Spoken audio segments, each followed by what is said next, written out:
True, Oliver, answered the king, thy plan had not been to wed, but to shave such a bridegroom well. Thou didst wish her as bad a one, when thou didst modestly hint at thyself. However, Oliver, lucky the man who has her not for hang, draw, and quarter, were the most gentle words which my gentle cousins spoke of him, who should wed the young countess his vassal, without his most ducal permission.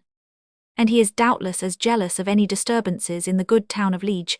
Ask the favourite. As much or much more, replied the king, as your understanding may easily anticipate.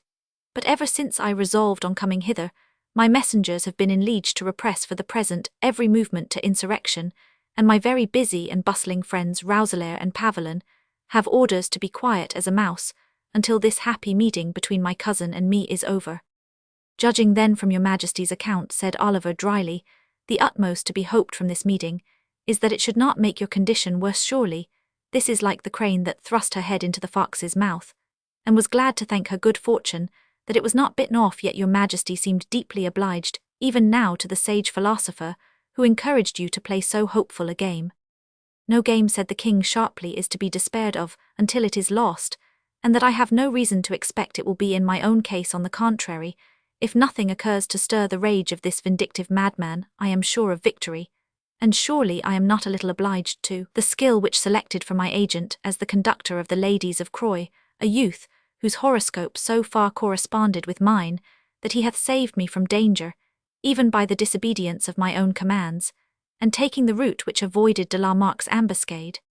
Your majesty, said Oliver, may find many agents who will serve you on the terms of acting rather after their own pleasure than your instructions.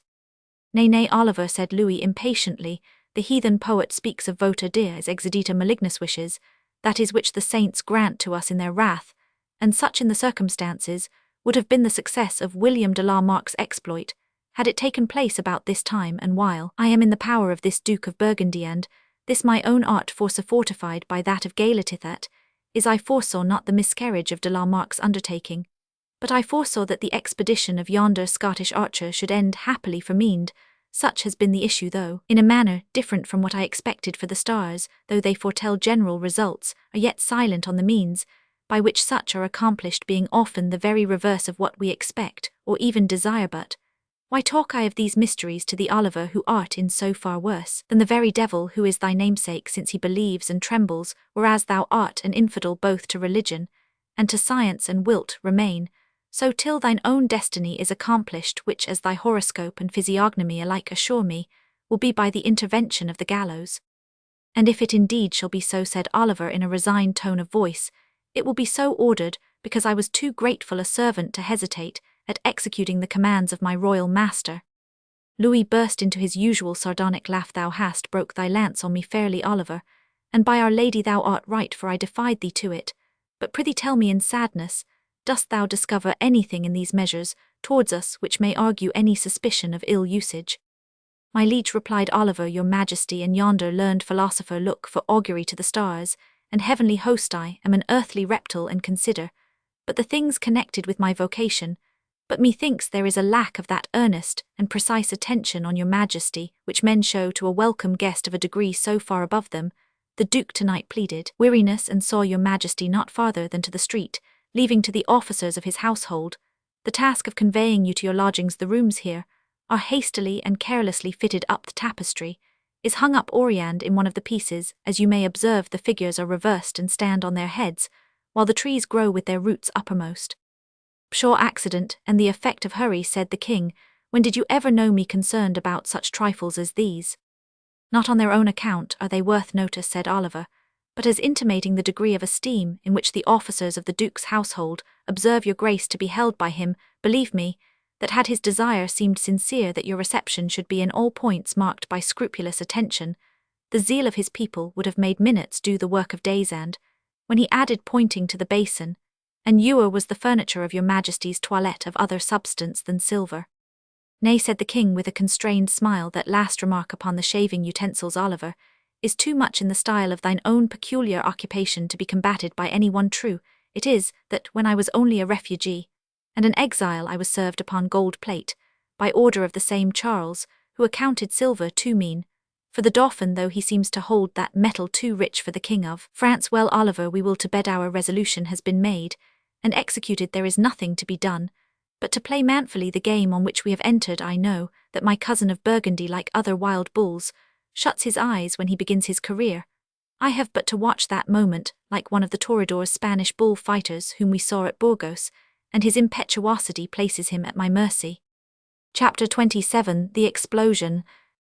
T is listening, fear and dumb amazement all, when to the startled eye the sudden glance appears far south eruptive through the cloud. Thompson's Summary. The preceding chapter, agreeably to its title, was designed as a retrospect, which might enable the reader fully to understand the terms upon which the King of France and the Duke of Burgundy stood together, when the former moved partly perhaps by his belief in astrology, which was represented as favourable to the issue of such a measure, and in a great measure doubtless by the conscious superiority of his own powers of mind over those of Charles, had adopted the extraordinary, and upon any other ground altogether inexplicable resolution of committing his person to the faith of a fierce and exasperated enemy, a resolution also the more rash and unaccountable, as there were various examples in that stormy time to show that safe conducts, however solemnly plighted, had proved no assurance for those in whose favour they were conceived, and indeed the murder of the Duke's grandfather at the bridge of Montereau, in presence of the father of Louis, and at an interview solemnly agreed upon for the establishment of peace and amnesty, was a horrible precedent should the Duke be disposed to resort to it. But the temper of Charles, though rough, fierce, headlong, and unyielding, was not unless in the full tide of passion faithless or ungenerous faults, which usually belong to colder dispositions. He was at no pains to show the king more courtesy than the laws of hospitality positively demanded, but on the other hand he evinced no purpose of overleaping their sacred barriers.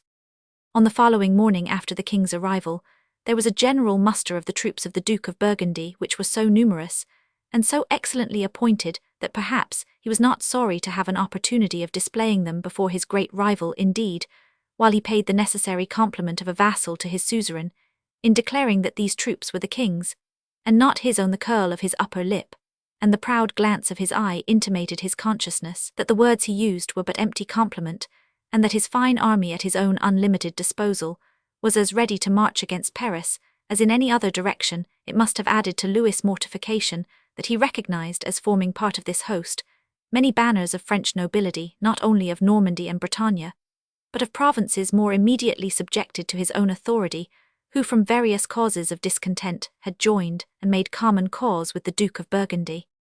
True to his character, however, Louis seemed to take little notice of these malcontents, while in fact he was revolving in his mind the various means by which it might be possible to detach them from the banners of Burgundy and bring them back to his own, and resolved for that purpose that he would cause those to whom he attached the greatest importance to be secretly sounded by Oliver and other agents. He himself laboured diligently, but at the same time cautiously, to make interest with the Duke's chief officers and advisers, employing for that purpose the usual means of familiar and frequent notice, adroit flattery and liberal presents, not, as he represented, to alienate their faithful services from their noble master, but that they might lend their aid in preserving peace betwixt France and Burgundy, an end so excellent in itself, and so obviously tending to the welfare of both countries and of the reigning princes of either. The notice of so great and so wise a king was in itself a mighty bribe. Promises did much, and direct gifts, which the customs of the time permitted the Burgundian courtiers to accept without scruple, did still more during a boar hunt in the forest, while the Duke, eager always upon the immediate object, whether business or pleasure, gave himself entirely up to the ardour of the chase. Louis, unrestrained by his presence, sought and found the means of speaking secretly and separately to many of those who were reported to have most interest with Charles, among whom de Himbercourt and Comines were not forgotten, nor did he fail to mix up the advances which he made towards those two distinguished persons with praises of the valour and military skill of the first, and of the profound sagacity and literary talents of the future historian of the period. Such an opportunity of personally conciliating, or if the reader pleases corrupting the ministers of Charles, was perhaps what the king had proposed to himself as a principal object of his visit, even if his art should fail to cajole the Duke himself.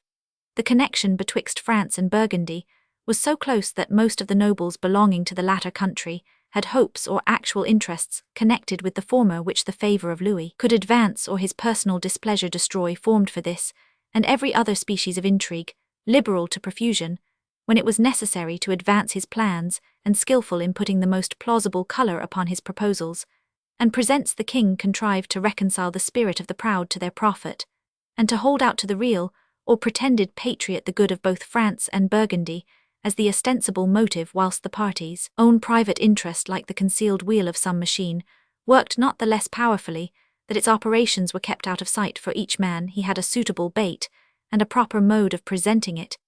He poured the guerdon into the sleeve of those who were too proud to extend their hand, and trusted that his bounty, thought it descended like the dew without noise, and imperceptibly, would not fail to produce in due season a plentiful crop of goodwill, at least perhaps of good offices to the donor. In fine, although he had been long paving the way by his ministers for an establishment of such an interest in the court of Burgundy, as should be advantageous to the interests of France, Louis' own personal exertions, directed doubtless by the information of which he was previously possessed, did more to accomplish that object in a few hours than his agents had effected in years of negotiation. One man alone the king missed, whom he had been particularly desirous of conciliating, and that was the Count de Crevecoeur, whose firmness during his conduct as envoy at Plessis, far from exciting Louis' resentment, had been viewed as a reason for making him his own. If possible, he was not particularly gratified when he learnt that the Count, at the head of 100 lances, was gone towards the frontiers of Brabant to assist the bishop, in case of necessity, against William de la Marck and his discontented subjects. But he consoled himself that the appearance of this force, joined with the directions which he had sent by faithful messengers, would serve to prevent any premature disturbances in that country, the breaking out of which might, he foresaw, render his present situation very precarious. The court upon this occasion dined in the forest when the hour of noon arrived, as was common in those great hunting parties, an arrangement at this time particularly agreeable to the Duke Desirous, as he was to abridge that ceremonious and deferential solemnity with which he was otherwise under the necessity of receiving King Louis. In fact, the king's knowledge of human nature had in one particular misled him on this remarkable occasion. He thought that the Duke would have been inexpressibly flattered to have received such a mark of condescension and confidence from his liege lord, but he forgot that the dependence of this dukedom upon the crown of France was privately the subject of galling mortification to a prince so powerful, so wealthy, and so proud as Charles, whose aim it certainly was to establish an independent kingdom. The presence of the king at the court of the Duke of Burgundy imposed on that prince the necessity of exhibiting himself in the subordinate character of a vassal, and of discharging many rites of feudal observance and deference, which to one of his haughty disposition resembled derogation from the character of a sovereign prince, which on all occasions he affected as far as possible to sustain. But although it was possible to avoid much ceremony by having the dinner upon the green turf, with sound of bugles, broaching of barrels, and all the freedom of a sylvan meal, it was necessary that the evening repast should even for that very reason be held with more than usual solemnity. Previous orders for this purpose had been given, and upon returning to Peronne, King Louis found a banquet prepared with such a profusion of splendour and magnificence as became the wealth of his formidable vassal, possessed, as he was, of almost all the Low Countries, then the richest portion of Europe, at the head of the long board, which groaned under plate of gold and silver filled to profusion with the most exquisite dainties, sat the Duke, and on his right hand, upon a seat more elevated than his own, was placed his royal guest. Behind him stood on one side the son of the Duke of Guelders, who officiated as his grand carveran, the other La Gloria his jester, without whom he seldom stirred, for like most men of his hasty and coarse character, Charles carried to extremity the general taste of that age for court fools and jesters, experiencing that pleasure in their display of eccentricity and mental infirmity, which his more acute, but not more benevolent rival loved better to extract from marking the imperfections of humanity in its nobler specimens, and finding subject for mirth in the fears of the brave and follies of the wise. And indeed, if the anecdote related by Brantome be true, that a court fool, having overheard Louis in one of his agonies of repentant devotion confess his accession to the poisoning of his brother Henry, Count of Guyenne, divulged it next day at dinner before the assembled court, that monarch might be supposed rather more than satisfied with the pleasantries of professed jesters for the rest of his life. But on the present occasion Louis neglected not to take notice of the favourite buffoon of the Duke, and to applaud his repartees, which he did the rather that he thought he saw that the folly of La Gloria, however grossly it was sometimes displayed, covered more than the usual quantity of shrewd and caustic observation proper to his class. In fact, Tile Wetzwiller, called La Gloria, was by no means a jester of the common stamp. He was a tall, fine-looking man, excellent at many exercises, which seemed scarce reconcilable with mental imbecility, because it must have required patience and attention to attain them. He usually followed the Duke to the chase and to the fight, and at Montlhéry, when Charles was in considerable personal danger, wounded in the throat, and likely to be made prisoner by a French knight, who had hold of his horse's rein till Wetzweiler, charged the assailant so forcibly as to overthrow him and disengage his master. Perhaps he was afraid of this being thought too serious a service for a person of his condition, and that it might excite him enemies among those knights and nobles who had left the care of their master's person to the court fool. At any rate, he chose rather to be laughed at than praised for his achievement, and made such gasconading boasts of his exploits in the battle that most men thought the rescue of Charles was as ideal as the rest of his tale, and it was on this occasion he acquired the title of Le Gloria, or the Boastful, by which he was ever afterwards distinguished. Le Gloria was dressed very richly, but with little of the usual distinction of his profession, and that little rather of a symbolical than a very literal character. His head was not shorn; on the contrary, he wore a profusion of long curled hair, which descended from under his cap, and joining with a well-arranged and handsomely trimmed beard set off features, which but for a wild lightness of eye might have been termed handsome. A ridge of scarlet velvet, carried across the top of his cap, indicated rather than positively represented the professional coxcomb which distinguished the headgear of a fool in right of office. His bauble, made of ebony, was crested as usual with a fool's head with ass ears formed of silver, but so small and so minutely carved that till very closely examined it might have passed for an official baton of a more solemn character. These were the only badges of his office which his dress exhibited. In other respects it was such as to match with that of the most courtly nobles. His bonnet displayed a medal of gold, he wore a chain of the same metal around his neck, and the fashion of his rich garments was not much more fantastic than those of young gallants who have their clothes made in the extremity of the existing fashion. To this personage Charles and Louis, in imitation of his host, often addressed themselves during the entertainment, and both seemed to manifest by hearty laughter their amusement at the answers of Le Gloria. "Whose seats be those that are vacant?" said Charles to the jester. "One of those at least should be mine by right of succession," Charles replied. Le Gloria. "Why so, knave?" said Charles. "Because they belong to the Sieur de Himbercourt and de Carmines, who are gone so far to fly their falcons that they have forgot their supper. They who would rather look at a kite on the wing than a pheasant on the board are of kin to the fool, and he should succeed to the stools as a part of their movable estate." Original.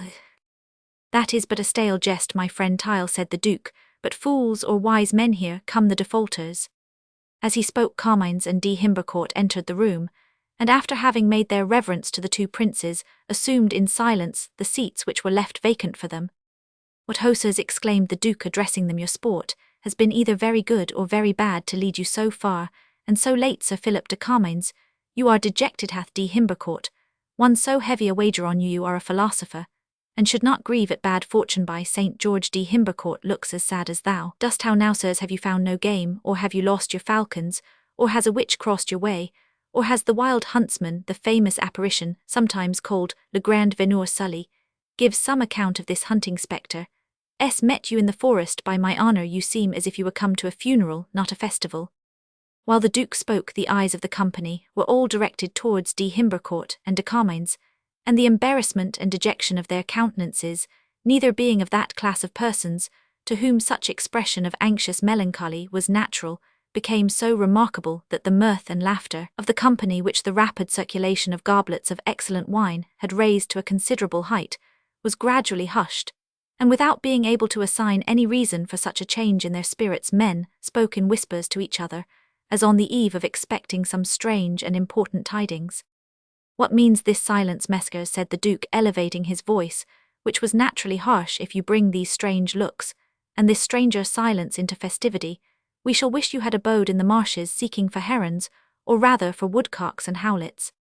"My gracious lord," said de Carmines, "as we were about to return hither from the forest, we met the Count of Crevecoeur." "How?" said the Duke, already returned from Brabant, but he found all well there doubtless. "The Count himself will presently give your grace an account of his news," said de Himbercourt, "which we have heard but imperfectly."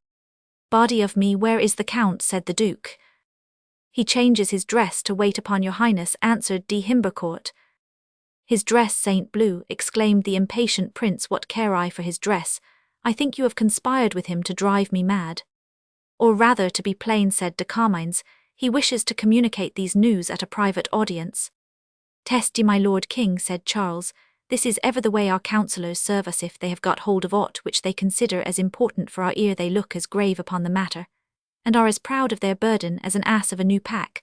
Saddlesome one bid Crevecoeur come to us, directly he comes from the frontiers of Liege, and we at least, he laid some emphasis on the pronoun, have no secrets in that quarter, which we would shun to have proclaimed before the assembled world.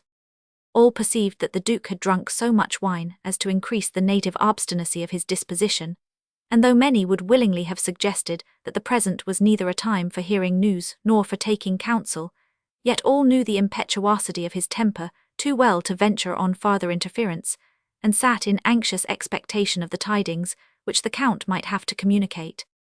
A brief interval intervened, during which the Duke remained looking eagerly to the door, as if in a transport of impatience, whilst the guests sat with their eyes bent on the table, as if to conceal their curiosity and anxiety. Louis, alone maintaining perfect composure, continued his conversation alternately with the Grand Carver and with the jester. At length Crevecoeur entered, and was presently saluted by the hurried question of his master, "What news from Liege and Brabant? Sir Count, the report of your arrival has chased mirth from our table. Hope your actual presence will bring it back to us." "My liege and master," answered the Count in a firm but melancholy tone, "the news which I bring you are fitter for the council board than the feasting table." "Out with them, man, if they were tidings from Antichrist," said the Duke, "but I can guess them, the Liegeois are again in mutiny." "They are, my lord," said Crevecoeur very gravely. "Look there," said the Duke, "I have hit at once on what you had been so much afraid to mention to me. The hare-brained burghers are again in arms. It could not be in better time, for we may at present have the advice of our own suzerain bowing to King Louis with eyes which spoke the most bitter though suppressed resentment, to teach us how such mutineers should be dealt with. Hast thou more news in thy packet? Out with them, and then answer for yourself why you went not forward to assist the bishop." "My lord, the farther tidings are heavy for me to tell, and will be afflicting to you to hear. No aid of mine or of living chivalry could have availed. The excellent prelate William de la Marck, united with the insurgent Liegeois, has taken his castle of Scanwalt and murdered him in his own hall." "Murdered him," repeated the Duke in a deep and low tone, which nevertheless was heard from the one end of the hall in which they were assembled to the other. "Thou hast been imposed upon, Crevecoeur, by some wild report. It is impossible." "Alas, my lord," said the Count, "I have it from an eye-witness, an archer of the King of France's Scottish Guard, who was in the hall when the murder was committed by William de la Marck's order, and who was doubtless aiding and abetting in the horrible sacrilege," said the Duke, starting up and stamping with his foot with such fury that he dashed in pieces the footstool which was placed before him. "Bar the doors of this hall, gentlemen, secure the window slit, no stranger stir from his seat, upon pain of instant death. Gentlemen of my chamber, draw your swords." And turning upon Louis, he advanced his own hand slowly and deliberately to the hilt of his weapon, while the king, without either showing fear or assuming a defensive posture, only said, "These news, fair cousin, have staggered your reason." "No," replied the Duke in a terrible tone, "but they have awakened a just resentment which I have too long suffered to be stifled by trivial considerations of circumstance, and place, murderer of thy brother rebel, against thy parent tyrant, over thy subject's treacherous ally, perjured king, dishonoured gentleman, thou art in my power, and I thank God for it." "Rather thank my folly," said the king, "for when we met on equal terms at Montlhéry, methinks you wished yourself farther from me than we are now." The Duke still held his hand on the hilt of his sword, but refrained to draw his weapon or to strike a foe who offered no sort of resistance which could in any wise provoke violence.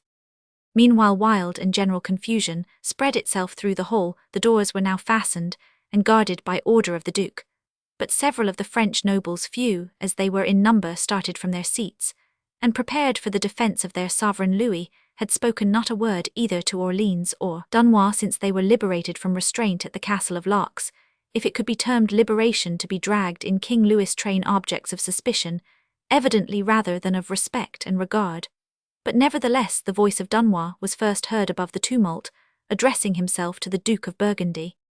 "Sir Duke, you have forgotten that you are a vassal of France, and that we your guests are Frenchmen. If you lift a hand against our monarch, prepare to sustain the utmost effects of our despair. For credit me, We shall feast as high with the blood of Burgundy, as we have done with its wine courage, my lord of Orleansand.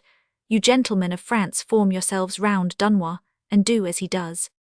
It was in that moment when a king might see upon what tempers he could certainly rely the few independent nobles and knights who attended Louis, most of whom had only received from him frowns or discountenance, unappalled by the display of infinitely superior force and the certainty of destruction, in case they came to blows, hastened to array themselves around Dunois, and led by him to press towards the head of the table where the contending princes were seated. On the contrary, the tools and agents whom Louis had dragged forward out of their fitting and natural places into importance which was not due to them showed cowardice and cold heart, and remaining still in their seats, seemed resolved not to provoke their fate by intermeddling whatever might become of their benefactor. The first of the more generous party was the venerable Lord Crawford, who with an agility which no one would have expected at his years forced his way through all opposition, which was the less violent as many of the Burgundians, either from a point of honour or a secret inclination, to prevent Louis' impending fate, gave way to him, and threw himself boldly between the king and the duke. He then placed his bonnet, from which his white hair escaped in dishevelled tresses, upon one side of his head, his pale cheek, and withered brow coloured, and his aged eye lightened with all the fire of a gallant who is about to dare some desperate action. His cloak was flung over one shoulder, and his action intimated his readiness to wrap it about his left arm, while he unsheathed his sword with his right. I have fought for his father and his grandsire, that was all he said, and by St. Andrew end the matter, as it will I will not fail him at this pinch. What has taken some time to narrate happened, in fact, with the speed of light, for so soon as the Duke assumed his threatening posture, Crawford had thrown himself betwixt him and the object of his vengeance, and the French gentlemen, drawing together as fast as they could, were crowding to the same point. The Duke of Burgundy still remained with his hand on his sword, and seemed in the act of giving the signal for a general onset, which must necessarily have ended in the massacre of the weaker party, when Crevecoeur rushed forward, and exclaimed in a voice like a trumpet, "My liege Lord of Burgundy, beware what you do. This is your halloo, are the king's vassal. Do not spill the blood of your guest on your hearth, the blood of your sovereign on the throne you have erected for him, and to which he came under your safeguard. For the sake of your house's honour, do not attempt to revenge one horrid murder by another yet worse." "Out of my road, Crevecoeur," answered the Duke, "and let my vengeance pass out of my path. The wrath of kings is to be dreaded like that of heaven." "Only when like that of heaven it is just," answered Crevecoeur firmly. "Let me pray of you, my lord, to rein the violence of your temper, however justly offended, and for you, my lords of France, where resistance is unavailing, let me recommend you to forbear whatever may lead towards bloodshed." "He is right," said Louis, whose coolness forsook him not in that dreadful moment, and who easily foresaw that if a brawl should commence, more violence would be dared and done in the heat of blood than was likely to be attempted if peace were preserved. "My cousin Orleanskind Dunois, and you, my trusty Crawford, bring not on ruin and bloodshed by taking offence too hastily. Our cousin, the Duke, is chafed at the tidings of the death of a near and loving friend, the venerable Bishop of Liege, whose slaughter we lament, as he does ancient and unhappily recent subjects of jealousy lead him to suspect us of having abetted a crime which our bosom abhors. Should our host murder us on this spotus, his king and his kinsmen, under a false impression of our being accessory to this unhappy accident, our fate will be little lightened, but on the contrary greatly aggravated by your stirring. Therefore, stand back, Crawford, were it my last word I speak as a king to his officer, and demand obedience. Stand back, and if it is required, yield up your sword. I command you to do so, and your oath obliges you to obey." "True, true, my lord," said Crawford, stepping back and returning to the sheath. The blade, he had half drawn it, "may be all very true, but by my honour, if I were at the head of 70 of my brave fellows, instead of being loaded with more than the like number of years, I would try whether I could have some reason out of these fine gallants with their golden chains, and looped up bonnets with braw-walled dies, gaudy colours and devices on them." The Duke stood with his eyes fixed on the ground for a considerable space, and then said with bitter irony, "Crevecoeur, you say well, and it concerns our honour that our obligations to this great king, our honoured and loving guest, be not so hastily adjusted, as in our hasty anger we had at first proposed. We will so act that all Europe shall acknowledge the justice of our proceedings. Gentlemen of France, you must render up your arms to my officers. Your master has broken the truce, and has no title to take farther benefit of it, in compassion however to your sentiments of honour, and in respect to the rank which he hath disgraced, and the race from which he hath degenerated. We ask not our cousin Louis' sword." Not one of us, said Dunois, will resign our weapon or quit this hall, unless we are assured of at least our king's safety in life and limb. Nor will a man of the Scottish Guard, exclaimed Crawford, lay down his arms save, at the command of the King of France, or his high constable. Brave Dunois, said Louis, and you, my trusty Crawford, your zeal will do me injury instead of benefit, I trust. He added with dignity, in my rightful cause more than in a vain resistance, which would but cost the lives of my best and bravest. Give up your swords. The noble Burgundians, who accept such honourable pledges, will be more able than you are to protect both you and me. Give up your swords, it is I who command you. It was thus that in this dreadful emergency Louis showed the promptitude of decision and clearness of judgment, which alone could have saved his life. He was aware that until actual blows were exchanged, he should have the assistance of most of the nobles present to moderate the fury of their prince, but that were a melee once commenced, he himself and his few adherents must be instantly murdered at the same time. His worst enemies confessed that his demeanour had in it nothing either of meanness or cowardice. He shunned to aggravate into frenzy the wrath of the Duke. But he neither deprecated nor seemed to fear it, and continued to look on him with the calm and fixed attention with which a brave man eyes the menacing gestures of a lunatic, whilst conscious that his own steadiness and composure operate as an insensible and powerful check on the rage, even of insanity. Crawford at the king's command threw his sword to Crevecoeur, saying, Take it, and the devil give you joy of it. It is no dishonour to the rightful owner, who yields it, for we have had no fair play. Hold, gentlemen, said the Duke in a broken voice, as one whom passion had almost deprived of utterance, retain your swords. It is sufficient you promise not to use them, and you, Louis of Valois, must regard yourself as my prisoner, until you are cleared of having abetted sacrilege and murder. Have him to the castle, have him to Earl Herbert's tower, let him have 6 gentlemen of his train to attend him, such as he shall choose. My Lord of Crawford, your guard, must leave the castle, and shall be honourably quartered elsewhere. Up with every drawbridge, and down with every portcullis. Let the gates of the town be trebly guarded. Draw the floating bridge to the right-hand side of the river. Bring round the castle my band of black Walloons, regiments of Dutch troops wearing black armour, and treble the sentinels on every post. You, de Himbercourt, look that patrols of horse and foot make the round of the town every half hour during the night, and every hour during the next day, if, indeed, such ward shall be necessary after daybreak, for it is like we may be sudden in this matter. Look to the person of Louis as you love your life. He started from the table in fierce and moody haste, darted a glance of mortal enmity at the king, and rushed out of the apartment. Sir, said the king, looking with dignity around him, grief for the death of his ally hath made your prince frantic. I trust you know better your duty as knights and noblemen than to abet him in his treasonable violence against the person of his liege lord. At this moment was heard in the streets the sound of drums beating and horns blowing to call out the soldiery in every direction. We are, said Crevecoeur, who acted as the marshal of the Duke's household subjects of Burgundy, and must do our duty as such. Our hopes and prayers, and our efforts will not be wanting to bring about peace and union between your Majesty and our liege lord. Meantime, we must obey his commands. These other lords and knights will be proud to contribute to the convenience of the illustrious Duke of Orleans, of the brave Dunois, and the stout Lord Crawford. I myself must be your Majesty's chamberlain, and bring you to your apartments in other guise than would be my desire. Remembering the hospitality of Plessis, you have only to choose your attendants, whom the Duke's commands limit to 6. Then said the king, looking around him, and thinking for a moment, I desire the attendance of Oliver le Dane, of a private of my life guard called Balafre, who may be unarmed if you will, off Tristan el Hermite with 2 of his peaplind, my right royal and trusty philosopher Martius Galati. Your Majesty's will shall be complied with in all points, said the Count de Crevecoeur. Galati, he added, after a moment's inquiry, is, I understand, at present supping in some buxom company, but he shall instantly be sent for. The others will obey your Majesty's command upon the instant. Forward then to the new abode which the hospitality of our cousin provides for us, said the king. We know it is strong, and have only to hope it may be in a corresponding degree safe. Heard you the choice which King Louis has made of his attendants, said La Gloria to Count Crevecoeur apart, as they followed Louis from the hall. Surely, my merry gossip, replied the Count, what hast thou to object to them? Nothing, nothinganly. They are a rare electioné Panderly Barbara Scottish hired cutthroat, a chief hangman, and his 2 assistants, and a thieving charlatan. I will, along with you, Crevecoeur, and take a lesson in the degrees of roguery, from observing your skill in marshalling them. The devil himself could scarce have summoned such a synod, or have been a better president amongst them.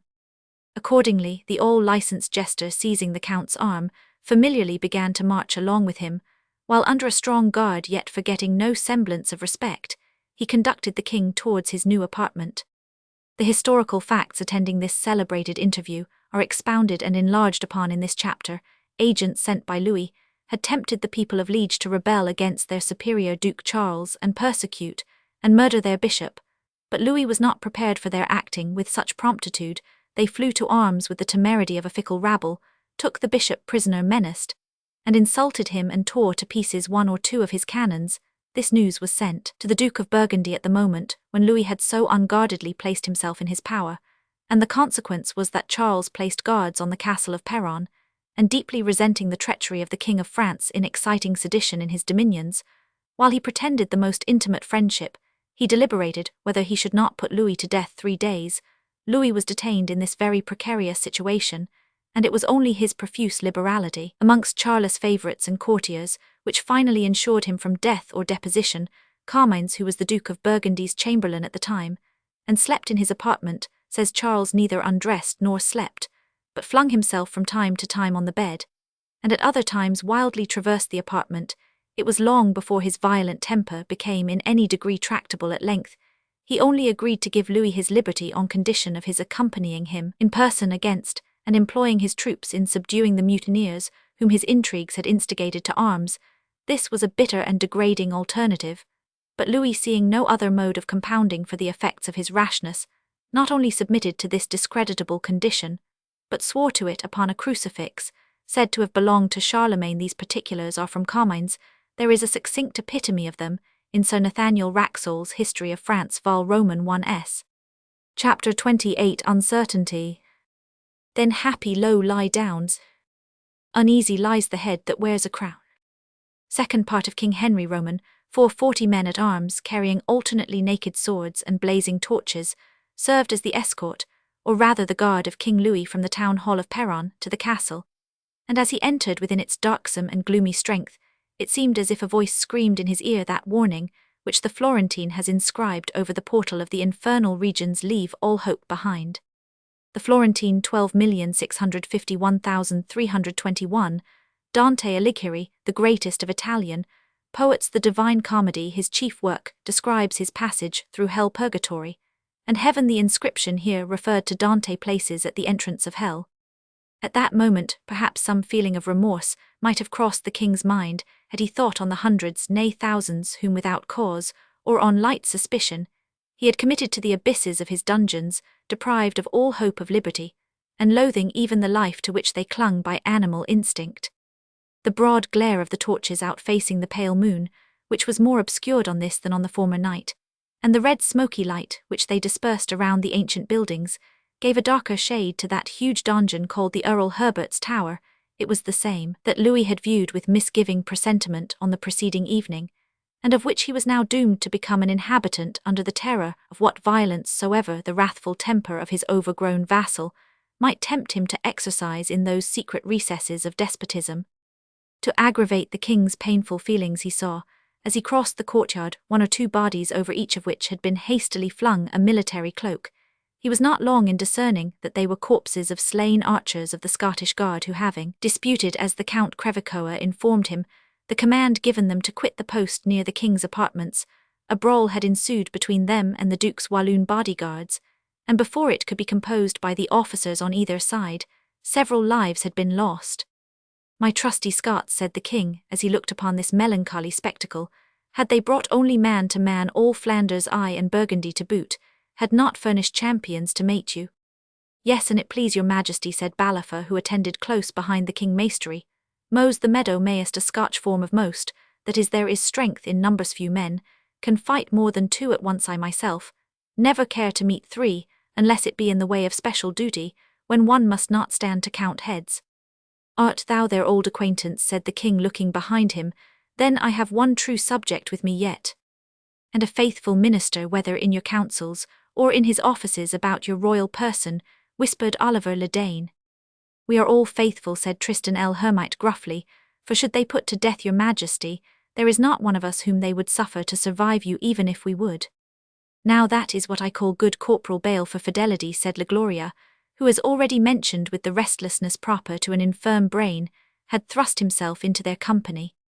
Meanwhile the seneschal, hastily summoned, was turning with laborious effort the ponderous key which opened the reluctant gate of the huge Gothic keep, and was at last fain to call for the assistance of one of Crevecoeur's attendants, when they had succeeded. 6 men entered with torches, and showed the way through a narrow and winding passage commanded at different points by shot holes from vaults and casements constructed behind, and in the thickness of the massive walls at the end of this passage arose a stair of corresponding rudeness, consisting of huge blocks of stone, roughly dressed with the hammer, and of unequal height. Having mounted this ascent, a strong iron clenched door admitted them to what had been the great hall of the donjon, lighted but very faintly even during the daytime, for the apertures, diminished in appearance by the excessive thickness of the walls, resembled slits rather than windows, and now, but for the blaze of the torches, almost perfectly dark. 2 or 3 bats and other birds of evil presage, roused by the unusual glare, flew against the lights and threatened to extinguish them, while the seneschal formally apologized to the king that the state hall had not been put in order. Such was the hurry of the notice sent to him, adding that in truth the apartment had not been in use for 20 years, and rarely before that time, so far as ever he had heard, since the time of King Charles the Simple. King Charles the Simple, echoed Louis. I know the history of the tower now. He was here murdered by his treacherous vassal Herbert, Earl of Vermandois. So say our annals. I knew there was something concerning the castle of Perron, which dwelt on my mind, though I could not recall the circumstance here. Then my predecessor was slain. Not here, not exactly here, and please your majesty, said the old seneschal, stepping with the eager haste of a cicerone, who shows the curiosities of such a place. Not here, but in the side chamber a little onward, which opens from your majesty's bedchamber. He hastily opened a wicket at the upper end of the hall, which led into a bedchamber, small, as is usual in those old buildings, but even for that reason rather more comfortable than the waste hall, through which they had passed. Some hasty preparations had been here made for the king's accommodation. Eris had been tacked up, a fire lighted in the rusty grate, which had been long unused, and a pallet laid down for those gentlemen who were to pass the night in his chamber, as was then usual. We will get beds in the hall for the rest of your attendants, said the garrulous old man, but we have had such brief notice, if it please your majesty, and, if it please your majesty, to look upon this little wicket behind the arras. It opens into the little old cabinet in the thickness of the wall where Charles was slain, and there is a secret passage from below which admitted the men who were to deal with him, and your majesty, whose eyesight I hope is better than mine, may see the blood still on the oak floor, though the thing was done 500 years ago. While he thus spoke, he kept fumbling to open the postern of which he spoke, until the king said, Forbear, old man, forbear, but a little while, when thou mayst have a newer tale to tell and fresher blood to show my lord of Crevecoeur. What say you? I can but answer, sire, that these 2 interior apartments are as much at your majesty's disposal as those in your own castle at Plessis, and that Crevecoeur, a name never blackened by treachery or assassination, has the guard of the exterior defences of it. But the private passage into that closet of which the old man speaks, this King Louis said, in a low and anxious tone, holding Crevecoeur's arm fast with one hand, and pointing to the wicket door with the other. It must be some dream of Mornay's, said Crevecoeur, or some old and absurd tradition of the place, but we will examine. He was about to open the closet door when Louis answered, No, Crevecoeur, no, your honour is sufficient warrant, but what will your duke do with me, Crevecoeur? He cannot hope to keep me long a prisoner, and, in short, give me your opinion, Crevecoeur. My lord and sire, said the count, how the Duke of Burgundy must resent this horrible cruelty on the person of his near relative and ally is for your majesty to judge, and what right he may have to consider it as instigated by your majesty's emissaries. You only can know, but my master is noble in his disposition, and made incapable even by the very strength of his passions of any underhand practices. Whatever he does will be done in the face of day, and of the 2 nations, and I can but add that it will be the wish of every counsellor around Heim, excepting perhaps one, that he should behave in this matter with mildness and generosity, as well as justice. Ah, Crevecoeur, said Louis, taking his hand, as if affected by some painful recollections, how happy is the prince who has counsellors near him, who can guard him against the effects of his own angry passions. Their names will be read in golden letters when the history of his reign is perused. Noble Crevecoeur, had it been my lot to have such as thou art about my person, it had in that case been your majesty's study to have got rid of them as fast as you could, said Loire. "Aha, so wisdom art thou there," said Louis, turning round, and instantly changing the pathetic tone in which he had addressed Crevecoeur, and adopting with facility one which had a turn of gaiety in it. "Hast thou followed us hither?" "Ay, sir," answered La Gloria, "wisdom must follow in motley, where folly leads the way in purple." "How shall I construe that, Sir Solomon?" answered Louis. "Wouldst thou change conditions with me?" "Not I, by my halidome," quoth La Gloria, "if you would give me 50 crowns to boot." "Why, wherefore, so methinks I could be well enough contented, as princes go to have thee for my king."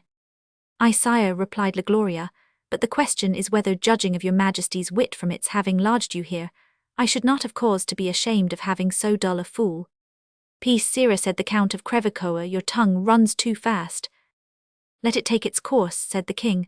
"I know of no such fair subject of raillery as the follies of those who should know better. Here, my sagacious friend, take this purse of gold, and with it the advice never to be so great a fool as to deem yourself wiser than other people.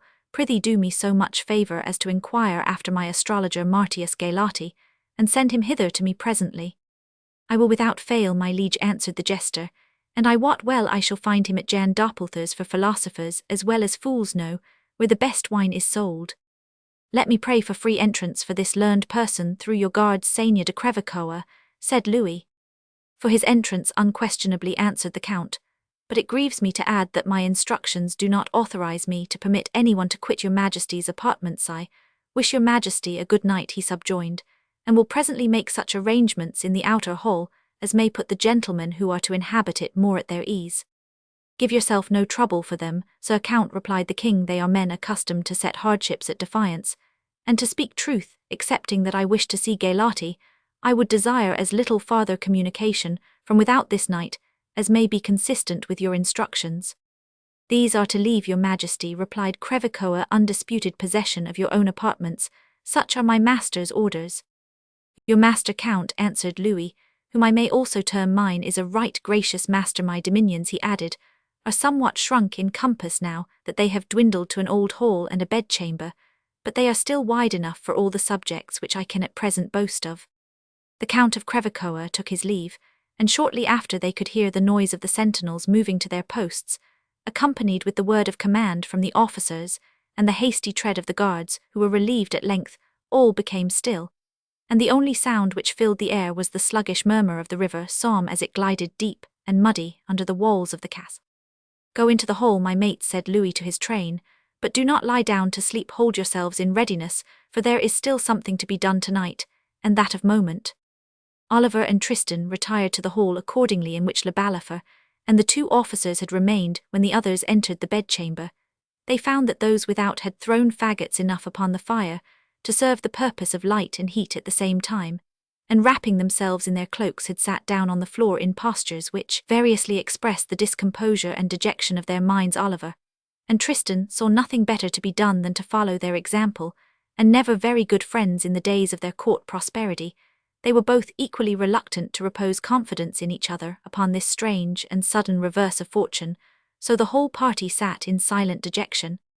Meanwhile their master underwent in the retirement of his secret chamber agonies that might have atoned for some of those which had been imposed by his command.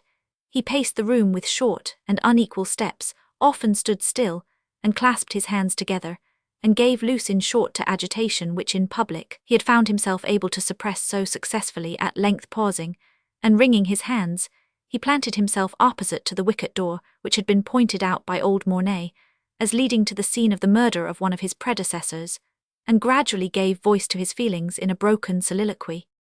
Charles the Simplehat will posterity call the 11th Louis, whose blood will probably soon refresh the stains of thine Louis, the fool Louis, the driveler Louis, the infatuater, all terms too slight to mark the extremity of my idiocy, to think these hot-headed liegeois, to whom rebellion is as natural as their food would remain, quieto dream that the wild beast of Ardennes would for a moment be interrupted in his career of force and bloodthirsty brutalitito, suppose that I could use reason and arguments to any good purpose with Charles of Burgundy, until I had tried the force of such exhortations with success upon a wild bull fool and double idiot, that I was but the villain Martius shall not escape. He has been at the bottom of this, he and the vile priest, the detestable Balou. If I ever get out of this danger, I will tear from his head the cardinal's cap, though I pull the scalp along with it. But the other traitor is in my hands. I am yet king enough have, yet an empire roomy enough for the punishment of the quack-salving word conjuring star, gazing lie coining impostor, who is at once made a prisoner and a dupe of me. The conjunction of the constellation say, the conjunction he must talk nonsense, which would scarce gull a thrice sodden sheep's head. And I must be idiot enough to think I understand him, but we shall see presently what the conjunction hath really boded. But first let me to my devotions. Louis kept his promise of vengeance against Cardinal La Balue, whom he always blamed as having betrayed him to Burgundy after he had returned to his own kingdom. He caused his late favourite to be immured in one of the iron cages at Lox. These were constructed with horrible ingenuity so that a person of ordinary size could neither stand up at his full height, nor lie lengthwise in them. Some ascribed this horrid device to Balue himself. At any rate, he was confined in one of these dens for 11 years, nor did Louis permit him to be liberated till his last illness. Above the little door, in memory perhaps of the deed which had been done within, was a rude niche containing a crucifix cut in stone. Upon this emblem, the king fixed his eyes as if about to kneel, but stopped short, as if he applied to the blessed image the principles of worldly policy, and deemed it rash to approach its presence without having secured the private intercession of some supposed favourite. He therefore turned from the crucifix as unworthy to look upon it, and selecting from the images with which as often mentioned his hat was completely garnished a representation of the Lady of Clery, knelt down before it, and made the following extraordinary prayer, in which it is to be observed the grossness of his superstition induced him in some degree to consider the Virgin of Clery as a different person from the Madonna of Embrun, a favourite idol to whom he often paid his vows. Sweet Lady of Clery, he exclaimed, clasping his hands and beating his breast while he spoke, blessed Mother of Mercy, thou who art omnipotent with omnipotence, have compassion with me, a sinner.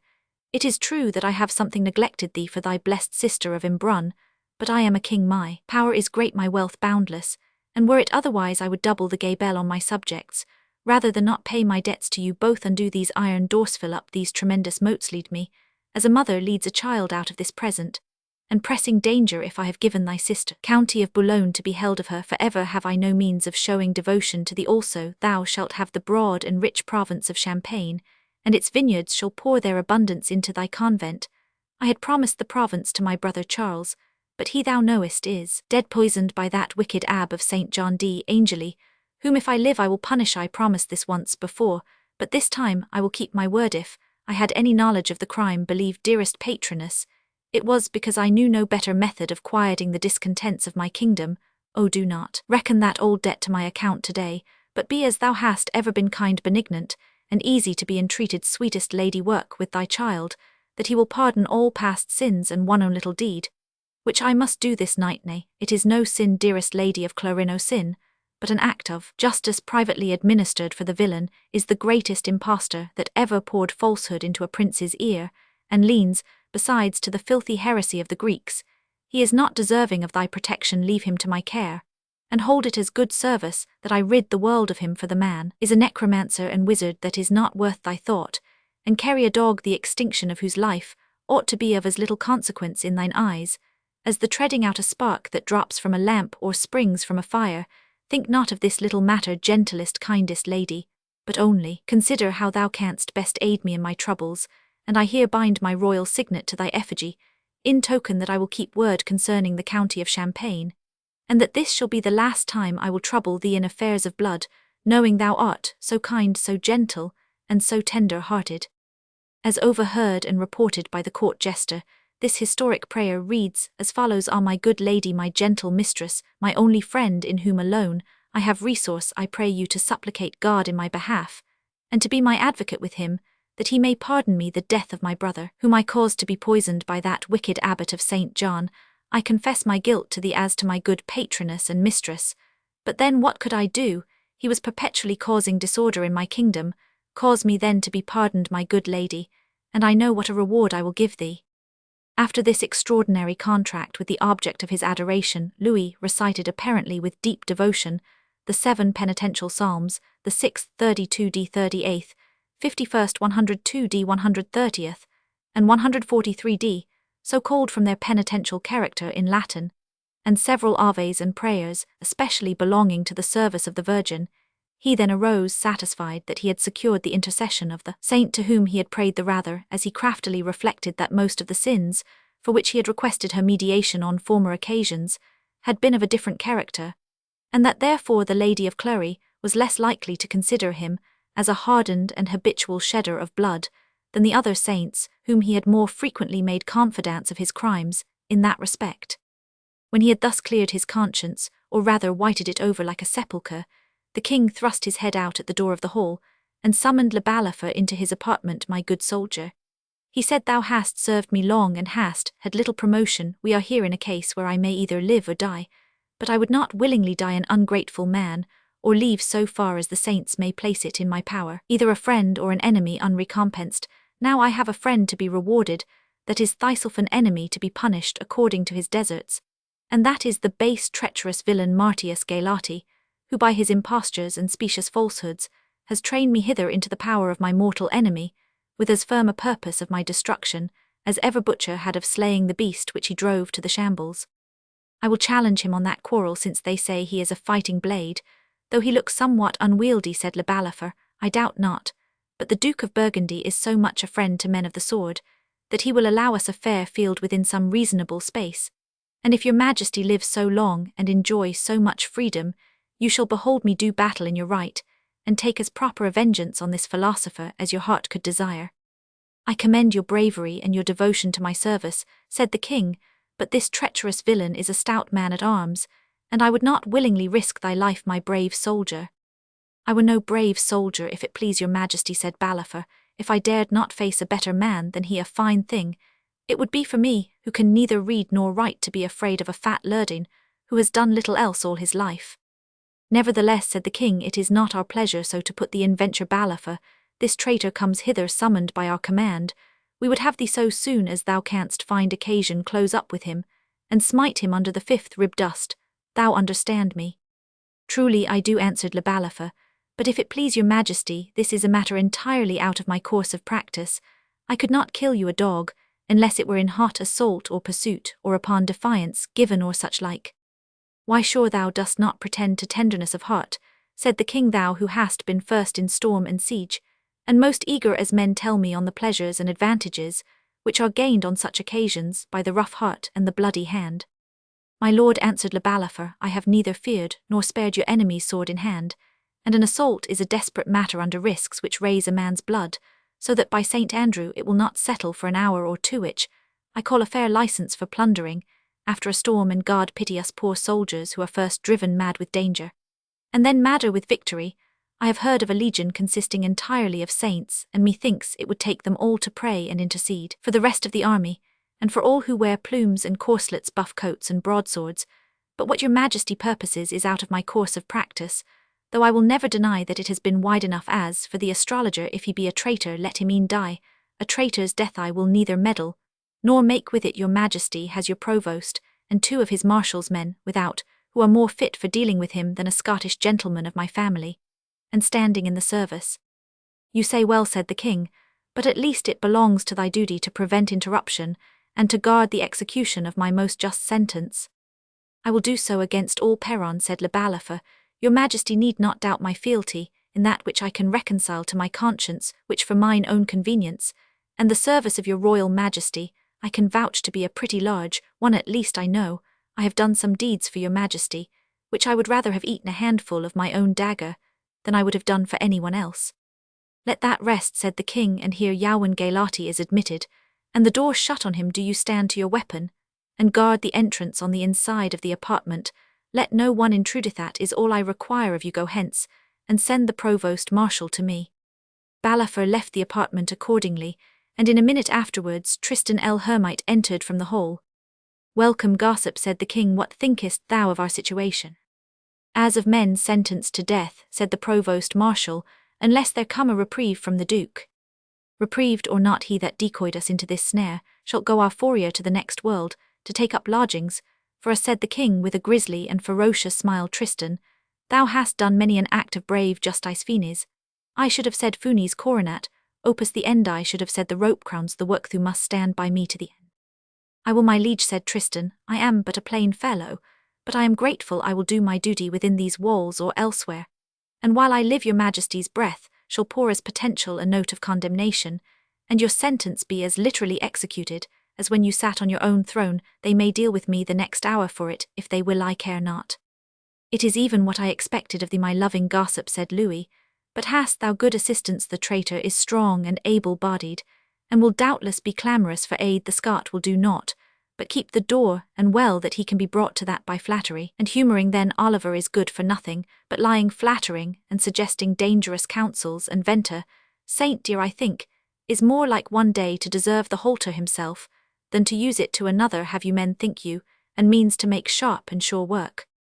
I have Toirechels and Petit Andre with me, said he, men so expert in their office that out of 3 men, they would hang up one ere his 2 companions were aware, and we have all resolved to live or die with your majesty, knowing we shall have a short breath to draw when you are gone, as ever fell to the lot of any of our patients but what is to be our present subject, and it please your majesty I love to be sure of my man, for as your majesty is pleased sometimes to remind me, I have now, and then mistaken the criminal and strung up in his place, an honest labourer, who had given your majesty no offence.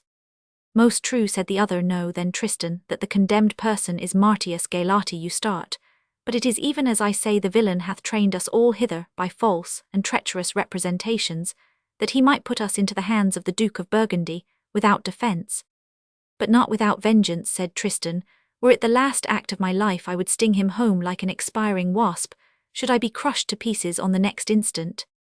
I know thy trusty spirit, said the king, and the pleasure which, like other good men, thou dost find in the discharge of thy duty, since virtue, as the schoolmen say, is its own reward. But away and prepare the priests, for the victim approaches. Would you have it done in your own presence, my gracious liege, said Tristan. Louis declined this offer, but charged the provost marshal to have everything ready for the punctual execution of his commands, the moment the astrologer left his apartment. For, said the king, I will see the villain once more, just to observe how he bears himself towards the master whom he has led into the toils. I shall love to see the sense of approaching death strike the colour from that ruddy cheek, and dim that eye which laughed as it lido that there were but another with him, whose counsels aided his prognostications. But if I survive this, look to your scarlet, my lord cardinal, for Rome shall scarce protect Yaub, it's spoken under favour of Saint Peter. And the blessed lady of Clery, who is all over mercy. Why do you, Tari, go get your rooms ready? I expect the villain instantly. I pray to heaven he take not fear and come not, that were indeed a bolt begone. Tristan, thou wert not wont to be so slow when business was to be done. On the contrary, and it like your majesty, you were ever wont to say that I was too fast, and mistook your purpose, and did the job on the wrong subject. Now please your majesty to give me a sign, just when you part with Galati for the night, whether the business goes on or no. I have known your majesty once or twice change your mind, and blame me for over-dispatch. The provost marshal was often so precipitate in execution as to slay another person, instead of him, whom the king had indicated. This always occasioned a double execution, for the wrath or revenge of Louis was never satisfied with a vicarious punishment. Thou suspicious creature, answered King Louis, I tell thee I will not change my mind, but to silence thy remonstrances observe, if I say to the knave at parting, there is a heaven above us, then let the business go on. But if I say go in peace, you will understand that my purpose is altered. My head is somewhat of the dullest out of my own department, said Tristan el Hermite. Stay, let me rehearse. If you bid him depart in peace, I am to have him dealt upon. No, noidiot, no, said the king. In that case you let him pass free. But if I say there is a heaven above us, up with him a yard or 2 nearer the planets, he is so conversant with. I wish we may have the means here, said the provost. Then up with him or down with him, it matters not which, answered the king, grimly smiling. And the body, said the provost, how shall we dispose of it? Let me see an instant, said the king. The windows of the hall are too narrow, but that projecting oriel is wide enough. We will over with him into the psalm, and put a paper on his breast with the legend, let the justice of the king pass toll free, the duke's officers may seize it for duties if they dare. The provost marshal left the apartment of Louis, and summoned his 2 assistants to council in an embrasure in the great hall, where Toirechels stuck a torch against the wall. To give them light they discoursed in whispers little noticed by Oliver le Dane, who seemed sunk in dejection, and le Balafre, who was fast asleep. Comrades, said the provost to his executioners, perhaps you have thought that our vocation was over, or that at least we were more likely to be the subjects of the duty of others, than to have any more to discharge on our own parts. But courage, my mates, our gracious master has reserved for us one noble cast of our office, and it must be gallantly executed, as by men who would live in history. I guess how it is said Toirechel's our patron is like the old Kaisers of Rome, who when things came to an extremity, or as we would say to the ladder foot with them, were wont to select from their own ministers of justice some experienced person who might spare their sacred persons from the awkward attempts of a novice or blunderer in our mystery. It was a pretty custom for ethnics, but as a good Catholic I should make some scruple at laying hands on the most Christian king. Nay, but brother, you are ever too scrupulous, said petty Andre. If he issues word and warrant for his own execution, I see not how we can in duty dispute it. He that dwells at Rome must obey the popeth, marshal's men must do their master's bidding, and he the king's. Hush, you knaves, said the provost marshal, there is here no purpose concerning the king's person, but only that of the Greek heretic pagan and Mahomedan wizard Martius Galati.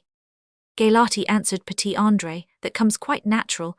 I never knew one of these legerdemain fellows, who passed their lives, as one may say, in dancing upon a tight rope, but what they came at length to caper at the end of one chick. My only concern is, said Toirechel's, looking upwards, that the poor creature must die without confession.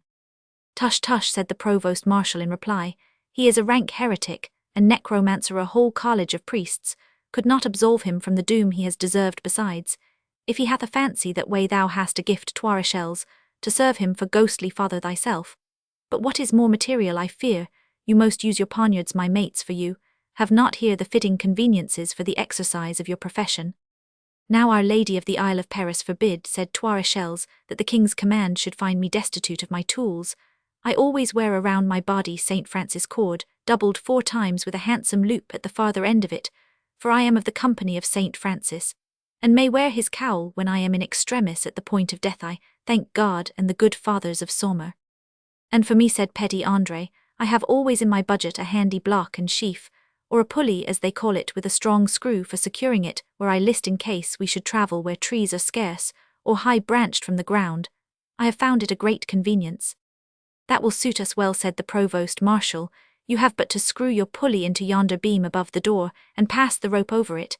I will keep the fellow in some conversation near the spot, until you adjust the noose under his chin, and then we run up the rope, said petty Andre, and Teachik our astrologer is so far in heaven that he hath not a foot on earth. But these gentlemen, said Toirechel's, looking towards the chimney, do not these help, and so take a handsel of our vocation? Hem, no, answered the provost, the barber only contrives mischief, which he leaves other men to execute, and for the Scot he keeps the door when the deed is a-doing which he hath not spirit or quickness sufficient to partake in more actively every one to his trade. The author has endeavoured to give to the odious Tristan L'Hermite a species of dogged and brutal fidelity to Louis, similar to the attachment of a bulldog to his master. With all the atrocity of his execrable character, he was certainly a man of courage, and was in his youth made knight in the breach of Fronsac, with a great number of other young nobles, by the honour-giving hand of the elder Dunois, the celebrated hero of Charles V's reign.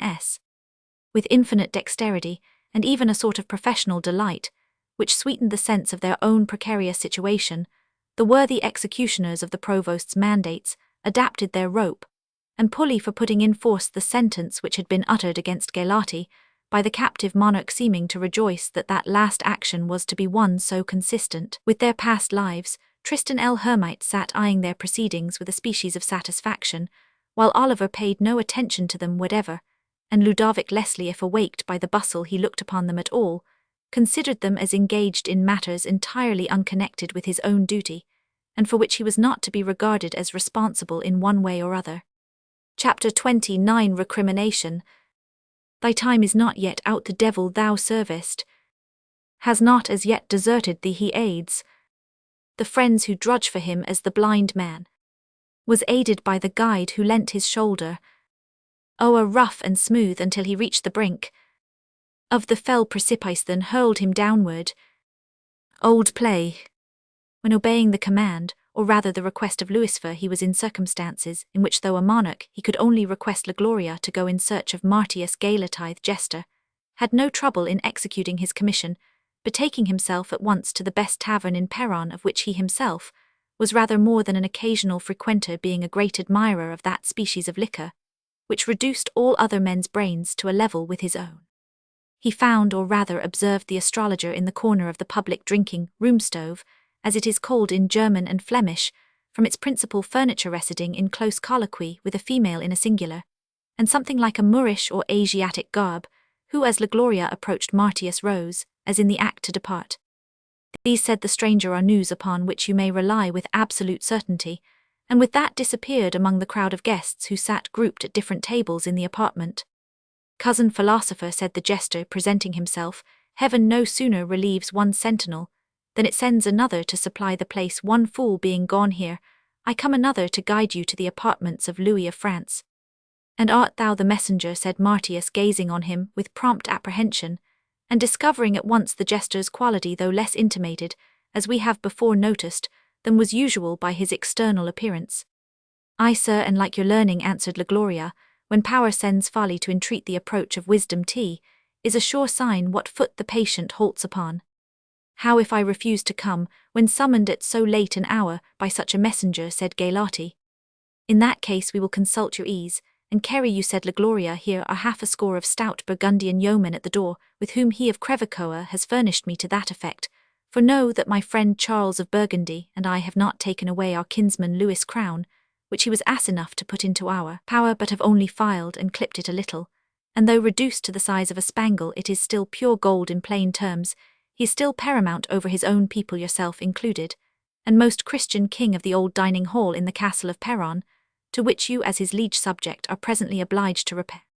I attend you, sir, said Martius Gailati, and accompanied La Gloria accordingly, seeing perhaps that no evasion was possible. I, sir, said the fool as they went towards the castle, you do well, for we treat our kinsman as men use an old famished lion in his cage, and thrust him now and then a calf to mumble to keep his old jaws in exercise. Do you mean, said Martius, that the king intends me bodily injury? Nay, that you can guess better than I, said the jester, for though the night be cloudy, I warrant you can see the stars through the mist. I know nothing of the matter, not I only. My mother always told me to go warily near an old rat in a trap, for he was never so much disposed to bite.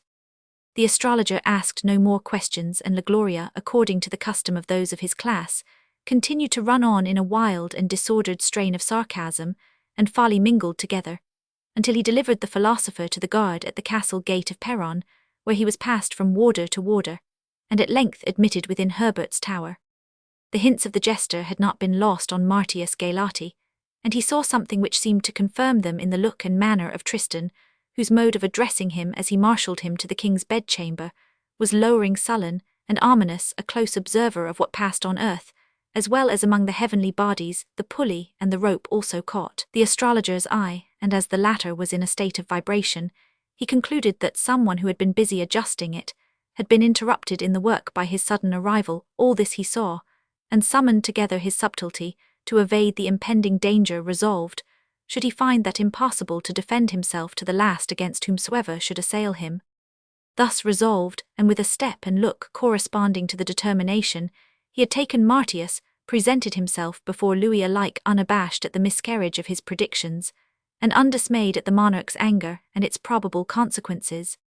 Every good planet be gracious to your majesty, said Gailati, with an inclination almost oriental in manner, every evil constellation withhold its influence from my royal master.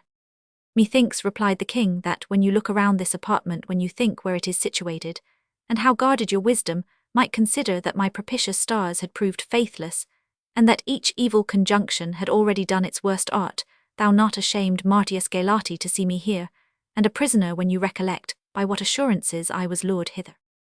And art thou not ashamed, my royal sire, replied the philosopher, thou whose step in science was so forward, thy apprehension so quick, thy perseverance so unceasing, Gart, thou not ashamed to turn from the first frown of fortune, like a craven from the first clash of arms, didst thou propose to become participant of those mysteries which raise men above the passions, the mischances, the pains, the sorrows of life, a state only to be attained by rivaling the firmness of the ancient Stoic, and dost thou shrink from the first pressure of adversity, and forfeit the glorious prize for which thou didst start as a competitor, frightened out of the course like a scared racer by shadowy and unreal evils? Shadowy and unreal, frontless as thou art, exclaimed the king, is this dungeon unrealed weapons of the guards of my detested enemy Burgundy, which you may hear clash at the gate? Are those shadows what traitor are real evils? if imprisonment, dethronement, and danger of life are not so. Ignorance, my brother, and prejudice, answered the sage with great firmness, are the only real evils. Believe me that kings in the plenitude of power, if immersed in ignorance and prejudice, are less free than sages in a dungeon, and loaded with material chains. Towards this true happiness it is mine to guide you, but yours to attend to my instructions. And it is to such philosophical freedom that your lessons would have guided me, said the king very bitterly. I would you had told me at Plessis that the dominion promised me so liberally was an empire over my own passions, that the success of which I was assured related to my progress in philosophy, and that I might become as wise and as learned as a strolling mountebank of Italy. I might surely have attained this mental ascendancy at a more moderate price than that of forfeiting the fairest crown in Christendom, and becoming tenant of a dungeon in Peron. Go, sir, and think not to escape condign punishment. There is a heaven above us. I leave you not to your fate, replied Martius, until I have vindicated, even in your eyes darkened as they are, that reputation a brighter gem than the brightest in thy crown, and at which the world shall wonder ages. After all, the race of Capet, the surname of the kings of France, beginning with Hugh Capet 987, are mouldered into oblivion in the charnels of Saint Denis. Speak on, said Louis, then impudence cannot make me change my purposes or my opinion yet, as I may never again pass judgment. As a king, I will not censure the unheard. Speak, Thentho. The best thou canst say will be to speak the truth. Confess that I am a dupe, thou an impostor, thy pretended science a dream, and the planets which shine above us as little influential of our destiny as their shadows when reflected in the river, are capable of altering its course. And how knowst thou, answered the astrologer boldly, the secret influence of yonder blessed lights? Speakst thou of their inability to influence waters, when yet thou knowst that ever the weakest, the moon herself weakest, because nearest to this wretched earth of our shoals, under her domination not such poor streams as the Somme, but the tides of the mighty ocean itself, which ebb and increase as her disk waxes and wanes, and watch her influence as a slave waits the nod of a sultana. And now, Louis of Valois, answer my parable in turn. Confess, art thou not like the foolish passenger who becomes wroth with his pilot, because he cannot bring the vessel into harbour without experiencing occasionally the adverse force of winds and currents? I could indeed point to thee the probable issue of thine enterprise as prosperous, but it was in the power of heaven alone to conduct thee thither, and if the path be rough and dangerous, was it in my power to smooth or render it more safe. Where is thy wisdom of yesterday, which taught thee so truly to discern that the ways of destiny are often ruled to our advantage, though in opposition to our wishes? You remind me, said the king hastily, of one specific falsehood. You foretold yonder Scot should accomplish his enterprise fortunately for my interest and honour, and thou knowest it has so terminated that no more mortal injury could I have received than from the impression which the issue of that affair is like to make on the excited brain of the mad bull of Burgundy. This is a direct falsehood. Thou canst plead no evasion here, canst refer to no remote favourable turn of the tide, for which, like an idiot sitting on the bank, until the river shall pass away, thou wouldst have me wait contentedly here. Thy craft deceived thee. Thou wert weak enough to make a specific prediction, which has proved directly false. Which will prove most firm and true, answered the astrologer boldly. I would desire no greater triumph of art over ignorance than that prediction, and its accomplishment will afford. I told thee he would be faithful in any honourable commission. Hath he not been so? I told thee he would be scrupulous in aiding any evil enterprise. Hath he not proved so? If you doubt it, go ask the Bohemian Hayreddin Mograbin. The king here coloured deeply with shame and anger. I told thee, continued the astrologer, that the conjunction of planets under which he set forth augured danger to the person, and hath not his path been beset by danger? I told thee that it augured an advantage to the sender, and of that thou wilt soon have the benefit. Soon have the benefit, exclaimed the king. Have I not the result already in disgrace and imprisonment? No, answered the astrologer, the end is not as yet. Thine own tongue shall ere long confess the benefit which thou hast received from the manner in which the messenger bore himself in discharging thy commission. This is too insolent, said the king, at once to deceive, and to insult. But hence think not my wrongs shall be unavenged. There is a heaven above us. Galati turned to depart. Yet stop, said Louis, thou bearest an imposture bravely out. Let me hear your answer to one question, and think ere you speak. Can thy pretended skill ascertain the hour of thine own death? Only by referring to the fate of another, said Galati. I understand not thine answer, said Louis. "Know then, O king," said Martius, "that this only I can tell with certainty concerning mine own death, that it shall take place exactly 24 hours before that of your majesty."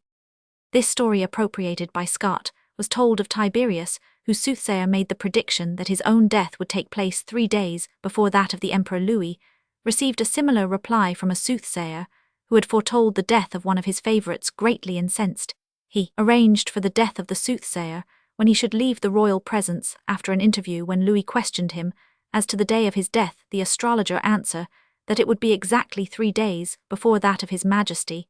There was of course care taken that he should escape his destined fate, and he was ever after much protected by the king as a man of real science, and intimately connected with the royal destinies. Louis was the slave of his physicians, also courtier. One of these was paid a retaining fee of 10,000 crowns, besides great sums in lands and money. He maintained over Louis unbounded influence by using to him the most disrespectful harshness and insolence I know. He said to the suffering king that one morning you will turn me adrift like so many others. But by heaven you had better beware, for you will not live 8 days after you have done so. "How sayest thou?" said Louis, his countenance again altering. Hold, go not, wait one moment. Saidst thou my death should follow thine so closely?" "Within the space of 24 hours, repeated Galati firmly. "If there be one sparkle of true divination in those bright and mysterious intelligences, which speak each on their courses, though without a tongue, I wish your majesty good rest." Hold, go not," said the king, taking him by the arm, and leading him from the door. "Martius Galati, I have been a kind master to the enriched Themade, the my friend, me companion, the instructor of my studies be. Open with me, I entreat you, is there aught in this art of yours? In very deed shall this Scots mission be in fact propitious to me, and is the measure of our lives so very nearly matched? Confess, my good Martius, you speak after the trick of your trade. Confess, I pray you, and you shall have no displeasure at my hand. I am in Yersa, prisoner likely, to be deprived of a kingdomto. One in my condition, truth, is worth kingdoms, and it is from the dearest Martius that I must look for this inestimable jewel. And I have laid it before your majesty," said Galati, "at the risk that in brutal passion you might turn upon me and rend me." "Who I, Galati?" replied Louis mildly. "Alas, thou mistakest me. Am I not captivated? Should not I be patient, especially since my anger can only show my impotence? Tell me, then, in sincerity, have you fooled me, or is your science true, and do you truly report it?" "Your majesty will forgive me if I reply to you," said Martius Galati, "that time on time and the event will convince incredulity. It suits ill the place of confidence which I have held at the council table of the renowned conqueror Matthias Corvinus of Hungarine, in the cabinet of the emperor himself, to reiterate assurances of that which I have advanced as true. If you will not believe me, I can but refer to the course of events. A day or 2 days' patience will prove or disprove what I have averred concerning the young Scot, and I will be contented to die on the wheel, and have my limbs broken joint by joint if your majesty have not advantage, and that in a most important degree from the dauntless conduct of that Quentin Durward. But if I were to die under such tortures, it would be well your majesty should seek a ghostly father, for from the moment my last groan is drawn, only 24 hours will remain to you for confession and penitence." Louis continued to keep hold of Galati's robe as he led him towards the door, and pronounced, as he opened it in a loud voice, "Tomorrow we'll talk more of this. Go in peace, my learned father, go in peace, go in peace." He repeated these words 3 times, and still afraid that the provost marshal might mistake his purpose, he led the astrologer into the hall, holding fast his robe, as if afraid that he should be torn from him and put to death before his eyes. He did not unloose his grasp until he had not only repeated again and again the gracious phrase, "Go in peace," but even made a private signal to the provost marshal to enjoin a suspension of all proceedings against the person of the astrologer. Thus did the possession of some secret information, joined to audacious courage and readiness of wit, save Galati from the most imminent danger. And thus was Louis, the most sagacious as well as the most vindictive amongst the monarchs of the period, cheated of his revenge by the influence of superstition upon a selfish temper, and a mind to which, from the consciousness of many crimes, the fear of death was peculiarly terrible. He felt, however, considerable mortification at being obliged to relinquish his purposed vengeance, and the disappointment seemed to be shared by his satellites, to whom the execution was to have been committed. Le Balafre, alone, perfectly indifferent on the subject, so soon as the countermanding signal was given, left the door at which he had posted himself, and in a few minutes was fast asleep. The provost marshal, as the group reclined themselves to repose in the hall, after the king retired to his bedchamber, continued to eye the goodly form of the astrologer with the look of a mastiff watching a joint of meat, which the cook had retrieved from his jaws, while his attendants communicated to each other in brief sentences their characteristic sentiments. The poor blinded necromancer whispered trois echelles with an air of spiritual unction and commiseration to his comrade Petit Andre, hath lost the fairest chance of expiating some of his vile sorceries by dying through means of the cord of the blessed Saint Francis, and I had purpose indeed to leave the comfortable noose around his neck, to scare the foul fiend from his unhappy carcass. And I said Petit Andre have missed the rarest opportunity of knowing how far a weight of 17 stone will stretch a 3-plied cordet, would have been a glorious experiment in our linened, the jolly old boy would have died so easily. While this whispered dialogue was going forward, Martius, who had taken the opposite side of the huge stone fireplace round which the whole group was assembled, regarded them askance, and with a look of suspicion he first put his hand into his vest, and satisfied himself that the handle of a very sharp double poniard which he always carried about him was disposed conveniently for his grasp, for as we have already noticed, he was, though now somewhat unwieldy, a powerful athletic man, and prompt and active at the use of his weapon. Satisfied that this trusty instrument was in readiness, he next took from his bosom a scroll of parchment inscribed with Greek characters, and marked with cabalistic signs, drew together the wood in the fireplace, and made a blaze by which he could distinguish the features and attitude of all who sat or lay around the heavy and deep slumbers of the Scottish soldier, who lay motionless with rough countenance, as immovable as if it were cast in bronzeth pale and anxious face of Oliver, who at one time assumed the appearance of slumber and again opened his eyes, and raised his head hastily, as if stung by some internal throe, or awakened by some distant sound, discontented savage bulldog aspect of the provost, who looked frustrate of his will, not half sufficed and greedy yet to kill, while the background was filled up by the ghastly hypocritical countenance of trois echelles, whose eyes were cast up towards heaven, as if he was internally saying his devotions, and the grim drollery of Petit Andre, who amused himself with mimicking the gestures and wry faces of his comrade, before he betook himself to sleep.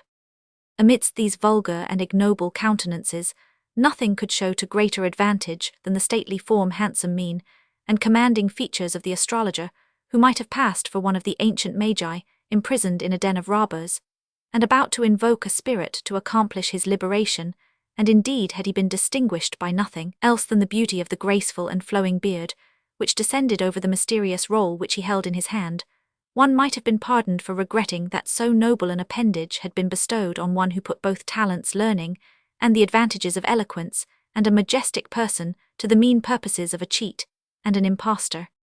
Thus passed the night in Count Herbert's tower in the castle of Perron. When the first light of dawn penetrated the ancient Gothic chamber, the king summoned Oliver to his presence, who found the monarch sitting in his nightgown, and was astonished at the alteration which one night of mortal anxiety had made in his looks. He would have expressed some anxiety on the subject, but the king silenced him by entering into a statement of the various modes by which he had previously endeavoured to form friends at the court of Burgundy, and which Oliver was charged to prosecute so soon as he should be permitted to stir abroad. And never was that wily minister more struck with the clearness of the king's intellect, and his intimate knowledge of all the springs which influence human actions, than he was during that memorable consultation.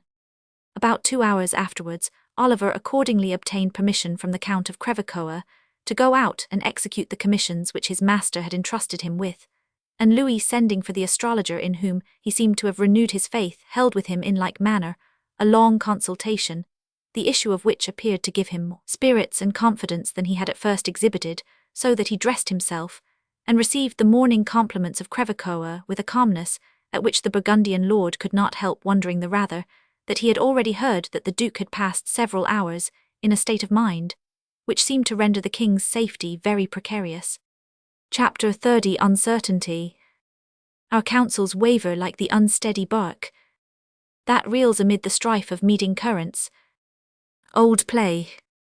If the night passed by Louis was carefully anxious and agitated, that spent by the Duke of Burgundy, who had at no time the same mastery over his passions, and indeed who permitted them almost a free and uncontrolled dominion over his actions, was still more disturbed.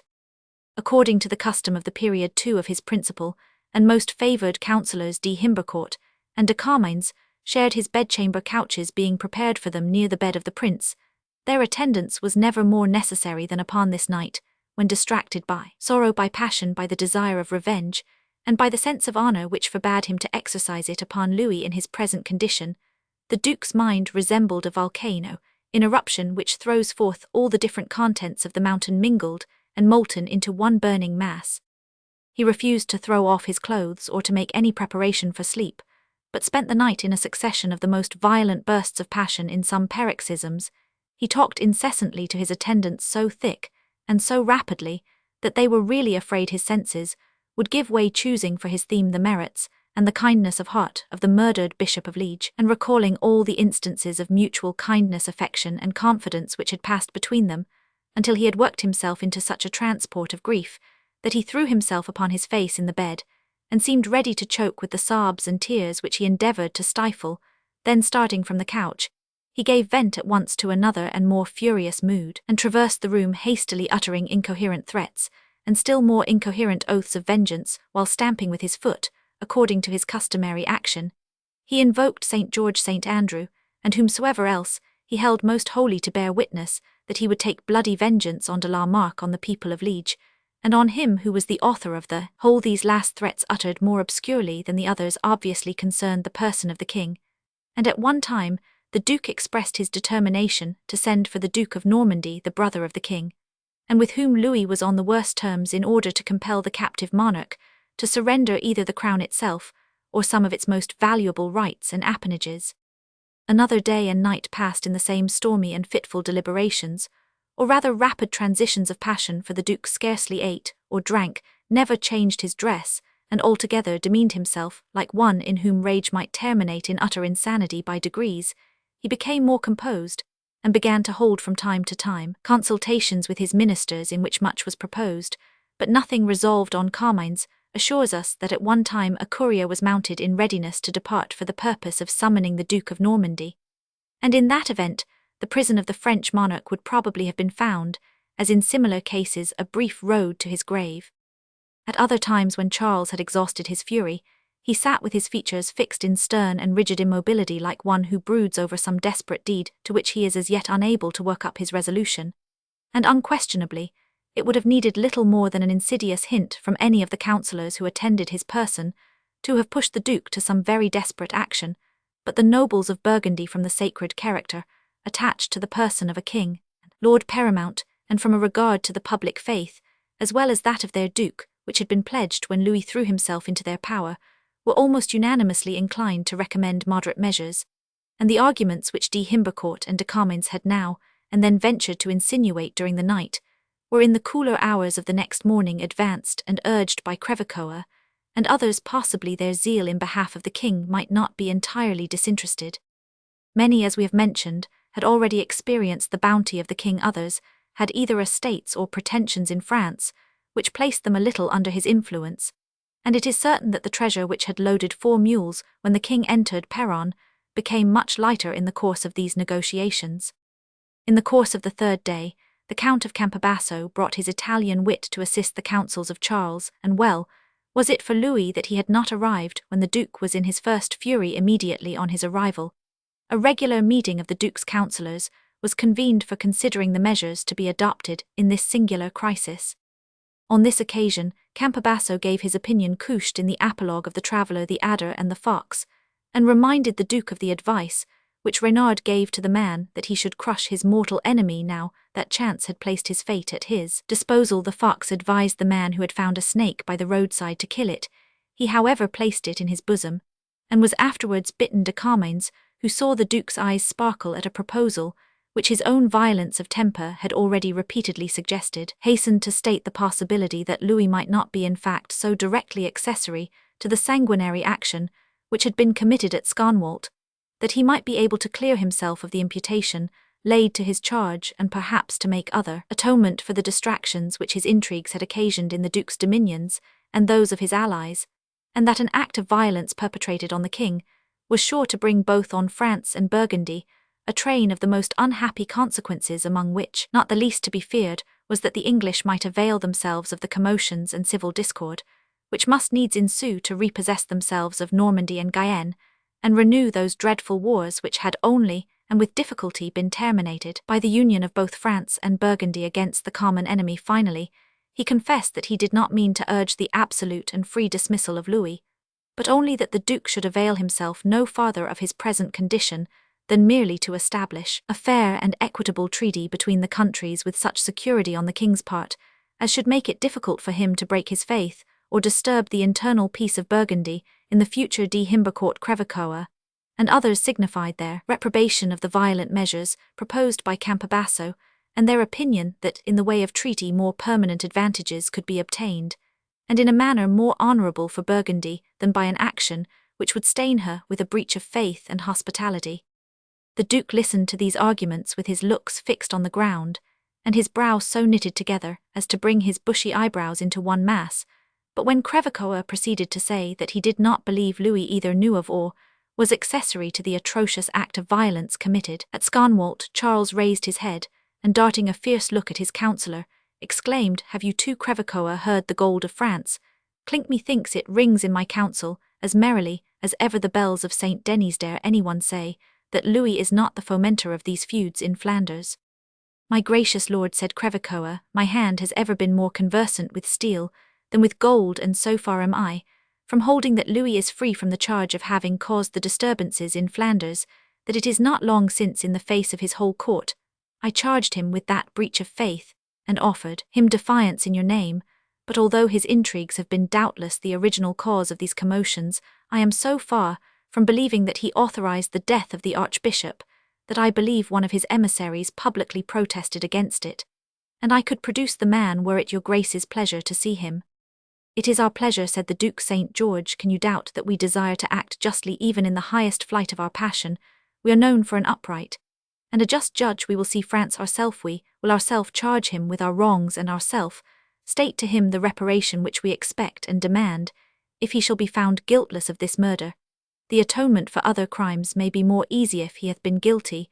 Who shall say that a life of penitence in some retired monastery were not a most deserved and a most merciful doom? Who," he added, kindling as he spoke, "who shall dare to blame a revenge, yet more direct and more speedy? Let your witness attend. We will to the castle at the hour before noon. Some articles we will minute down with which he shall comply, or woe on his head. Others shall depend upon the proof. Break up the council, and dismiss yourselves. I will but change my dress, as this is scarce a fitting trim in which to wait on my most gracious sovereign." With a deep and bitter emphasis on the last expression, the Duke arose and strode out of the room. "Louis' safety, and what is worse, the honour of Burgundy, depend on a cast of the dice," said de Himbercourt to Crevecoeur, "and to de Carmains haste thee to the castle. De Carmains, thou hast a better filed tongue than either Crevecoeur or Roman. One explain to Louis what storm is approaching, will best know how to pilot himself. I trust this life guardsman will say nothing which can aggravate, for who knows what may have been the secret commission with which he was charged." "The young man," said Crevecoeur, "seems bold yet prudent, and wary far beyond his years in all which he said to me. He was tender of the king's character, as of that of the prince whom he serves. I trust he will be equally so in the Duke's presence. I must go seek him, and also the young Countess of Croy." "The Countess, you told us you had left her at St. Bridget's." "Aye, but I was obliged," said the Count, "to send for her express by the Duke's orders, and she has been brought hither on a litter, as being unable to travel otherwise.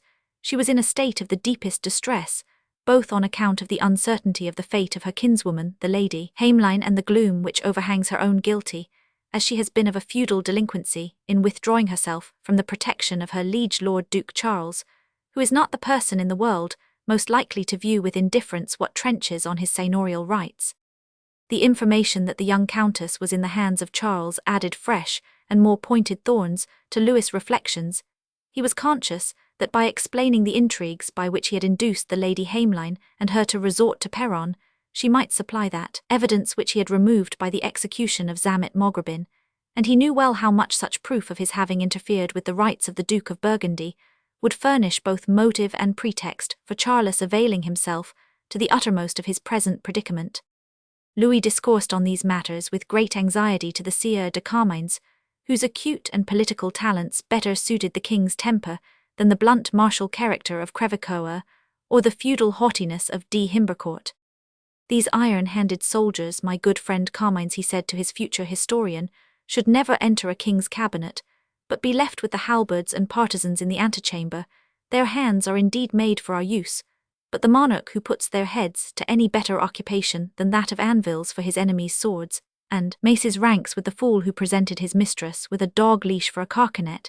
It is with such as thou, Philip, whose eyes are gifted with the quick and keen sense that sees beyond the exterior surface of affairs, that princes should share their council table, their cabinet, what do I say, the most secret recesses of their soul. De Comines himself, so keen a spirit, was naturally gratified with the approbation of the most sagacious prince in Europe, and he could not so far disguise his internal satisfaction, but that Louis was aware he had made some impression on him. I would, continued he, that I had such a servant, or rather, that I were worthy to have such a one. I had not then been in this unfortunate situation, which nevertheless I should hardly regret could I but discover any means of securing the services of so experienced a statist. De Comines said that all his faculties, such as they were at the service of his most Christian Majesty, saving always his allegiance to his rightful Lord Duke Charles of Burgundy. And am I one who would seduce you from that allegiance? Said Louis pathetically. Alas, am I not now endangered by having reposed too much confidence in my vassal? And can the cause of feudal good faith be more sacred with any than with me, whose safety depends on an appeal to it? No, Philip de Comines, continue, to serve Charles of Burgundy, and you will best serve him by bringing round a fair accommodation with Louis of France. In doing thus, you will serve us both, and one at least will be grateful. I am told your appointments in this court hardly match those of the Grand Falconer, and thus the services of the wisest counsellor in Europe are put on a level, or rather ranked below those of a fellow who feeds and physics kites. France has wide Lancashire king has much gold. Allow me, my friend, to rectify this scandalous inequality. The means are not distant, permit me to use them. The king produced a weighty bag of money, but de Comines, more delicate in his sentiments than most courtiers of that time, declined the proffer, declaring himself perfectly satisfied with the liberality of his native prince, and assuring Louis that his desire to serve him could not be increased by the acceptance of any such gratuity as he had proposed. Singular man, exclaimed the king, let me embrace the only courtier of his time, at once capable and incorruptible. Wisdom is to be desired more than fine gold, and believe me, I trust in thy kindness, Philip, at this pinch, more than I do in the purchased assistance of many who have received my gifts. I know you will not counsel your master to abuse such an opportunity as fortune, and to speak plain, de Comines, as my own folly has afforded him. To abuse it by no means, answered the historian, but most certainly to use it. How and in what degree, said Louis, I am not ass enough to expect that I shall escape without some ransom, but, let it be a reasonable reason, I am ever willing to listen to at Paris, or at Plessis, equally as at Peronne. Ah, but if it like your majesty, replied de Comines, reason at Paris or Plessis was used to speak in so low and soft a tone of voice that she could not always gain an audience of your majesty at Peronne. She borrows the speaking trumpet of necessity, and her voice becomes lordly and imperative. You are figurative, said Louis, unable to restrain an emotion of peevishness. I am a dull, blunt man, Sir of Comines. I pray you leave your tropes, and come to plain ground. What does your duke expect of me? I am the bearer of no propositions, my lord, said de Comines. The duke will soon explain his own pleasure, but some things occur to me as proposals for which your majesty ought to hold yourself prepared, as for example the final session of these towns here upon the Somme. I expected so much, said Louis, that you should disown the Liégeois and William de la Marck. As willingly as I disclaim hell and Satan, said Louis. Ample security will be required by hostages or occupation of fortresses or otherwise, that France shall in future abstain from stirring up rebellion among the Flemings. It is something new, answered the king, that a vassal should demand pledges from his sovereign, but let that pass too. A suitable and independent appanage for your illustrious brother, the ally and friend of my master Normandy or Champagne. The duke loves your father's house, my liege. So well, answered Louis, that Mortier he's about to make them all kings. Is your budget of hints yet emptied? Not entirely, answered the counsellor. It will certainly be required that your majesty will forbear molesting, as you have done of late, the Duc de Bretagne, and that you will no longer contest the right, which he and other grand feudatories have to strike money to term themselves dukes and princes by the grace of God. In a word, to make so many kings of my vassals. Sir Philip, would you make a fratricide of me? You remember well my brother Charles was no sooner Duke of Guyenne than he died, and what will be left to the descendant and representative of Charlemagne, after giving away, These rich provinces save to be smeared with oil a king, priest or prophet was consecrated by means of oil at Rheims, and to eat their dinner under a high canopy. We will diminish your majesty's concern on that score, by giving you a companion in that solitary exaltation, said Philip de Comines, the Duke of Burgundy, though he claims not at present the title of an independent king, desires, nevertheless, to be freed in future from the abject marks of subjection required of him to the crown of Francite. Is his purpose to close his ducal coronet with an imperial arch, and surmount it with a globe in emblem that his dominions are independent? And how dares the Duke of Burgundy, the sworn vassal of France, exclaimed Louis, starting up, and showing an unwonted degree of emotion, how dares he propose such terms to his sovereign, as by every law of Europe should infer a forfeiture of his fief? The doom of forfeiture it would in this case be difficult to enforce, answered de Comines calmly. Your majesty is aware that the strict interpretation of the feudal law is becoming obsolete even in the empire, and that superior and vassal endeavor to mend their situation in regard to each other as they have power and opportunity. Your majesty's interferences with the duke's vassals in Flanders will prove an exculpation of my master's conduct, supposing him to insist that by enlarging his independence France should in future be debarred from any pretext of doing so. Comines, said Louis, arising again, and pacing the room in a pensive manner, this is a dreadful lesson on the text vi victis, woe to the vanquished. You cannot mean that the Duke will insist on all these hard conditions. At least I would have your majesty be in a condition to discuss them all.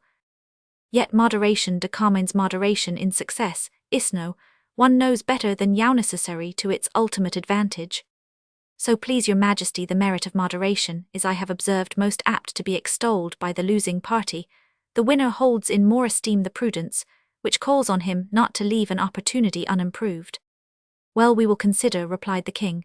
But at least thou hast reached the extremity of your duke's unreasonable exaction. There can remain nothinger if there does, for so thy brow intimates. What is it? What indeed can it? Buneless it be my crown, which these previous demands, if granted, will deprive of all its lustre.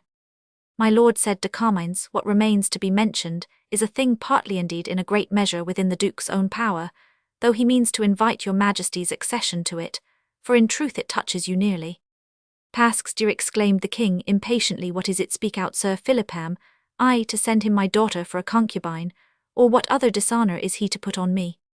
No dishonour, my liege, but your majesty's cousin, the illustrious Duke of Orleans. Ha, exclaimed the king, but de Comines proceeded without heeding the interruption. Having conferred his affections on the young Countess Isabelle de Croix, the Duke expects your majesty will on your part, as he on his yield your assent to the marriage, and unite with him in endowing the right noble couple with such an appanage, as joined to the Countess' estates, may form a fit establishment for a child of France. Never, never, said the king, bursting out into that emotion, which he had of late suppressed with much difficulty, and striding about in a disordered haste, which formed the strongest contrast to the self-command which he usually exhibited. Never, never let them bring scissors, and shear my hair like that of the perish fool, whom I have so richly resembled. Let them bid the monastery or the grave yawn for me. Let them bring red-hot basins to sear my eye sacks, or aconite, whatever they will, but Orleans shall not break his plighted faith to my daughter or marry another, while she lives. Your majesty, said de Comines, ere you set your mind so keenly against what is proposed, will consider your own want of power to prevent it. Every wise man, when he sees a rock giving way, withdraws from the bootless attempt of preventing the fall. But a brave man, said Louis, will at least find his grave beneath it.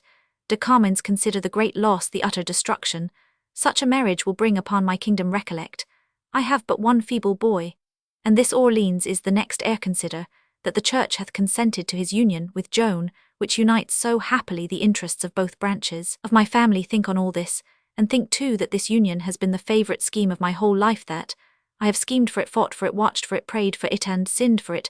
Philip de Comines, I will not forgo it. Think, man, think, pity me in this extremity. Thy quick brain can speedily find some substitute for this sacrifice, some ram to be offered up instead of that project, which is dear to me as the patriarch's only son was to him Isaac, whose father Abraham, in obedience to the command of God, was about to sacrifice him upon the altar, when a ram appeared which Abraham offered in his stead. Philip, pity me, you at least should know that to men of judgment and foresight the destruction, the scheme on which they have long dwelt, and for which they have long toiled is more inexpressibly bitter than the transient grief of ordinary men whose pursuits are but the gratification of some temporary passion. You, who know how to sympathize with the deeper, the more genuine distress of baffled prudence and disappointed sagacity, will you not feel for me? My lord and king, replied de Carmains, I do sympathize with your distress in so far as duty to my master. Do not mention him, said Louis, acting, or at least appearing to act under an irresistible and headlong impulse, which withdrew the usual guard which he maintained over his language. Charles of Burgundy is unworthy of your attachment, he who can insult and strike his counsellors, who can distinguish the wisest and most faithful among them by the opprobrious name of booted head. The wisdom of Philip de Carmains did not prevent his having a high sense of personal consequence, and he was so much struck with the words which the king uttered, as it were in the career of a passion which overleaped ceremony, that he could only reply by repetition of the words booted head. It is impossible that my master the Duke could have so termed the servant who has been at his side, since he could mount a palfrey, and that too before a foreign monarch. It is impossible. Louis instantly saw the impression he had made, and avoiding, alike a tone of condolence which might have seemed insulting, and one of sympathy which might have savoured of affectation, he said with simplicity, and at the same time with dignity, my misfortunes make me forget my courtesy, else I had not spoken to you of what it must be unpleasant for you to hear, but you have in reply taxed me with having uttered impossibilities. This touches my honour, yet I must submit to the charge if I tell you not the circumstances which the Duke, laughing until his eyes ran over, assigned for the origin of that opprobrious name, which I will not offend your ears by repeating thus. Then it chanced you, Sir Philip de Carmains, were at a hunting match with the Duke of Burgundy, your master, and when he alighted after the chase, he required your services in drawing off his boots, reading in your looks perhaps some natural resentment of this disparaging treatment. He ordered you to sit down in turn, and rendered you the same office he had just received from you, but offended at your understanding him. Literally, he no sooner plucked one of your boots off than he brutally beat it about your head, till the blood flowed, exclaiming against the insolence of a subject, who had the presumption to accept of such a service at the hand of his sovereign, and hence he or his privileged fool La Gloria is in the current habit of distinguishing you by the absurd and ridiculous name of Tete Bart, which makes one of the Duke's most ordinary subjects of pleasantry. The story is told more bluntly, and less probably, in the French memoirs of the period, which affirm that Carmains, out of a presumption inconsistent with his excellent good sense, had asked of Charles of Burgundy to draw off his boots, without having been treated with any previous familiarity to lead to such a freedom. I have endeavoured to give the anecdote a turn more consistent with the sense and prudence of the great author concerned. While Louis thus spoke, he had the double pleasure of galling to the quick the person whom he addressed, an exercise which it was in his nature to enjoy even where he had not, as in the present case, the apology that he did so in pure retaliation, and that of observing that he had at length been able to find a point in de Carmain's character which might lead him gradually from the interests of Burgundy to those of France.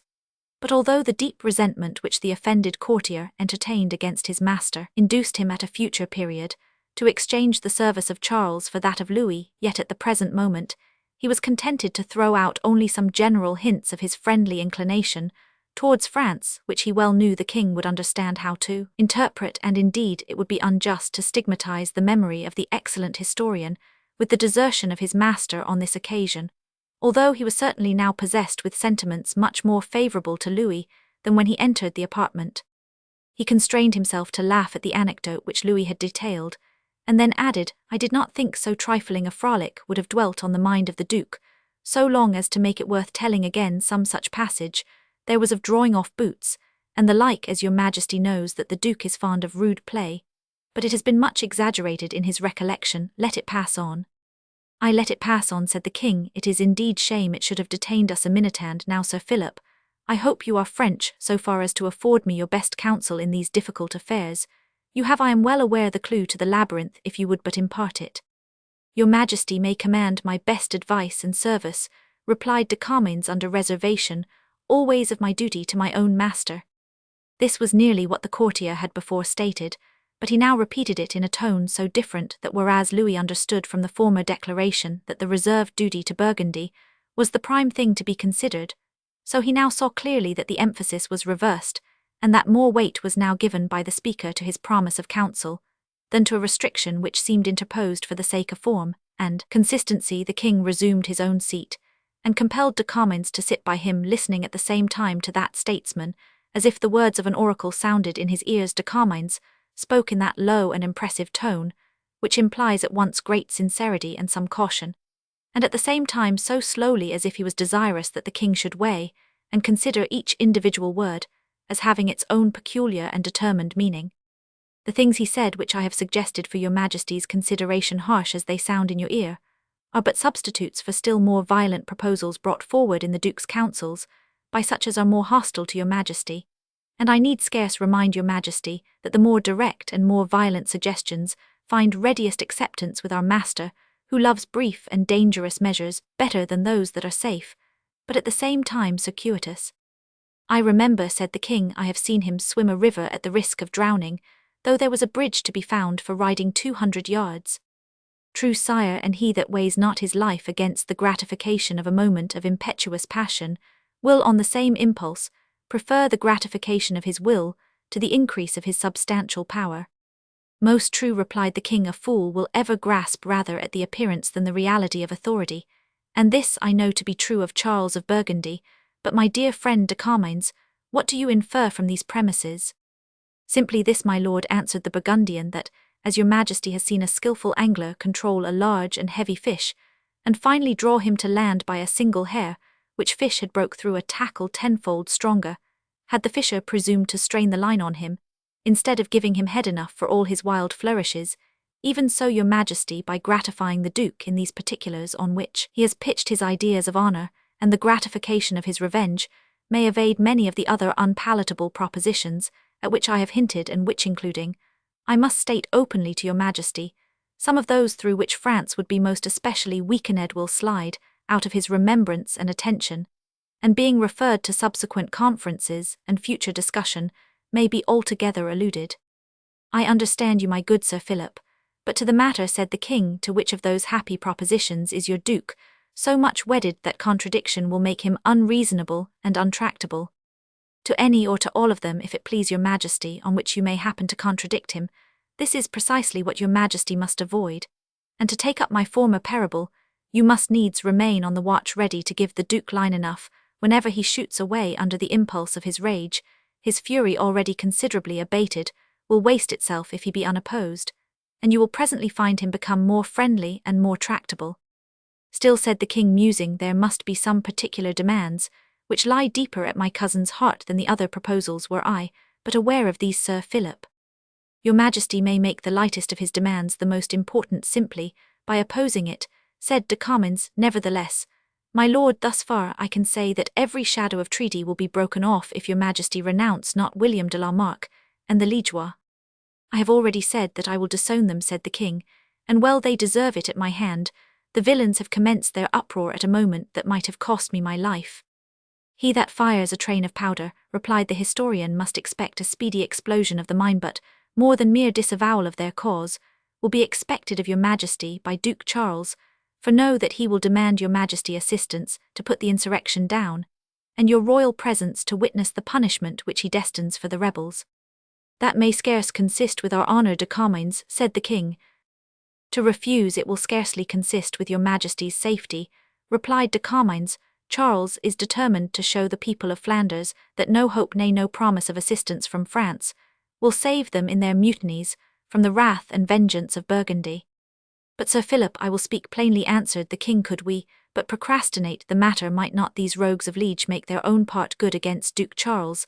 The knaves are numerous, and steady can they not hold out their town against him? With the help of the 1,000 archers of France, whom your majesty promised them, they might have done something, but whom I promised them, said the king. Alas, good Sir Philip, you much wrong me in saying so. But without whom, continued de Comines, not heeding the interruption, as your majesty will not now likely find it convenient to supply them, what chance will the burghers have of making good their town, in whose walls the large breaches made by Charles after the battle of St-Tron are still unrepaired, so that the lances of Hainault, Brabant and Burgundy may advance to the attack, 20 men in front? The improvident idiots, said the king, if they have thus neglected their own safety, they deserve not my protection. Pass on, I will make no quarrel for their sake. The next point, I fear, will sit closer to your majesty's heart, said de Comines. Ah, replied the king, you mean that infernal marriage. I will not consent to the breach of the contract betwixt my daughter Joan and my cousin of Orleans. It would be wresting the sceptre of France from me and my posterity, for that feeble boy, the Dauphin, is a blighted blossom which will wither without fruit. This match between Joan and Orleans has been my thought by day, my dream, by night. I tell thee, Sir Philip, I cannot give it up. Besides, it is inhuman to require me with my own hand to destroy at once my own scheme of policy, and the happiness of a pair brought up for each other. Are they then so much attached? Said de Carmains. One of them at least, said the king, and the one for whom I am bound to be most anxious. But you smile, Sir Philip, you are no believer in the force of love. Nay, said de Carmains, if it please you, sire, I am so little an infidel in that particular that I was about to ask whether it would reconcile you in any degree to your acquiescing in the proposed marriage betwixt the Duke of Orleans and Isabelle de Croix, were I to satisfy you that the Countess' inclinations are so much fixed on another that it is likely it will never be a match. King Louis sighed. Alas, he said, my good and dear friend, from what sepulchre have you drawn such dead comfort? Her inclinations, indeed, why, to speak truth, supposing that Orleans detested my daughter Joan, yet, but for this ill-ravelled web of mischance, he must needs have married her. So you may conjecture how little chance there is of this damsel's being able to refuse him under a similar compulsion, and he a child of France. Besides, are no Philip little fear of her standing obstinate against the suit of such a lover. Varium et mutabile semper femina, woman is always inconstant and capricious. Philip, your Majesty may in the present instance undervalue the obstinate courage of this young lady. She comes of a race determinately wilful, and I have picked out of Crevecoeur that she has formed a romantic attachment to a young squire who, to say truth, rendered her many services on the road. Ha, said the king, an archer of my guards, by name Quentin Durward. The same as I think, said de Carmains. He was made prisoner along with the countess, travelling almost alone together. Now our Lord and our Lady and Monseigneur Saint Martin and Monseigneur Saint Julian be praised, every one of them, said the king, and all laud and honour to the learned Galati, who read in the stars that this youth's destiny was connected with mine, if the maiden be so attached to him as to make her refractory to the will of Burgundy. This Quentin hath indeed been rarely useful to me.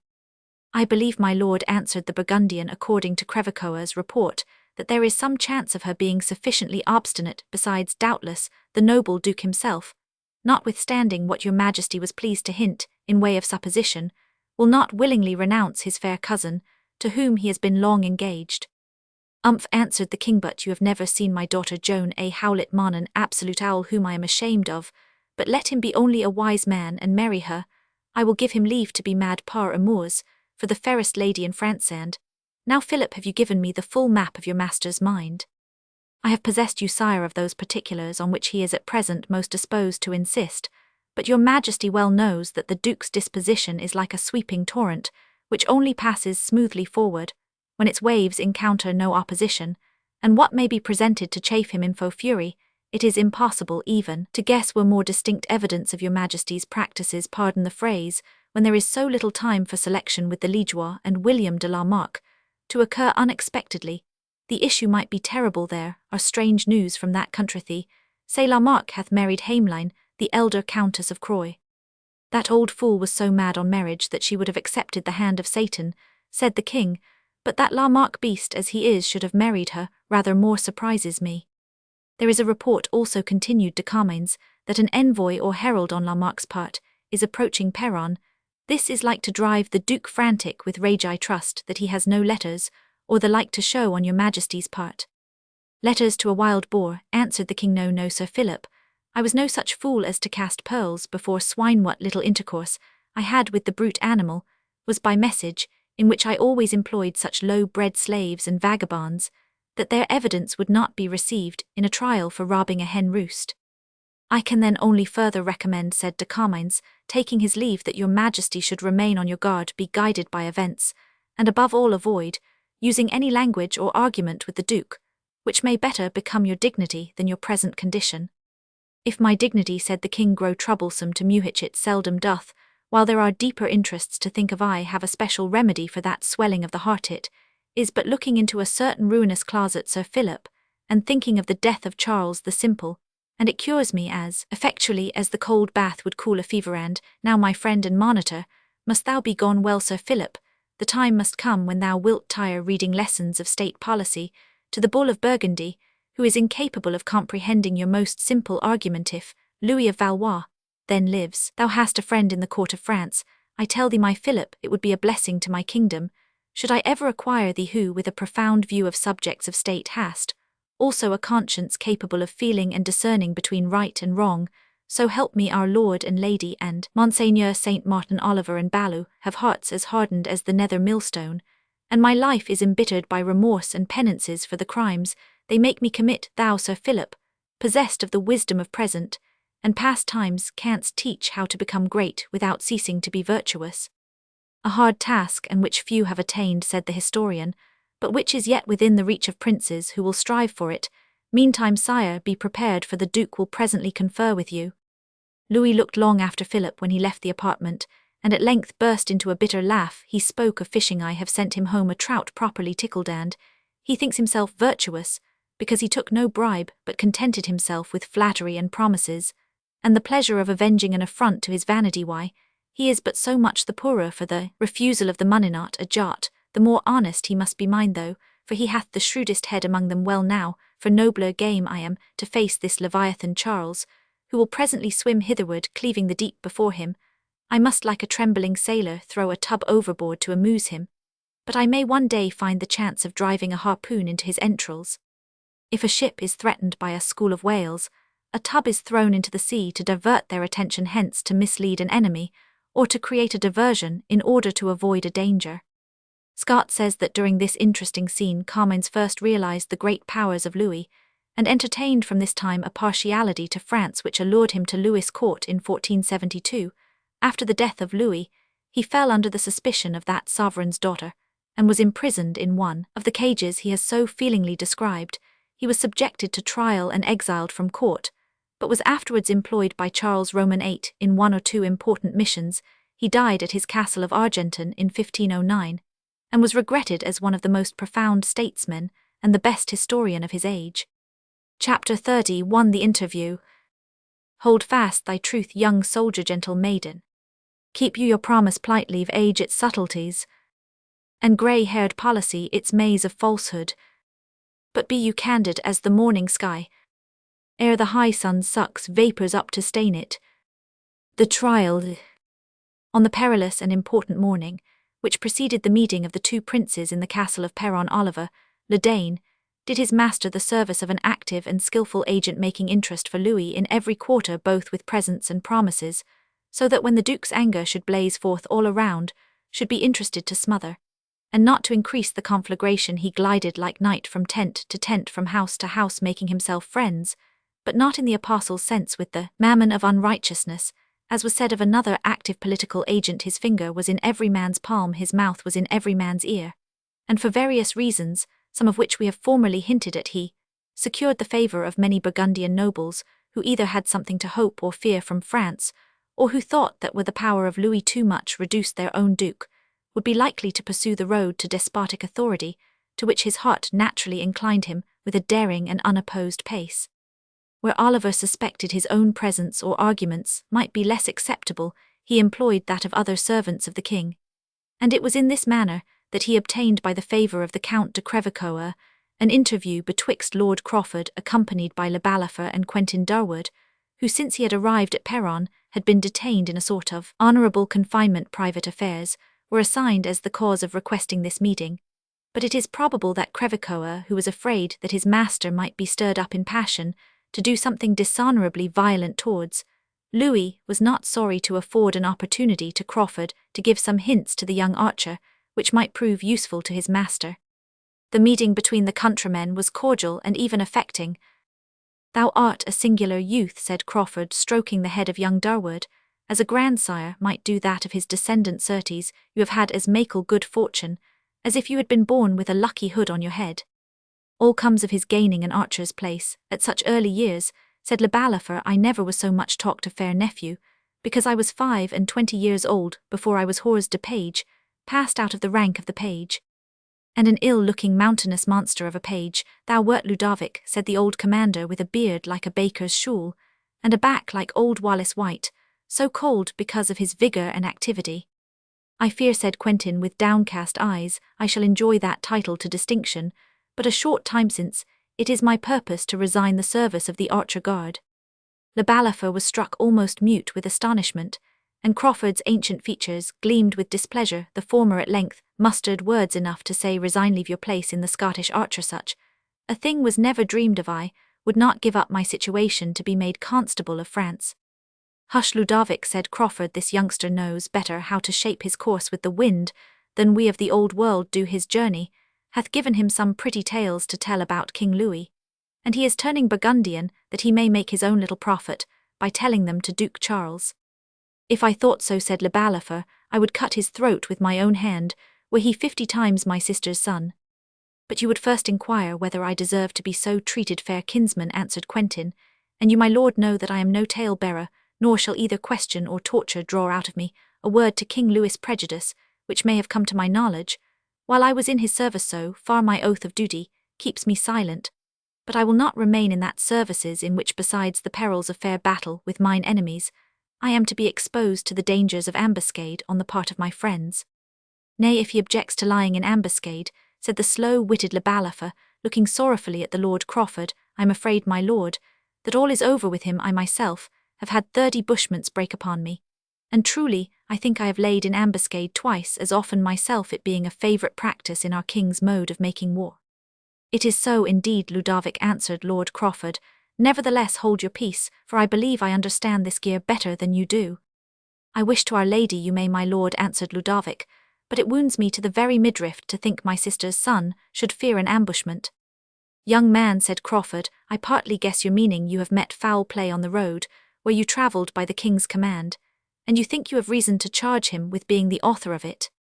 "I have been threatened with foul play in the execution of the king's commission," answered Quentin, "but I have had the good fortune to elude it. Whether his majesty be innocent or guilty in the matter, I leave to God, and his own conscience. He fed me when I was Ahinger received me when I was a wandering stranger. I will never load him in his adversity with accusations which may indeed be unjust, since I heard them only from the vilest mouths." "My dear boy, me own lad," said Crawford, taking him in his arms, "ye think like a Scot, every joint of you like one that will forget a cause of quarrel with a friend, whose back is already at the wall, and remember nothing of him but his kindness." "Since my Lord Crawford has embraced my nephew," said Ludovic, "Leslie, I will embrace him also, though I would have you to know that to understand the service of an ambushment is as necessary to a soldier as it is to a priest to be able to read his breviary." "Be hushed, Ludovic," said Crawford, "ye are an ass, my friend, and ken not the blessing heaven has sent you in this brocalantant. Now tell me, Quentin, my man, hath the king any advice of this brave Christian and manly resolution of yours? For poor man, he had need in his strait to ken what he has to reckon upon, had he but brought the whole brigade of guards with him. But guards will be done kens he of your purpose, think you?"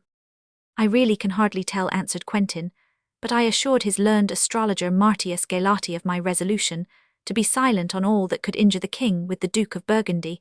The particulars which I suspect I will not under your favour communicate even to your lordship, and to the philosopher I was of course far less willing to unfold myself."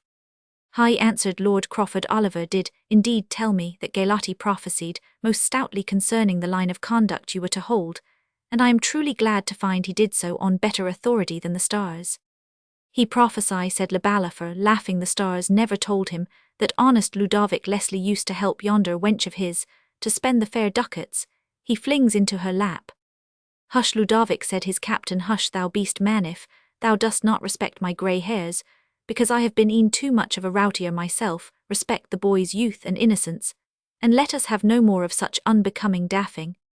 "Your honour may say your pleasure," answered Ludovic Leslie, "but by my faith second-sighted Saunders Supplisaw, the town suitor of Glen Hoolikin, was worth Galati or Galipati, or whatever ye call him. Twice told for a prophet he foretold that all my sister's children would die some day, and he foretold it in the very hour that the youngest was born, and that is this lad Quentin, who no doubt will one day die to make up the prophesied mores. The pitithe whole kearney of them is gone, but himself and Saunders foretold to myself one day that I should be made by marriage, which doubtless will also happen in due time, though it hath not yet come to pass, though how, or when I can hardly guess, as I care not myself for the wedded state, and Quentin is but a lad also Saunders predicted." "Nay," said Lord Crawford, "unless the prediction be singularly to the purpose, I must cut you short, my good Ludovic, for both you and I must now leave your nephew with prayers to Our Lady, to strengthen him in the good mind he is in, for this is a case in which a light word might do more mischief than all the Parliament of Paris could mend my blessing with you, my lad. And be in no hurry to think of leaving our body, for there will be good blows going presently in the eye of day, and no ambuscade. And my blessing too, nephew, said Ludovic Leslie, for since you have satisfied our most noble captain, I also am satisfied as in duty bound. Stay, my lord, said Quentin, and led Lord Crawford a little apart from his uncle. I must not forget to mention that there is a person besides in the world, who, having learned from me these circumstances, which it is essential to King Louis' safety, should at present remain concealed, may not think that the same obligation of secrecy which attaches to me as the king's soldier, and as having been relieved by his bounty, is at all binding on her. On her replied Crawford, nay, if there be a woman in the secret, the Lord have mercy, for we are all on the rocks again. Do not suppose so, my lord, replied Durward, but use your interest with the Count of Crevecoeur to permit me an interview with the Countess Isabel of Croy, who is the party possessed of my secret, and I doubt not that I can persuade her to be as silent as I shall unquestionably myself remain concerning whatever may incense the Duke against King Louis. The old soldier mused for a long time, looked up to the ceiling, then down again upon the floor, then shook his head, and at length said, there is something in all this which, by my honour, I do not understand. The Countess Isabel of Croy, an interview with a lady of her birth, blood, and possessions, and thou, a raw Scottish lad, so certain of carrying thy point with her, thou art either strangely confident, my young friend, or else you have used your time well upon the journey. But by the cross of St. Andrew, I will move Crevecoeur in thy behalf, and as he truly fears that Duke Charles may be provoked against the king to the extremity of falling foul, I think it likely he may grant thy request, though by my honour it is a comical one. So saying, and shrugging up his shoulders, the old lord left the apartment, followed by Ludovic Leslie, who, forming his looks on those of his principal, endeavoured, though knowing nothing of the cause of his wonder, to look as mysterious and important as Crawford himself. In a few minutes Crawford returned, but without his attendant Le Balafre. The old man seemed in singular humour, laughing and chuckling to himself in a manner which strangely distorted his stern and rigid features, and at the same time shaking his head as at something which he could not help condemning, while he found it irresistibly ludicrous. My certes countryman, said he, but you are not Blate, who will never lose fair lady for faint heart. Crevecoeur swallowed your proposal, as he would have done a cup of vinegar, and swore to me roundly, by all the saints in Burgundy that were less than the honour of princes and the peace of kingdoms at stake, you should never see even so much as the print of the Countess Isabel's foot on the clay, were it not that he had a dame, and a fair one. I would have thought that he meant to break a lance for the prize himself. Perhaps he thinks of his nephew, the County Stephen. A countess would no less serve you to be minting at, but come a long year interview with her must be brief, but I fancy you know how to make the most of little time. Ho, ho, ho, by my faith, I can hardly chide thee for the presumption. I have such a good will to laugh at it. With a brow like scarlet, at once offended and disconcerted by the blunt inferences of the old soldier, and vexed at beholding in what an absurd light his passion was viewed by every person of experience, Durward followed Lord Crawford in silence to the Ursuline convent in which the Countess was lodged, and in the parlour of which he found the Count de Crevecoeur. So, young gallant, said the latter sternly, you must see the fair companion of your romantic expedition once more, it seems. Yes, my lord Count, answered Quentin firmly, and what is more, I must see her alone. That shall never be, said the Count de Crevecoeur. Lord Crawford, I make you judge this young lady, the daughter of my old friend and companion in arms, the richest heiress in Burgundy, has confessed a sort of a what? Was I going to say, in short, she is a fool, and your man-at-arms here a presumptuous coxcomb. A word, they shall not meet alone. Then will I not speak a single word to the Countess in your presence, said Quentin, much delighted. You have told me much that I did not dare, presumptuous as I may be even to hope. I truly, said my friend, said Crawford, you have been imprudent in your communications, and since you refer to me and there is a good stout grating across the parlour, I would advise you to trust to it, and let them do the worst with their tongues. What man, the life of a king, and many thousands besides, is not to be weighed with the chance of two young things willy-wawing in ilk others' ears for a minute. So saying, he dragged off Crevecoeur, who followed very reluctantly, and cast many angry glances at the young archer as he left the room. In a moment after, the Countess Isabel entered on the other side of the grate, and no sooner saw Quentin alone in the parlour than she stopped short, and cast her eyes on the ground for the space of half a minute. Yet why should I be ungrateful, she said, because others are unjustly suspicious? My friend, me preserver, I may almost say so much have I been beset by treachery, my only faithful and constant friend." As she spoke thus, she extended her hand to him through the great nay suffered him to retain it, until he had covered it with kisses not unmingled with tears. She only said, "Durward, were we ever to meet again, I would not permit this folly." If it be considered that Quentin had guided her through so many perils that he had been in truth her only faithful and zealous protector, perhaps my fair readers, even if countesses and heiresses should be of the number, will pardon the derogation. But the Countess extricated her hand at length, and stepping a pace back from the grate asked Durward, in a very embarrassed tone, what boon he had to ask of her, for that you have a request to make I have learned from the old Scottish lord who came here, but now with my cousin of Crevecoeur. Let it be but reasonable, she said, but such as poor Isabel can grant with duty and honour uninfringed, and you cannot tax my slender powers too highly. But oh, do not speak hastily, do not say," she added, looking around with timidity, "aught that might, if overheard, do prejudice to us both." "Fear not, noble lady," said Quentin sorrowfully. "It is not here that I can forget the distance which fate has placed between us, or expose you to the censures of your proud kindred, as the object of the most devoted love to one poorer, and less powerful, not perhaps less noble than themselves. Let that pass like a dream of the night, to all but one bosom, where dream as it is it will fill up the room of all existing realities." "Hush, hush," said Isabel, "for your own sake, for mine, silent. On such a theme tell me, rather, what it is you have to ask of me." "Forgiveness to one," replied Quentin, "who for his own selfish views hath conducted himself as your enemy." "I trust I forgive all my enemies," answered Isabel. "But oh, Durward, through what scenes have your courage and presence of mind protected me yonder bloody hall, good bishop, I knew not, till yesterday, half the horrors I had unconsciously witnessed." "Do not think on them," said Quentin, who saw the transient colour which had come to her cheek during their conference fast fading into the most deadly paleness. "Do not look back, but look steadily forward, as they needs must who walk in a perilous road. Hearken to me. King Louis deserves nothing better at your hand of all others than to be proclaimed the wily and insidious politician which he really is, but to tax him as the encourager of your flight, still more as the author of a plan to throw you into the hands of de la Marquille at this moment, produce perhaps the king's death or dethronement, and at all events, the most bloody war between France and Burgundy, which the two countries have ever been engaged in. These evils shall not arrive for my sake if they can be prevented," said the Countess Isabel, "and indeed your slightest request were enough to make me forgo my revenge. Were that at any time a passion which I deeply cherish, is it possible I would rather remember King Louis' injuries than your invaluable services? Yet, how is this to be when I am called before my sovereign the Duke of Burgundy? I must either stand silent or speak the truth. The former would be contumacy, and to a false tale you will not desire me to train my tongue." "Surely not," said Durward, "but let your evidence concerning Louis be confined to what you yourself positively know to be truth, and when you mention what others have reported, no matter how credibly, let it be as reports only, and beware of pledging your own personal evidence to that, which though you may fully believe you cannot personally know to be true. The assembled council of Burgundy cannot refuse to a monarch the justice which in my country is rendered to the meanest person under accusation. They must esteem him innocent, until direct and sufficient proof shall demonstrate his guilt. Now what does not consist with your own certain knowledge should be proved by other evidence than your report from hearsay." "I think I understand you," said the Countess Isabel.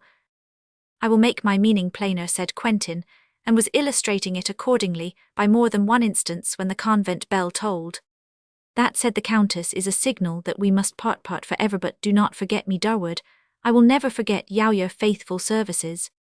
She could not speak more, but again extended her hand, which was again pressed to his lips, and I know not how it was that, in endeavouring to withdraw her hand, the Countess came so close to the grating that Quentin was encouraged to press the adieu on her lips. The young lady did not chide him perhaps. There was no time for Crevecoeur and Crawford, who had been from some loophole eye-witnesses, if not ear-witnesses, also of what was passing, rushed into the apartment, the first in a towering passion, the latter laughing and holding the Count back. "To your chamber, young mistress, to your chamber," exclaimed the Count to Isabel, who flinging down her veil retired in all haste, to which should be exchanged for a cell and bread and water. "And you, gentle sir, who are so malapert, the time will come when the interests of kings and kingdoms may not be connected with such as you are, and you shall then learn the penalty of your audacity in raising your beggarly eyes." "Hush, hush, enough, Cedrine up," said the old lord, "and you, Quentin, I command you to be silent, and begone to your quarters there. is no such room for so much scorn neither Sir Count of Crevecoeur, that I must say now he is out of hearing Quentin Durward, is as much a gentleman as the king, only as the Spaniard says not so rich he is as noble as myself, and I am chief of my name. Tush, tush, man, you must not speak to us of penalties. My lord, said Crevecoeur impatiently, the insolence of these foreign mercenaries is proverbial, and should receive rather rebuke than encouragement from you who are their leader. My lord Count, answered Crawford, I have ordered my command for these 50 years, without advice either from Frenchman or Burgundian, and I intend to do so under your favour so long as I shall continue to hold it. Well, well, my lord, said Crevecoeur, I meant you no disrespect. Your nobleness, as well as your age, entitle you to be privileged in your impatience, and for these young people I am satisfied to overlook the past, since I will take care that they never meet again. Do not take that upon your salvation, Crevecoeur, said the old lord, laughing. Mountains, it is said, may meet, and why not mortal creatures that have legs and life, and love to put those legs in motion? Yon kiss, Crevecoeur, came tenderly off. Methinks it was ominous. You are striving again to disturb my patience, said Crevecoeur, but I will not give you that advantage over me. Hark, they toll the summons to the ghastly and awful meeting, of which God only can foretell the issue. This issue I can foretell, said the old Scottish lord, that if violence is to be offered to the person of the king, few, as his friends are, and surrounded by his, shall neither fall alone nor unavenged, and grieved I am, that his own positive orders have prevented my taking measures to prepare for such an issue. My lord of Crawford, said the Burgundian, to anticipate such evil is the sure way to give occasion to it. Obey the orders of your royal master, and give no pretext for violence by taking hasty offence, and you will find that the day will pass over more smoothly than you now conjecture. Chapter 32. The Investigation. Me rather had my heart might feel your love, than my displeased eye see your courtesy. Up, cousin, up, your heart is up, I know, thus high at least although your knee. King Richard Roman II. At the first toll of the bell, which was to summon the great nobles of Burgundy together, in council with the very few French peers, who could be present on the occasion, Duke Charles, followed by a part of his train, armed with partisans and battle-axes, entered the hall of Herbert's Tower in the castle of Perron. King Louis, who had expected the visit, arose and made 2 steps towards the Duke, and then remained standing, with an air of dignity which, in spite of the meanness of his dress and the familiarity of his ordinary manners, he knew very well how to assume when he judged it necessary, upon the present important crisis. The composure of his demeanour had an evident effect upon his rival, who changed the abrupt and hasty step with which he entered the apartment into one more, becoming a great vassal, entering the presence of his lord paramount. Apparently, the Duke had formed the internal resolution to treat Louis in the outset at least with the formalities due to his high station, but at the same time it was evident that in doing so he put no small constraint upon the fiery impatience of his own disposition, and was scarce able to control the feelings of resentment and the thirst of revenge which boiled in his bosom. Hence, though he compelled himself to use the outward acts, and in some degree the language of courtesy and reverence, his colour came and went rapidly, his voice was abrupt, hoarse, and broken, his limbs shook, as if impatient of the curb imposed on his motion, frowned, and bit his lip, until the blood came, and every look and movement showed that the most passionate prince who ever lived was under the dominion of one of his most violent paroxysms of fury. The king marked this war of passion with a calm and untroubled eye, for though he gathered from the Duke's looks a foretaste of the bitterness of death, which he dreaded alike as a mortal and a sinful man, yet he was resolved, like a wary and skilful pilot, neither to suffer himself to be disconcerted by his own fears, nor to abandon the helm while there was a chance of saving the vessel by adroit pilotage. Therefore, when the Duke, in a hoarse and broken tone, said something of the scarcity of his accommodations, he answered, with a smile, that he could not complain, since he had as yet found Herbert's Tower a better residence than it had proved to one of his ancestors. They told you the tradition then, said Charles. Yes, sir, he was slain, but it was because he refused to take the cowl and finish his days in a monastery. The more fool he, said Louis, affecting unconcern, since he gained the torment of being a martyr without the merit of being a saint. I come, said the Duke, to pray your majesty to attend a high council, at which tidings of weight are to be deliberated upon concerning the welfare of France and Burgundy. You will presently meet them, that is, if such be your pleasure. Nay, my fair cousin, said the king, never strain courtesy so far as to entreat what you may so boldly command to counsel, since such is your grace's pleasure, we are somewhat shorn of our train," he added, looking upon the small suite that arranged themselves to attend him. "But you, cousin, must shine out for us both."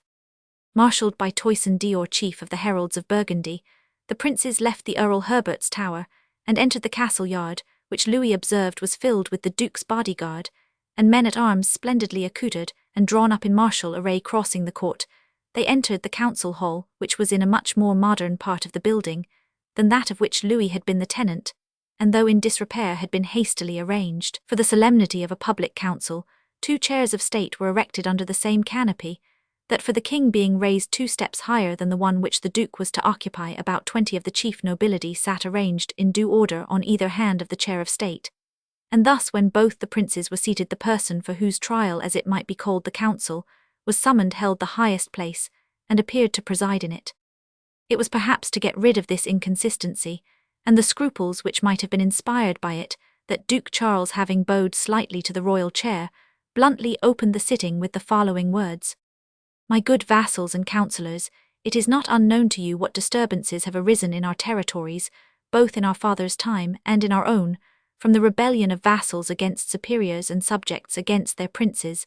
And lately, we have had the most dreadful proof of the height to which these evils have arrived in our case, by the scandalous flight of the Countess Isabel of Croy and her aunt, the Lady Hameline, to take refuge with a foreign power, thereby renouncing their fealty to us, and inferring the forfeiture of their fiefs. And in another more dreadful and deplorable instance, by the sacrilegious and bloody murder of our beloved brother and ally the Bishop of Liege, and the rebellion of that treacherous city, which was but too mildly punished for the last insurrection. We have been informed that these sad events may be traced not merely to the inconstancy and folly of women, and the presumption of pampered citizens, but to the agency of foreign power, and the interference of a mighty neighbour, from whom, if good deeds could merit any return in kind, Burgundy could have expected nothing but the most sincere and devoted friendship. If this should prove truth, said the Duke, setting his teeth, and pressing his heel against the ground, what consideration shall withhold us the means being in our power from taking such measures as shall effectually, and at the very source, close up the main spring from which these evils have yearly flowed on us? The Duke had begun his speech with some calmness, but he elevated his voice at the conclusion, and the last sentence was spoken in a tone which made all the councillors tremble, and brought a transient fit of paleness across the king's cheek. He instantly recalled his courage, however, and addressed the council in his turn in a tone, evincing so much ease and composure that the Duke, though he seemed desirous to interrupt or stop him, found no decent opportunity to do so. "Nobles of France and of Burgundy," he said, "knights of the Holy Spirit, and of the Golden Fleece, since a king must plead his cause as an accused person, he cannot desire more distinguished judges than the flower of nobleness and muster, and pride of chivalry. Our fair cousin of Burgundy hath but darkened the dispute between us in so far as his courtesy has declined to state it in precise terms. I, who have no cause for observing such delicacy, nay, whose condition permits me not to do so, crave leave to speak more precisely. It is to us, my lordstow, us his liege lord, his kinsman, his ally, that unhappy circumstances, perverting our cousin's clear judgment and better nature, have induced him to apply the hateful charges of seducing his vassals from their allegiance, stirring up the people of Liege to revolt, and stimulating the outlawed William de la Marck to commit a most cruel and sacrilegious murder. Nobles of France and Burgundy, I might truly appeal to the circumstances in which I now stand as being in themselves a complete contradiction of such an accusation, for is it to be supposed that, having the sense of a rational being left me, I should have thrown myself unreservedly into the power of the Duke of Burgundy, while I was practising treachery against him, such as could not fail to be discovered, and which being discovered must place me, as I now stand, in the power of a justly exasperated prince? The folly of one who should seat himself quietly down to repose on a mine, after he had lighted the match which was to cause instant explosion, would have been wisdom compared to mine. I have no doubt that amongst the perpetrators of those horrible treasons at Scarnwalt villains have been busy with my name, but am I to be answerable, who have given them no right to use it? If 2 silly women, disgusted on account of some romantic cause of displeasure, sought refuge at my court, does it follow that they did so by my direction? It will be found when inquired into that, since honour and chivalry forbade my sending them back prisoners to the court of Burgundy, which, I think, gentlemen, no one who wears the collar of these orders would suggest that I came as nearly as possible to the same point, by placing them in the hands of the venerable Father in God, who is now a saint in heaven. Here Louis seemed much affected, and pressed his kerchief to his eyes in the hands, I say, of a member of my own family, and still more closely united with that of Burgundy, whose situation exalted condition in the church and, alas, whose numerous virtues qualified him to be the protector of these unhappy wanderers for a little while, and the mediator betwixt them, and their liege lord. I say therefore the only circumstances which seem in my brother of Burgundy's hasty view of this subject to argue unworthy suspicions against me, are such as can be explained on the fairest and most honourable motives, and I say moreover that no one particle of credible evidence can be brought to support the injurious charges which have induced my brother to alter his friendly looks towards one who came to him in full confidence of friendship, caused him to turn his festive hall into a court of justice, and his hospitable apartments into a prison. My lord, said Charles, breaking in as soon as the king paused, for your being here at a time so unluckily coinciding with the execution of your projects, I can only account by supposing that those who make it their trade to impose on others do sometimes egregiously delude themselves. The engineer is sometimes killed by the springing of his own petard. For what is to follow, let it depend on the event of this solemn inquiry. Bring hither the Countess Isabelle of Croix.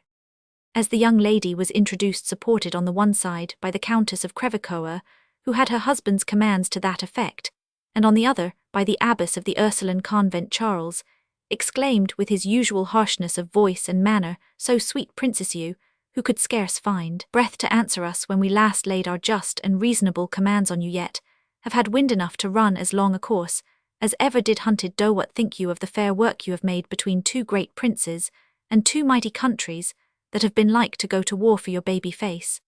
The publicity of the scene and the violence of Charles' manner totally overcame the resolution which Isabelle had formed of throwing herself at the Duke's feet, and imploring him to take possession of her estates, and permit her to retire into a cloister.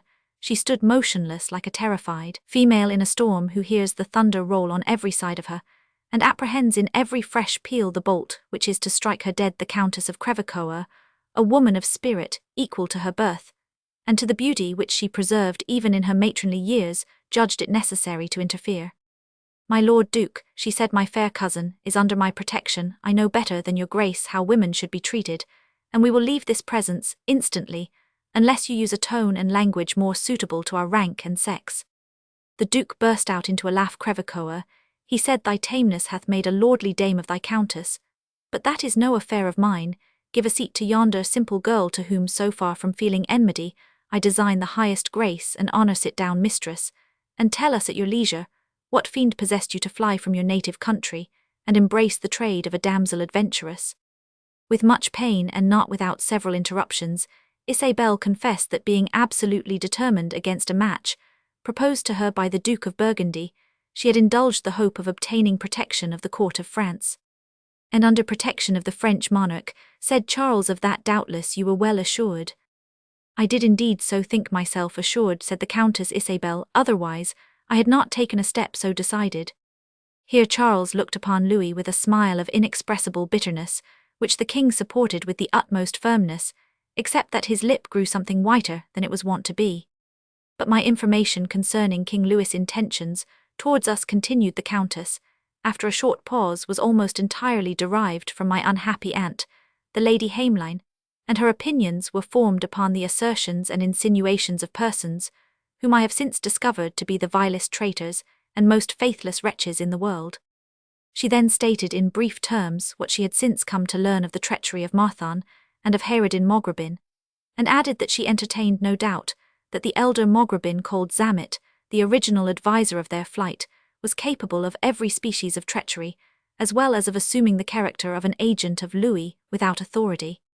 There was a pause while the Countess had continued her story, which she prosecuted, though very briefly, from the time she left the territories of Burgundy in company with her aunt, until the storming of Scanwalt and her final surrender to the Count of Crevecoeur. All remained mute after she had finished her brief and broken narrative, and the Duke of Burgundy bent his fierce dark eyes on the ground, like one who seeks for a pretext to indulge his passion, but finds none sufficiently plausible to justify himself in his own eyes.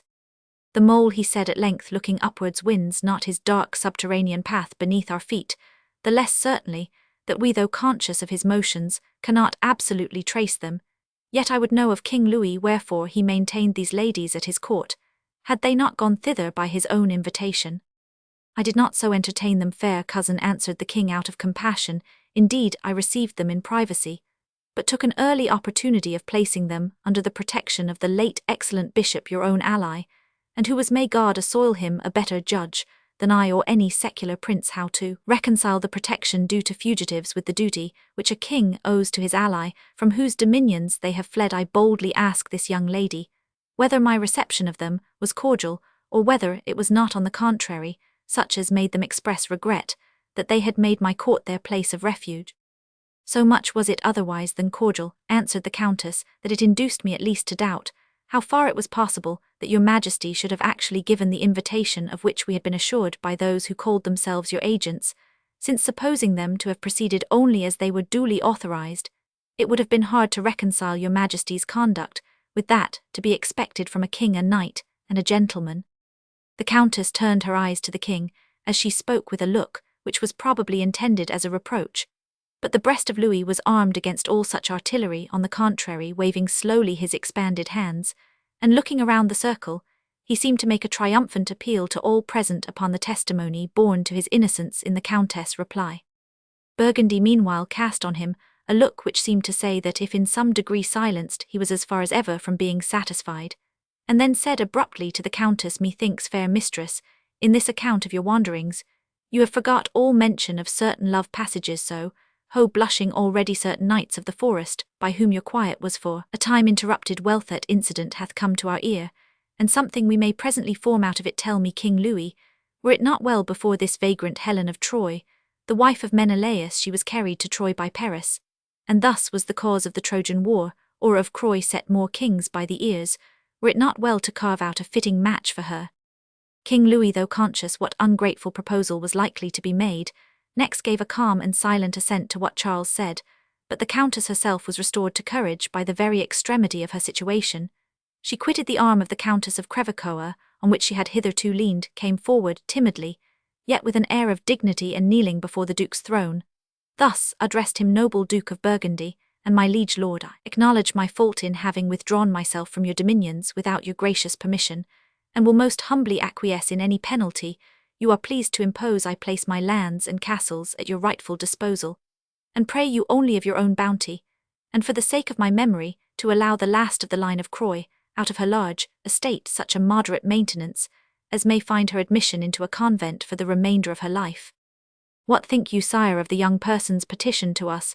Said the Duke, addressing Louis. As of a holy and humble motion, said the king, which doubtless comes from that grace which ought not to be resisted or withstood. The humble and lowly shall be exalted, said Charles. Arise, Countess Isabelu, mean better for you than you have devised for yourself. We mean neither to sequestrate your estates nor to abase your honours, but on the contrary will add largely to both.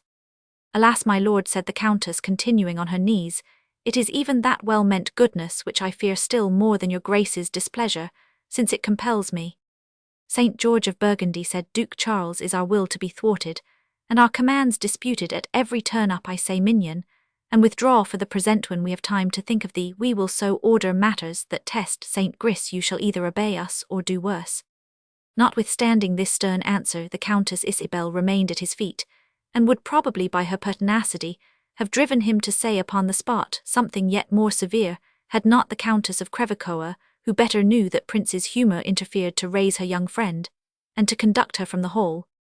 Quentin Durward was now summoned to appear, and presented himself before the king and duke with that freedom distant alike from bashful reserve and intrusive boldness, which becomes a youth at once well born and well nurtured, who gives honour where it is due, but without permitting himself to be dazzled or confused by the presence of those to whom it is to be rendered. His uncle had furnished him with the means of again equipping himself in the arms and dress of an archer of the Scottish Guard, and his complexion, mien, and air suited in an uncommon degree his splendid appearance. His extreme youth, too, prepossessed the counsellors in his favour, the rather that no one could easily believe that the sagacious Louis would have chosen so very young a person to become the confidant of political intrigues, and thus the king enjoyed in this, as in other cases, considerable advantage from his singular choice of agents, both as to age and rank, where such election seemed least likely to be made at the command of the Duke, sanctioned by that of Louis. Quentin commenced an account of his journey with the ladies of Croy to the neighbourhood of Liege, premising a statement of King Louis' instructions, which were that he should escort them safely to the castle of the bishop. "And you obeyed my orders accordingly," said the king. "I did, sire," replied the Scot. "You omit a circumstance," said the duke. "You were set upon in the forest by 2 wandering knights." "It does not become me to remember or to proclaim such an incident," said the youth, blushing ingenuously. "But it doth not become me to forget it," said the Duke of Orleans. This youth discharged his commission manfully, and maintained his trust in a manner that I shall long remember. "Come to my apartment, Archer, when this matter is over, and thou shalt find I have not forgot thy brave bearing, while I am glad to see it is equalled by thy modesty." "And come to mine," said Dunois. "I have a helmet for thee, since I think I owe thee one." Quentin bowed low to both, and the examination was resumed at the command of Duke Charles. He produced the written instructions which he had received for the direction of his journey. "Did you follow these instructions literally, soldier?" said the Duke. "No, if it please your grace," replied Quentin. "They directed me, as you may be pleased to observe, to cross the Meuse near Namur, whereas I kept the left bank, as being both the nigher and the safer road to Liege." "And wherefore that alteration?" said the Duke. "Because I began to suspect the fidelity of my guide," answered Quentin. "Now mark the questions I have next to ask thee," said the Duke. "Reply truly to them, and fear nothing from the resentment of anyone. But if you palter or double in your answers, I will have thee hung alive in an iron chain from the steeple of the market house, where thou shalt wish for death for many an hour ere he come to relieve you." There was a deep silence ensued. At length, having given the youth time, as he thought, to consider the circumstances in which he was placed, the Duke demanded to know of Durward who his guide was, by whom supplied, and wherefore he had been led to entertain suspicion of him.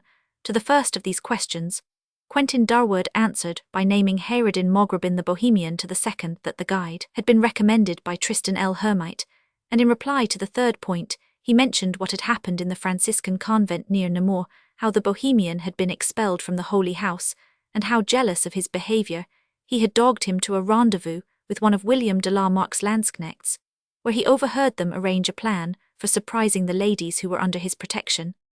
"Now hark," said the Duke, "and once more remember thy life depends on thy veracity. Did these villains mention their having this king's, I mean this very King Louis of France's, authority for their scheme of surprising the escort and carrying away the ladies?" "If such infamous fellows had said," replied Quentin, "I know not how I should have believed them, having the word of the king himself to place in opposition to theirs." Louis, who had listened hitherto with most earnest attention, could not help drawing his breath deeply when he heard Durward's answer in the manner of one from whose bosom a heavy weight has been at once removed. The Duke again looked disconcerted and moody, and returning to the charge questioned Quentin still more closely whether he did not understand from these men's private conversation that the plots which they meditated had King Louis' sanction. "I repeat that I heard nothing which could authorize me to say so," answered the young man, who, though internally convinced of the king's accession to the treachery of Hayradin, yet held it contrary to his allegiance to bring forward his own suspicions on the subject. "And if I had heard such men make such an assertion, I again say that I would not have given their testimony weight against the instructions of the king himself." "Thou art a faithful messenger," said the Duke with a sneer, "and I venture to say that in obeying the king's instructions thou hast disappointed his expectations in a manner that thou mightst have smarted for, but that subsequent events have made thy bull-headed fidelity seem like good service." "I understand you not, my lord," said Quentin Durward. "All I know is that my master King Louis sent me to protect these ladies, and that I did so accordingly to the extent of my ability, both in the journey to Sconwalt and through the subsequent scenes which took place. I understood the instructions of the king to be honourable, and I executed them honourably. Had they been of a different tenor, they would not have suited one of my name or nation." "Fear Camet and Ecossois," said Charles, who, however disappointed at the tenor of Durward's reply, was not unjust enough to blame him for his boldness. "But hark thee, Archer, what instructions were those which made thee, as some sad fugitives from Sconwalt have informed us, parade the streets of Liege at the head of those mutineers who afterwards cruelly murdered their temporal prince and spiritual father? And what harangue was it which thou didst make after that murder was committed, in which you took upon you as agent for Louis to assume authority among the villains who had just perpetrated so great a crime?" "My lord," said Quentin, "there are many who could testify that I assumed not the character of an envoy of France in the town of Liege, but had it fixed upon me by the obstinate clamours of the people themselves, who refused to give credit to any disclamation which I could make. This I told to those in the service of the bishop when I had made my escape from the city, and recommended their attention to the security of the castle, which might have prevented the calamity and horror of the succeeding night.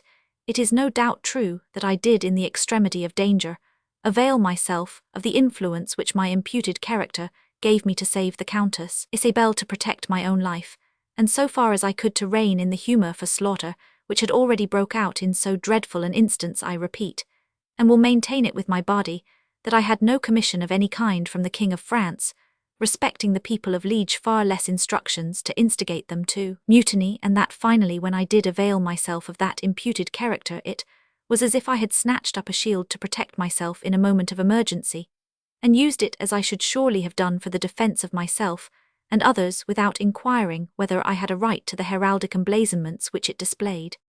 And therein my young companion and prisoner, said Crevecoeur, unable any longer to remain silent, acted with equal spirit and good sense, and his doing so cannot justly be imputed as blame to King Louis. There was a murmur of assent among the surrounding nobility, which sounded joyfully in the ears of King Louis. Whilst it gave no little offence to Charles, he rolled his eyes angrily around, and the sentiments so generally expressed by so many of his highest vassals and wisest counsellors would not perhaps have prevented his giving way to his violent and despotic temper, had not de Carmains, who foresaw the danger, prevented it, by suddenly announcing a herald from the city of Liege. "A herald from weavers and nailers," exclaimed the Duke, "but admit him instantly. By Our Lady, I will learn from this same herald something farther of his employers' hopes and projects than this young French-Scottish man-at-arms seems desirous to tell me." Chapter 33. The Herald. "Ariel, hark," they roared. "Prospero, let them be hunted soundly. The tempest." There was room made in the assembly, and no small curiosity evinced by those present to see the herald whom the insurgent Liégeois had ventured to send to so haughty a prince as the Duke of Burgundy, while in such high indignation against them, for it must be remembered that at this period heralds were only dispatched from sovereign princes to each other upon solemn occasions, and that the inferior nobility employed pursuivants, a lower rank of officers at arms. It may be also noticed, in passing, that Louis, an habitual derider of whatever did not promise real power or substantial advantage, was in especial a professed contemner of heralds and heraldry red, blue, and green, with all their trumpery, to which the pride of his rival Charles, which was of a very different kind, attached no small degree of ceremonious importance. The herald, who was now introduced into the presence of the monarchs, was dressed in a tabard or coat embroidered with the arms of his master, in which the boar's head made a distinguished appearance in blazonry, which, in the opinion of the skilful, was more showy than accurate. The rest of his dress always sufficiently tawdry, was overcharged with lace embroidery and ornament of every kind, and the plume of feathers which he wore was so high as if intended to sweep the roof of the hall. In short, the usual gaudy splendour of the heraldic attire was caricatured and overdone. The boar's head was not only repeated on every part of his dress, but even his bonnet was formed into that shape, and it was represented with gory tongue and bloody tusks, or in proper language langed and dentated gules, and there was something in the man's appearance which seemed to imply a mixture of boldness and apprehension, like one who has undertaken a dangerous commission and is sensible that audacity alone can carry him through it with safety. Something of the same mixture of fear and effrontery was visible in the manner in which he paid his respects, and he showed also a grotesque awkwardness not usual amongst those who were accustomed to be received in the presence of princes. "Who art thou, in the devil's name?" was the greeting with which Charles the Bold received this singular envoy. "I am Rouge Sanglier," answered the herald, "the officer at arms of William de la Marck, by the grace of God, and the election of the chapter Prince Bishop of Liege." "Har!" exclaimed Charles, but as if subduing his own passion he made a sign to him to proceed. "And in right of his wife, the Honourable Countess Hamelin of Croy, Count of Croy, and Lord of Braquemont." The utter astonishment of Duke Charles at the extremity of boldness with which these titles were announced in his presence seemed to strike him dumb, and the herald, conceiving doubtless that he had made a suitable impression by the enunciation of his character, proceeded to state his errand. "Annuncio vobis gaudium magnum, I announce to you a great joy," he said. "I let you, Charles of Burgundy and Earl of Flanders, to know in my master's name, that under favour of a dispensation of our Holy Father of Rome, presently expected, and appointing a fitting substitute ad sacra to the sacred office, he proposes to exercise at once the office of Prince Bishop, and maintain the rights of Count of Croy. The Duke of Burgundy at this and other pauses in the herald's speech only ejaculated "ha" or some similar interjection, without making any answer, and the tone of exclamation was that of one who, though surprised and moved, is willing to hear all that is to be said ere he commits himself, by making an answer to the further astonishment of all who were present. He forbore from his usual abrupt and violent gesticulations, remaining with the nail of his thumb pressed against his teeth, which was his favourite attitude when giving attention, and keeping his eyes bent on the ground, as if unwilling to betray the passion which might gleam in them. The envoy therefore proceeded boldly and unabashed in the delivery of his message. In the name therefore of the Prince Bishop of Liege and Count of Croy, I am to require of you, Duke Charles, to desist from those pretensions and encroachments which you have made on the free and imperial city of Liege, by connivance with the late Louis of Bourbon, unworthy bishop thereof. Ha! Again exclaimed the Duke. Also to restore the banners of the community, which you took violently from the town, to the number of 36, rebuild the breaches in their walls, and restore the fortifications which you tyrannically dismantled, and to acknowledge my master William de la Marck as Prince Bishop lawfully elected, in a free chapter of canons, of which behold the prox verbal. Have you finished? Said the Duke. Not yet, replied the envoy. I am farther to require your grace on the part of the said right noble and venerable Prince Bishop and Count that you do presently withdraw the garrison from the castle of Braquemont and other places of strength belonging to the earldom of Croy, which have been placed there, whether in your own most gracious name, or in that of Isabel calling herself Countess of Croy, or any other, until it shall be decided by the imperial diet whether the fiefs in question shall not pertain to the sister of the late Count, my most gracious Lady Hameline, rather than to his daughter, in respect of the jus emphytuces, a permanent tenure of land, upon condition of cultivating it properly, and paying a stipulated rent, a sort of fee farm or copyhold. Your master is most learned, replied the Duke. Yet, continued the herald, the noble and venerable Prince and Count will be disposed, all other disputes betwixt Burgundy and Liege being settled, to fix upon the Lady Isabel such an appanage as may become her quality.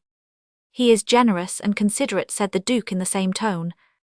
Now, by a poor fool's conscience, said Ligloria apart to the Count of Crevecoeur, I would rather be in the worst cow's hide that ever died of the murrain than in that fellow's painted coat.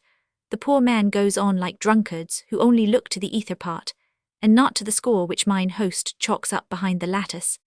Have you yet done? Said the Duke to the herald. One word more, answered Rouge Sanglier, from my noble and venerable lord aforesaid, respecting his worthy and trusty ally, the most Christian Ha! Exclaimed the Duke, starting, and in a fiercer tone than he had yet used, but checking himself, he instantly composed himself again to attention.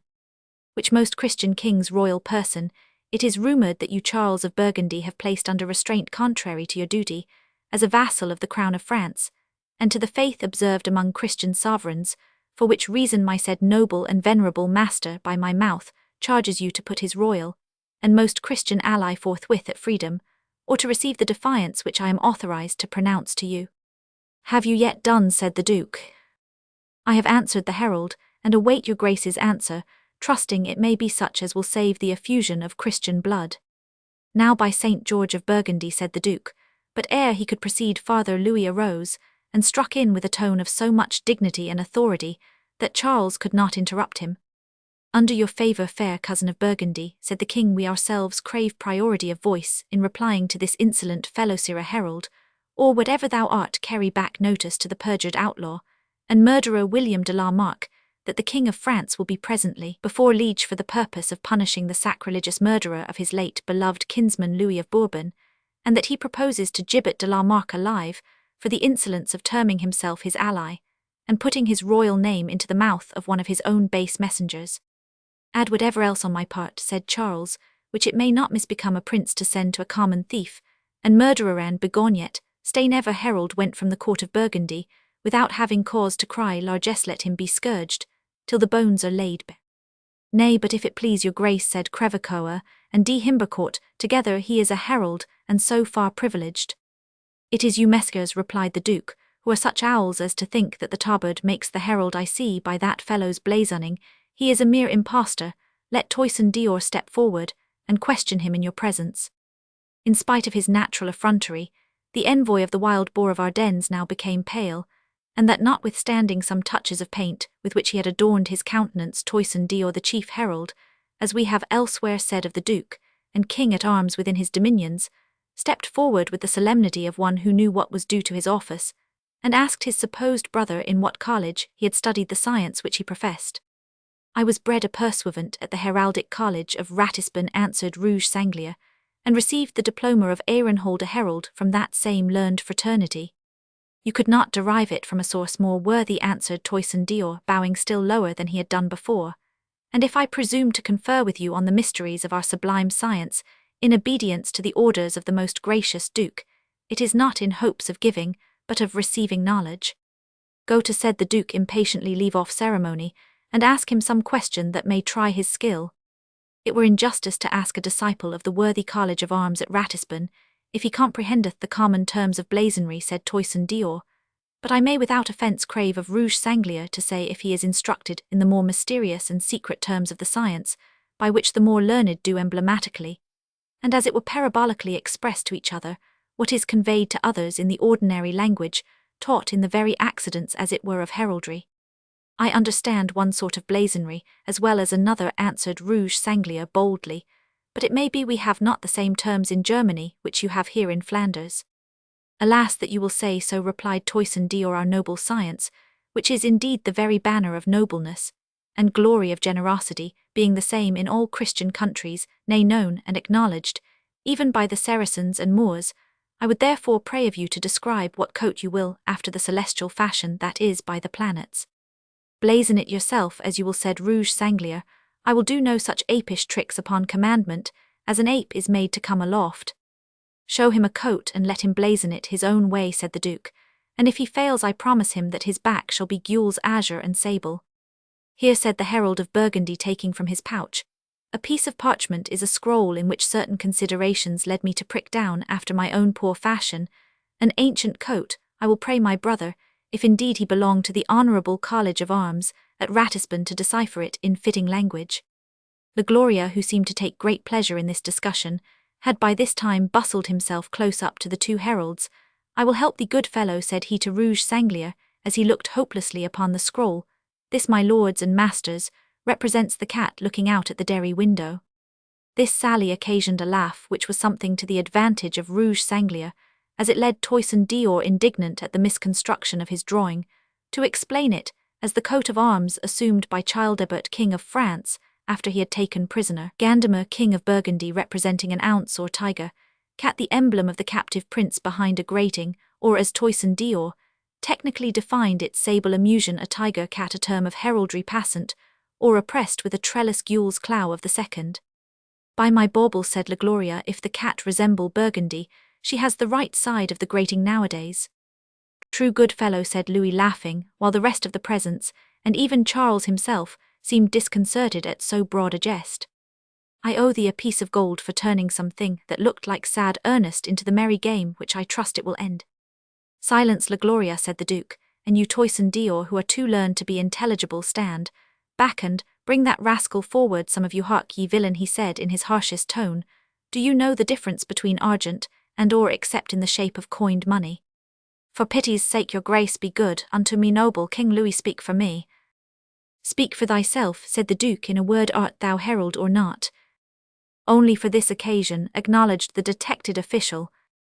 Now, by St. George, said the Duke, eyeing Louis askance, we know no king, no gentleman, save one who would have so prostituted the noble science, on which royalty and gentry rest, save that king who sent to Edward of England a serving man disguised as a herald. The heralds of the Middle Ages were regarded almost as sacred characters. It was treasonable to strike a herald, or to counterfeit the character of one, yet Louis did not hesitate to practice such an imposition. When he wished to enter into communication with Edward Roman IV of England, he selected as an agent fit for his purpose a simple valet. This man he disguised as a herald with all the insignia of his office, and sent him in that capacity to open a communication with the English army. The stratagem, though of so fraudulent a nature, does not seem to have been necessarily cold, for since all that King Louis could gain by it would be that he did not commit himself, by sending a more responsible messenger Fern, imputes this intrusion on their rights in some degree to necessity. I have heard some, he says, allow of the action of Louis XI, who had so unknightly a regard both of his own honour, and also of arms, that he seldom had about his court any officer at arms, and therefore at such time as Edward Roman IV King of England lay before the town of St. Quentin, the same French king, for want of a herald to carry his mind to the English king, was constrained to suborn a vaidlicht, or common serving man with a trumpet banner, having a hole made through the midst for this preposterous herald, to put his head through, and to cast it over his shoulders, instead of a better coat armour of France. And thus came this hastily arrayed courier as a counterfeit officer at arms, with instructions from his sovereign's mouth, to offer peace to our King Fern's blazon, of Gentry 1586 p. 161s. Such a stratagem, said Louis, laughing or affecting to laugh, could only be justified at a court where no herald were at the time, and when the emergency was urgent, but though it might have passed on the blunt and thick-witted islander, no one with brains, a wit better than those of a wild boar, would have thought of passing such a trick upon the accomplished court of Burgundy. Send him who will, said the Duke, fiercely, he shall return on their hands in poor case. Heredrag him to the market place, slash him with bridle reins and dog whips, until the tabard hang about him in tatters upon the rouge sanglierca, ca halu halu. 4 or 5 large hounds, such as are painted in the hunting pieces, upon which Rubens and Schneiders laboured in conjunction, caught the well-known notes with which the Duke concluded, and began to yell and bay as if the boar were just roused from his lair. Rubens 15,771,640, a great Flemish artist whose works were sought by kings and princes, he painted the history of Marie de Medicis in the series of colossal pictures now in the Louvre. He was knighted by Philip Roman IV of Spain and Charles I of England. Schneiders or Snyders, a Flemish painter of the 17th century. By the rood, said King Louis, observant to catch the vein of his dangerous cousin, since the ass has put on the boar's hide, I would set the dogs on him to bait him out of it. Right, right, exclaimed Duke Charles, the fancy exactly chiming in with his humour at the moment. It shall be done. Uncouple the hounds, hike a Talbot, a hunter's cry to his dog. See Dame Berners spoke of hawking and hunting. Hike, a Beaumont, we will course him from the door of the castle to the east gate. I trust your grace will treat me as a beast of chase, said the fellow, putting the best face he could upon the matter, and allow me fair law. Thou art but vermin, said the Duke, and entitled to no law by the letter of the book of hunting. Nevertheless, thou shalt have 60 yards in advance were it, but for the sake of thy unparalleled impudence away, Circe, we will see this sport. And the council breaking up tumultuously, all hurried none faster than the 2 princes to enjoy the humane pastime which King Louis had suggested.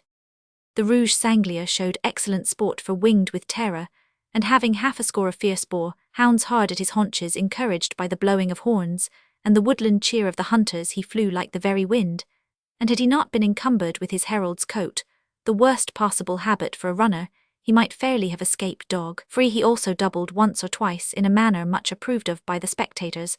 None of these, nay, not even Charles himself, was so delighted with the sport as King Louis, who, partly from political considerations, and partly as being naturally pleased with the sight of human suffering, when ludicrously exhibited, laughed till the tears ran from his eyes, and in his ecstasies of rapture caught hold of the Duke's ermine cloak, as if to support himself, whilst the Duke, no less delighted, flung his arm around the King's shoulder, making thus an exhibition of confidential sympathy and familiarity, very much at variance with the terms on which they had so lately stood together. At length, the speed of the pseudo-herald could save him no longer from the fangs of his pursuers. They seized him, pulled him down, and would probably soon have throttled him, had not the Duke called out stave, and tail, to strike the bear with a staff, and pull off the dogs by the tail to separate them. Take them off him, he hath shown so good a course, that though he has made no sport at bay, we will not have him dispatched. Several officers accordingly busied themselves in taking off the dogs, and they were soon seen coupling some up and pursuing others, which ran through the streets shaking in sport and triumph. The tattered fragments of painted cloth and embroidery, rent from the tabard, which the unfortunate wearer had put on in an unlucky hour. At this moment, and while the Duke was too much engaged with what passed before him to mind what was said behind him, Oliver le Dane, gliding behind King Louis, whispered into his ear, "It is the Bohemian Hayreddin Mograbin, it were not well he should come to speech of the Duke." "He must die," answered Louis in the same tone, "dead men tell no tales." One instant afterwards Tristan el Hermite, to whom Oliver had given the hint, stepped forward before the King and the Duke, and said in his blunt manner, "So please your majesty, and your grace, this piece of game is mine, and I claim him is marked with my stamp, the fleur-de-lis is branded on his shoulder, as all men may see he is a known villain, and hath slain the king's subjects, robbed churches, deflowered virgins, slain deer in the royal parks." "Enough, enough," said Duke Charles, "he is my royal cousin's property, by many a good title. What will your majesty do with him?" "If he is left to my disposal," said the king, "I will at least give him one lesson in the science of heraldry, in which he is so ignorantly explained to him, practically, the meaning of a cross potence with a noose dangling proper. Not as to be by him born, but as to bear him. Let him take the degrees under your gossip. Tristan is a deep professor in such mysteries." Thus answered the duke with a burst of discordant laughter at his own wit, which was so cordially chorused by Louis that his rival could not help looking kindly at him, while he said, "Ah, Louis, Louis, would to God thou wert as faithful a monarch as thou art. A merry companion I cannot, but think often on the jovial time we used to spend together."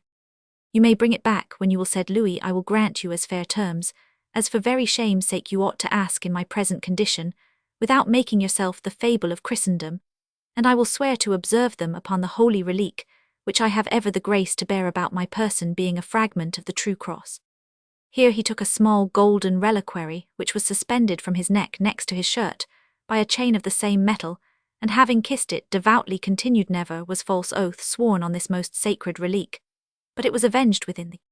Yet," said the duke, "it was the same on which you swore amity to me when you left Burgundy, and shortly after sent the bastard of Rubemper to murder or kidnap me." "Nay, gracious cousin, now you are ripping up ancient grievances," said the king. "I promise you that you were deceived in that matter. Moreover, it was not upon this relique, which I then swore, but upon another fragment of the true cross, which I got from the Grand Seigneur, weakened in virtue doubtless by sojourning with infidels. Besides, did not the war of the public good break out within the year? And was not a Burgundian army encamped at St. Denis, backed by all the great feudatories of France? And was I not obliged to yield up Normandy to my brother? O God, shield us from perjury on such a warrant as this." "Well, cousin," answered the duke, "I do believe thou hadst a lesson to keep faith another time, and now, for once without finesse and doubling, will you make good your promise, and go with me to punish this murdering La Marque, and the Liégeois?" "I will march against them," said Louis, "with the ban and arriere ban of France, the military force called out by the sovereign in early feudal times, together with their vassals' equipment, and 3 months' provision, and the oriflamme displayed." "Nay, nay," said the duke, "that is more than is needful or may be advisable. The presence of your Scottish guard, and 200 choice lances, will serve to show that you are a free agent. A large army might make me so." "In effect you would say, my fair cousin," said the king. "Well, you shall dictate the number of my attendants. And to put this fair cause of mischief out of the way, you will agree to the Countess Isabel of Croy's wedding with the Duke of Orleans." "Fair cousin," said the king, "you drive my courtesy to extremity. The duke is the betrothed bridegroom of my daughter Joan. Be generoused up this matter, and let us speak rather of the towns on the Somme." "My council will talk to your majesty of these," said Charles. "I myself have less at heart the acquisition of territory than the redress of injuries. You have tampered with my vassals, and your royal pleasure must needs dispose of the hand of a ward of Burgundy. Your majesty must bestow it within the pale of your own royal family, since you have meddled with it. Otherwise our conference breaks off." "Were I to say I did this willingly," said the king, "no one would believe me. Therefore, do you, my fair cousin, judge of the extent of my wish to oblige you, when I say most reluctantly, that the parties consenting, and a dispensation from the Pope being obtained, my own objections shall be no bar to this match which you purpose. All besides can be easily settled by our ministers," said the duke, "and we are once more cousins and friends." "May heaven be praised," said Louis, who, holding in his hand the hearts of princes, doth mercifully incline them to peace and clemency, and prevent the effusion of human blood. Oliver, he added apart to that favourite, who ever waited around him like the familiar, beside a sorcerer, hark thee tell Tristan, to be speedy in dealing with yonder runagate Bohemian. Chapter 34. The Execution. "I'll take thee to the good green wood, and make thine own hand choose the tree." Old ballad. Now God be praised that gave us the power of laughing, and making others laugh and shame. To the dull cur who scorns the office of a jester, here is a joke, and that none of the brightest though it might pass, since it has amused 2 princes, which hath gone farther than 1,000 reasons of state, to prevent a war between France and Burgundy. Such was the inference of La Gloria, when in consequence of the reconciliation of which we gave the particulars in the last chapter, the Burgundian guards were withdrawn from the castle of Perron, the abode of the king removed from the ominous tower of Count Herbert, and to the great joy both of French and Burgundians an outward show, at least of confidence and friendship, seemed so established between Duke Charles and his liege lord, yet still the latter, though treated with ceremonial observance, was sufficiently aware that he continued to be the object of suspicion, though he prudently affected to overlook it, and appeared to consider himself as entirely at his ease.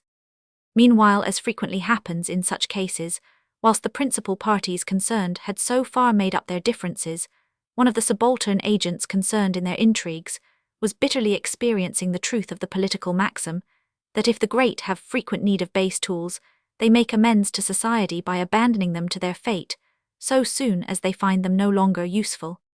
Thus was Hayradin Maugrabin, who surrendered by the Duke's officers to the King's provost-marshal, was by him placed in the hands of his two trusty aides de camp, Toirechels and Petit André, to be dispatched without loss of time, one on either side of him, and followed by a few guards, and a multitude of rabblethis playing the allegro that, the penseroso, the mirthful, and the serious C.F. Milton's poems by these names, was marched off, to use a modern comparison like Garrick between tragedy and comedy, to the neighbouring forest, where to save all farther trouble and ceremonial of a gibbet, and so forth the disposers of his fate proposed to knit him up to the first sufficient tree.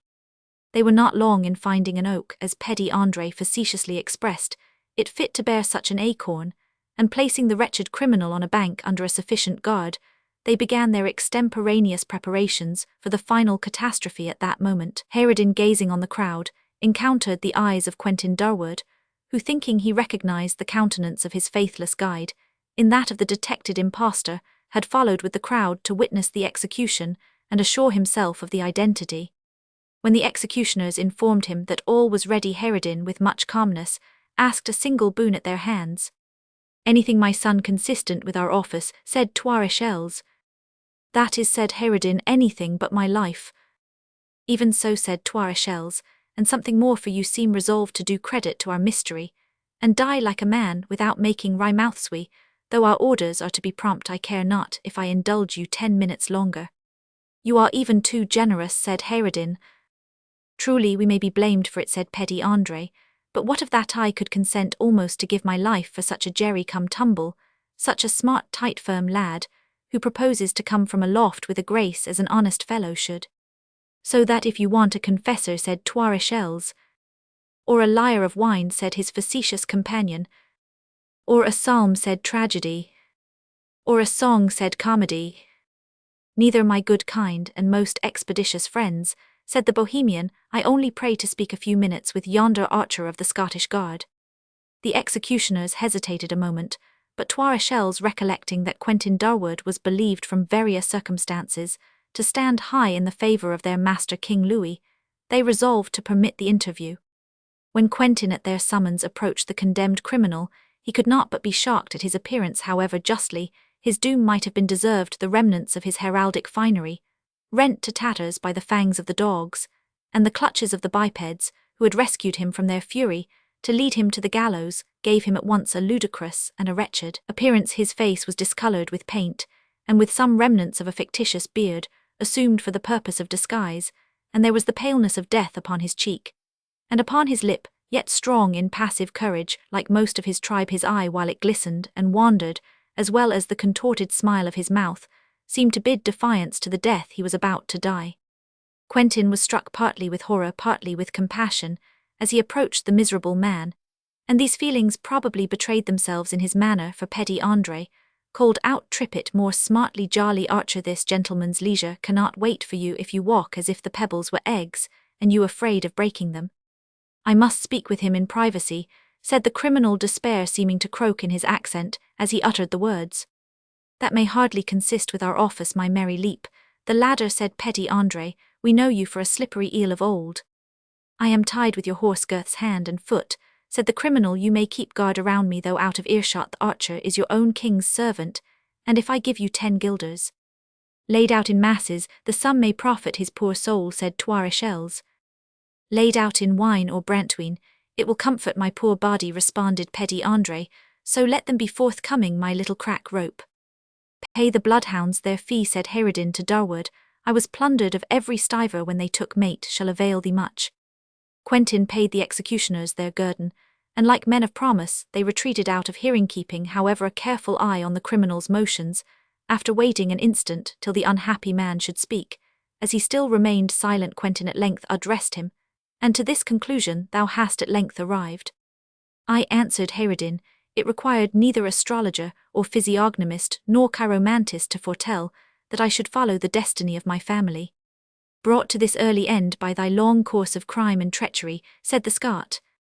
No, by the bright Aldebaran, and all his brother twinklers, answered the Bohemian, I am brought hither by my folly, in believing that the bloodthirsty cruelty of a Frank could be restrained, even by what they themselves profess to hold most sacred, a priest's vestment, would have been no safer garb for me than a herald's tabard, however sanctimonious are your professions of devotion and chivalry. A detected impostor has no right to claim the immunities of the disguise he had usurped, said Durward. Detected, said the Bohemian, my jargon was as good as yonder old fool of a herald's, but let it pass as well now as hereafter. You abuse time, said Quentin. If you have aught to tell me, say it quickly, and then take some care of your soul.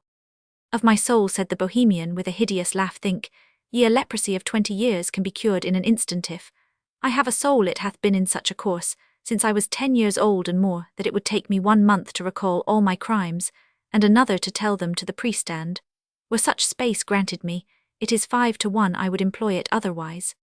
Hardened wretch, blaspheme not, tell me what thou hast to say, and I leave thee to thy fate, said Durward with mingled pity and horror. I have a boon to ask, said Hayreddin, but first I will buy it of you for your tribe, with all their professions of charity give naught for naught. I could well nigh say thy gifts perish with thee, answered Quentin, but that thou art on the very verge of eternity, ask, thy boon reserve, thy bounty it can do me no good. I remember enough of your good offices of old. Why, I loved you, said Hayreddin, for the matter that chanced on the banks of the Cher, and I would have helped you to a wealthy dame. You wore her scarf, which partly misled me, and indeed I thought that Hameline with her portable wealth was more for your market penny than the other hen sparrow with her old roost at Bracquemont, which Charles has clutched, and is likely to keep his claws upon. Talk not so idly, unhappy man, said Quentin. Yonder officers become impatient. Give them 10 guilders for 10 minutes more, said the culprit, who, like most in his situation, mixed with his hardihood a desire of procrastinating his fate. I tell thee it shall avail thee much. Use then well the minutes so purchased, said Durward, and easily made a new bargain with the marshal's men. This done, Hayreddin continued, yes, I assure you I meant you well, and Hameline would have proved an easy and convenient spouse. Why, she has reconciled herself even with the boar of Ardennes, though his mode of wooing was somewhat of the roughest, and lords it yonder in his sty, as if she had fed on mast husks and acorns all her life. Cease this brutal and untimely jesting, said Quentin, or once more I tell you I will leave you to your fate. You are right, said Hayreddin, after a moment's pause. What cannot be postponed must be faced well. No, then I came hither in this accursed disguise, moved by a great reward from de la Marque, and hoping a yet mightier one from King Louis, not merely to bear the message of defiance which yon may have heard of, but to tell the king an important secret. It was a fearful risk, said Durward. It was paid for as such, and such it hath proved, answered the Bohemian. De la Marque attempted before to communicate with Louis by means of Marthan, but she could not, it seems, approach nearer to him than the astrologer, to whom she told all the passages of the journey and of Scanwalt. But it is a chance if her tidings ever reach Louis except in the shape of a prophecy. But here my secret, which is more important than aught she could tell. William de la Marque has assembled a numerous and strong force within the city of Liege, and augments it daily by means of the old priest's treasures, but he proposes not to hazard a battle with the chivalry of Burgundy, and still less to stand a siege in the dismantled town. This he will suffer the hot-brained Charles to sit down before the place without opposition, and in the night make an outfall or sally upon the leaguer with his whole force. Many he will have in French armour, who will cry France, St. Louis and Denis Montjoy, as if there were a strong body of French auxiliaries in the city. This cannot choose, but strike utter confusion among the Burgundians, and if King Louis with his guards, attendants, and such soldiers as he may have with him shall second his efforts, the boar of Ardennes, nothing doubts the discomfiture of the whole Burgundian army. There is my secret, and I bequeath it to you forward, or prevent the enterprise. Sell the intelligence to King Louis, or to Duke Charles. I care not, save or destroy whom thou wilt. For my part, I only grieve that I cannot spring it like a mine to the destruction of them all. "It is indeed an important secret," said Quentin, instantly comprehending how easily the national jealousy might be awakened in a camp, consisting partly of French, partly of Burgundians. "Ay, so it is," answered Hayreddin, "and now you have it you would fain begone and leave me without granting the boon for which I have paid beforehand." "Tell me thy request," said Quentin, "I will grant it if it be in my power." "Nay, it is no mighty demand, it is only in behalf of poor Klepper, my palfrey, the only living thing that may miss me a 2 miles south. You will find him feeding by a deserted collier's hut. Whistle to him." Thus he whistled a peculiar note, "and call him by his name Klepper. He will come to you. Here is his bridle under my gaberdinet. Is lucky the hounds got it not, for he obeys no other. Take him and make much of him. I do not say for his master's sake, but because I have placed at your disposal the event of a mighty war. He will never fail you at midnight, and day rough and smooth fair and foul warm stables. And the winter sky are the same to Klepper. Had I cleared the gates of Peronne, and got so far as where I left him, I had not been in this case. Will you be kind to Klepper?"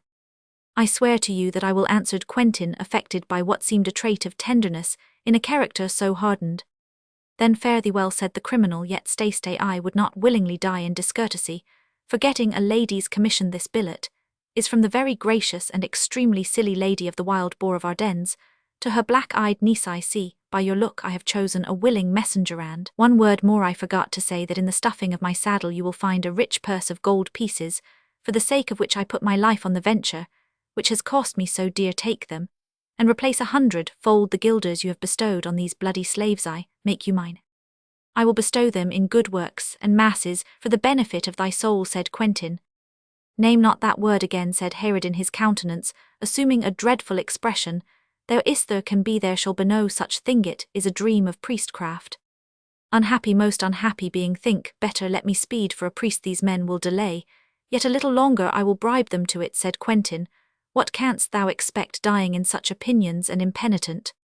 "To be resolved into the elements," said the hardened atheist, pressing his fettered arms against his bosom. "My hope, trust, and expectation is that the mysterious frame of humanity shall melt into the general mass of nature, to be recompounded in the other forms with which she daily supplies those which daily disappear and return under different forms, the watery particles to streams and showers, the earthy parts to enrich their mother earth, the airy portions to wanton in the breeze and those of fire, to supply the blaze of Aldebaran and his brethren. In this faith have I lived, and I will die in it. Hence begone, disturb me no farther. I have spoken the last word that mortal ears shall listen to." Deeply impressed with the horrors of his condition, Quentin Durward yet saw that it was vain to hope to awaken him to a sense of his fearful state.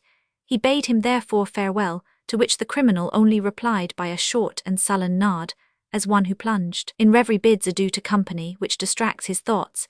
He bent his course towards the forest, and easily found where Klepper was feeding. The creature came at his call, but was for some time unwilling to be caught snuffing and starting when the stranger approached him. At length, however, Quentin's general acquaintance with the habits of the animal, and perhaps some particular knowledge of those of Klepper, which he had often admired, while Hayreddin and he travelled together, enabled him to take possession of the Bohemian's dying bequest. Long ere he returned to Peronne, the Bohemian had gone where the vanity of his dreadful creed was to be put to the final issue. A fearful experience for one who had neither expressed remorse for the past nor apprehension for the future. Chapter 35. A Prize for Honor. T is brave for beauty when the best blade wins her. The Count Palatine. When Quentin Durward reached Peronne, a council was sitting in the issue of which he was interested more deeply than he could have apprehended, and which, though held by persons of a rank with whom one of his could scarce be supposed to have community of interest, had nevertheless the most extraordinary influence on his fortunes. King Louis, who after the interlude of de la Marck's envoy had omitted no opportunity to cultivate the returning interest which that circumstance had given him in the Duke's opinion, had been engaged in consulting him, or it might be almost said receiving his opinion, upon the number and quality of the troops, by whom as auxiliary to the Duke of Burgundy he was to be attended in their joint expedition against Liege. He plainly saw the wish of Charles was to call into his camp such Frenchmen as from their small number and high quality might be considered rather as hostages than as auxiliaries, but observant of Crevecoeur's advice, he assented as readily to whatever the Duke proposed as if it had arisen from the free impulse of his own mind. The king failed not, however, to indemnify himself for his complaisance by the indulgence of his vindictive temper against Balou, whose counsels had led him to repose such exuberant trust in the Duke of Burgundy Tristan, who bore the summons for moving up his auxiliary forces, had the farther commission to carry the cardinal to the castle of Lox, and there shut him up in one of those iron cages which he himself is said to have invented. Let him make proof of his own devices, said the king. He is a man of holy church, we may not shed his blood, but pasques dear his bishopric for 10 years to come, shall have an impregnable frontier to make up for its small extent, and, see, the troops are brought up instantly.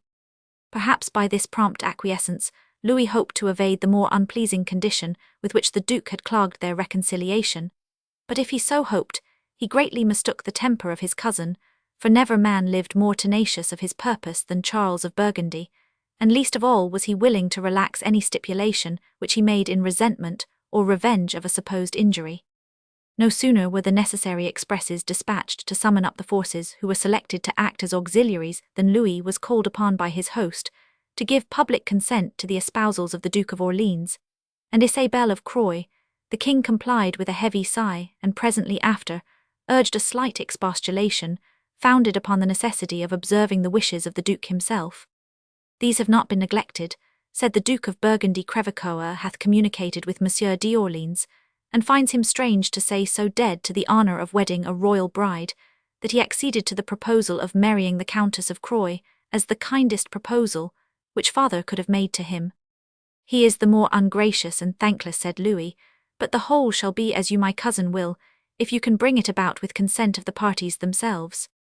Fear not that, said the Duke, and accordingly not many minutes after the affair had been proposed the Duke of Orleans, and the Countess of Croy, the latter attended, as on the preceding occasion, by the Countess of Crevecoeur, and the Abbess of the Ursulines were summoned to the presence of the princes, and heard from the mouth of Charles of Burgundy, unobjected to by that of Louis, who sat in silent and moody consciousness of diminished consequence, that the union of their hands was designed by the wisdom of both princes to confirm the perpetual alliance which in future should take place betwixt France and Burgundy. The Duke of Orleans had much difficulty in suppressing the joy which he felt upon the proposal, and which delicacy rendered improper in the presence of Louis, and it required his habitual awe of that monarch to enable him to reign in his delight, so much as merely to reply that his duty compelled him to place his choice at the disposal of his sovereign. Fair cousin of Orleans, said Louis with sullen gravity, since I must speak on so unpleasant an occasion, it is needless for me to remind you that my sense of your merits had led me to propose for you a match into my own family, but since my cousin of Burgundy thinks that the disposing of your hand otherwise is the surest pledge of amity between his dominions and mine, I love both too well not to sacrifice to them my own hopes and wishes. The Duke of Orleans threw himself on his knees and kissed and, for once with sincerity of attachment, the hand which the king with averted countenance extended to him. In fact, he as well as most present saw in the unwilling acquiescence of this accomplished dissembler, who even with that very purpose had suffered his reluctance to be visible, a king, relinquishing his favourite project, and subjugating his paternal feelings to the necessities of state and interest of his country. Even Burgundy was moved, and Orleans' heart smote him for the joy which he involuntarily felt on being freed from his engagement with the Princess Joan. If he had known how deeply the king was cursing him in his soul, and what thoughts of future revenge he was agitating, it is probable his own delicacy on the occasion would not have been so much hurt. Charles next turned to the young countess, and bluntly announced the proposed match to her as a matter which neither admitted delay nor hesitation, adding at the same time that it was but a too favourable consequence of her intractability on a former occasion. My Lord Duke and Sovereign, said Isabel, summoning up all her courage, I observe your Grace's commands, and submit to them. Enough, enough, said the Duke, interrupting her, we will arrange the rest, your Majesty. He continued, addressing King Louis, hath had a boar's hunt in the morning, what say you to rousing a wolf in the afternoon? The young countess saw the necessity of decision. Your Grace mistakes my meaning, she said, speaking though timidly yet loudly, and decidedly enough to compel the Duke's attention, which from some consciousness he would otherwise have willingly denied to her. My submission, she said, only respected those lands and estates which your Grace's ancestors gave to mine, and which I resign to the House of Burgundy, if my sovereign thinks my disobedience in this matter renders me unworthy to hold them. Ha, St. George, said the Duke, stamping furiously on the ground, does the fool know in what presence she is and to whom she speaks? My lord, she replied, still undismayed, I am before my suzerain, and I trust a just one. If you deprive me of my lands, you take away all that your ancestors' generosity gave, and you break the only bonds which attach us together. You gave not this poor and persecuted form, still less the spirit which animates me and these it is my purpose to dedicate to heaven in the convent of the Ursulines, under the guidance of this holy Mother Abbess. The rage and astonishment of the Duke can hardly be conceived, unless we could estimate the surprise of a falcon against whom a dove should ruffle its pinions in defiance. Will the Holy Mother receive you without an appanage? He said in a voice of scorn. If she doth her convent in the first instance so much wrong, said the Lady Isabel, I trust there is charity enough among the noble friends of my house to make up some support for the orphan of Croy. It is false, said the Duke, it is a base pretext to cover some secret and unworthy passion, my Lord of Orleans. She shall be yours if I drag her to the altar with my own hands. The Countess of Crevecoeur, a high-spirited woman and confident in her husband's merits, and his favour with the Duke, could keep silent no longer. My lord, she said, your passions transport you into language utterly unworthy the hand of no gentlewoman, can be disposed of by force. And it is no part of the duty of a Christian prince, added the abbess, to thwart the wishes of a pious soul who, broken with the cares and persecutions of the world, is desirous to become the bride of heaven. Neither can my cousin of Orleans, said Dunois with honour, accept a proposal to which the lady has thus publicly stated her objections. If I were permitted, said Orleans, on whose facile mind Isabel's beauty had made a deep impression, some time to endeavour to place my pretensions before the Countess in a more favourable light. My lord, said Isabel, whose firmness was now fully supported by the encouragement which she received from all around it, were to no purpose me mind, is made up to decline this alliance though far above my deserts. Nor have I time, said the Duke, to wait till these whimsies are changed with the next change of the moon. Monseigneur d'Orleans, she shall learn within this hour that obedience becomes matter of necessity. Not in my behalf, sire, answered the prince, who felt that he could not with any show of honour avail himself of the Duke's obstinate disposition to have been once openly and positively refused. Is enough for a son of France, he cannot prosecute his addresses farther. The Duke darted one furious glance at Orleans, another at Louis, and reading in the countenance of the latter, in spite of his utmost efforts to suppress his feelings, a look of secret triumph, he became outrageous. Right, he said to the secretary, our doom of forfeiture and imprisonment against this disobedient and insolent minion, she shall to the Zuchthaus, to the penitentiary, to herd with those whose lives have rendered them her rivals in effrontery. There was a general murmur. My Lord Duke, said the Count of Crevecoeur, taking the word for the rest, this must be better thought on. We, your faithful vassals, cannot suffer such a dishonour to the nobility and chivalry of Burgundy. If the Countess hath done amiss, let her be punished, but in the manner that becomes her rank and ours, who stand connected with her house by blood and alliance. The Duke paused a moment, and looked full at his counsellor with the stare of a bull which, when compelled by the neat herd from the road, which he wishes to go, deliberates with himself whether to obey or to rush on his driver, and toss him into the air. Prudence, however, prevailed over fury, saw the sentiment was general in his council, was afraid of the advantages which Louis might derive from seeing dissension among his vassals, and probably he was rather of a coarse and violent than of a malignant temper, felt ashamed of his own dishonourable proposal. You are right, he said, Crevecoeur, and I spoke hastily. Her fate shall be determined according to the rules of chivalry. Her flight to Liege hath given the signal for the bishop's murder. He that best avenges that deed and brings us the head of the wild boar of Ardennes shall claim her hand of us, and if she denies his right, we can at least grant him her fiefs, leaving it to his generosity to allow her what means he will to retire into a convent. Nay, said the Countess, think I am the daughter of Count Reinoldoff, your father's old valiant and faithful servant. Would you hold me out as a prize to the best sword player? Your ancestress, said the Duke, was won at a tournoi, shall be fought for in real melee, only thus far for Count Reinald's sake. The successful prizer shall be a gentleman of unimpeached birth and unstained bearings, but be he such and the poorest who ever drew the strap of a sword belt through the tongue of a buckle, he shall have at least the proffer of your hand. I swear it, by St. George, by my ducal crown, and by the order that I wear. Harmeskers, he added, turning to the nobles, present this at least, is I think in conformity with the rules of chivalry. Isabel's remonstrances were drowned in a general and jubilant assent, above which was heard the voice of old Lord Crawford, regretting the weight of years that prevented his striking for so fair a prize. The Duke was gratified by the general applause, and his temper began to flow more smoothly like that of a swollen river, when it hath subsided within its natural boundaries. Are we to whom fate has given dames already, said Crevecoeur, to be bystanders at this fair game? It does not consist with my honour to be so, for I have myself a vow to be paid at the expense of that tusked and bristled brute de la Marque. Strike boldly in Crevecoeur, said the Duke, to win her, and since thou canst not wear her thyself, bestow her, where thou wilt, and Count Stephen your nephew if you list. Gramercy, my lord, said Crevecoeur, I will do my best in the battle, and should I be fortunate enough to be foremost, Stephen shall try his eloquence against that of the Lady Abbess. I trust, said Dunois, that the chivalry of France are not excluded from this fair contest. Heaven forbid, brave Dunois, answered the Duke, were it, but for the sake of seeing you do your uttermost. But he added, though there be no fault in the Lady Isabel wedding a Frenchman, it will be necessary that the Count of Croy must become a subject of Burgundy.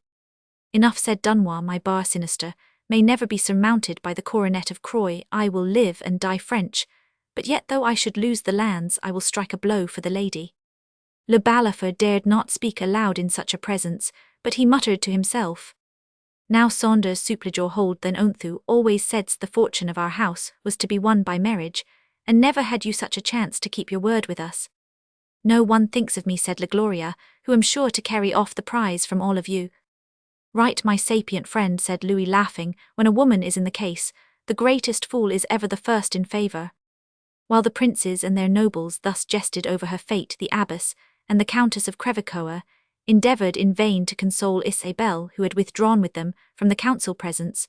The former assured her that the Holy Virgin would frown on every attempt to withdraw a true voters from the shrine of Saint Ursula, while the Countess of Crevecoeur whispered more temporal consolation that no true knight who might succeed in the enterprise proposed would avail himself against her inclinations of the Duke's award, and that perhaps the successful competitor might prove one who should find such favour in her eyes as to reconcile her to obedience. Love like despair catches at straws, and faint and vague as was the hope which this insinuation conveyed, the tears of the Countess Isabel flowed more placidly while she dwelt upon it.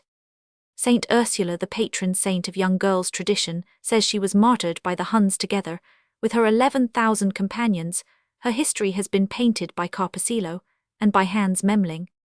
Chapter 36. The Sally. The wretch condemned with life to part, still on hope relies, and every pang that rends the heart bids expectation rise. Hope, like the glimmering taper's light, adorns and cheers the way, and still the darker grows the night amidst a brighter ray. Goldsmith.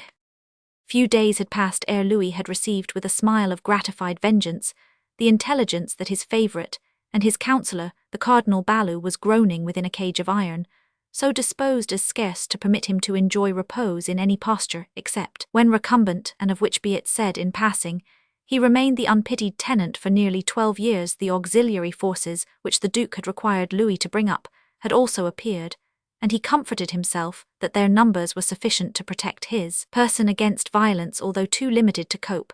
Had such been his purpose with the large army of Burgundy, he saw himself also at liberty, when time should suit, to resume his project of marriage between his daughter and the Duke of Orleans, and although he was sensible to the indignity of serving with his noblest peers under the banners of his own vassal, and against the people whose cause he had abetted, he did not allow these circumstances to embarrass him in the meantime, trusting that a future day would bring him amends.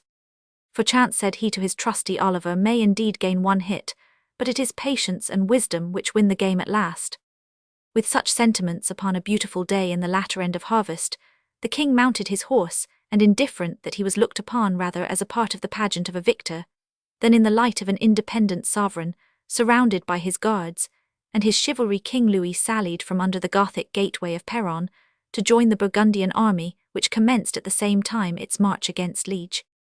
Most of the ladies of distinction who were in the place attended, dressed in their best array, upon the battlements and defences of the gate, to see the gallant show of the warriors setting forth on the expedition thither. Had the Countess Crevecoeur brought the Countess Isabel, the latter attended very reluctantly, but the peremptory order of Charles had been that she who was to bestow the palm in the tourney should be visible to the knights who were about to enter the lists. As they thronged out from under the arch, many a pennon and shield was to be seen graced with fresh devices expressive of the bearer's devoted resolution to become a competitor for a prize so fair here.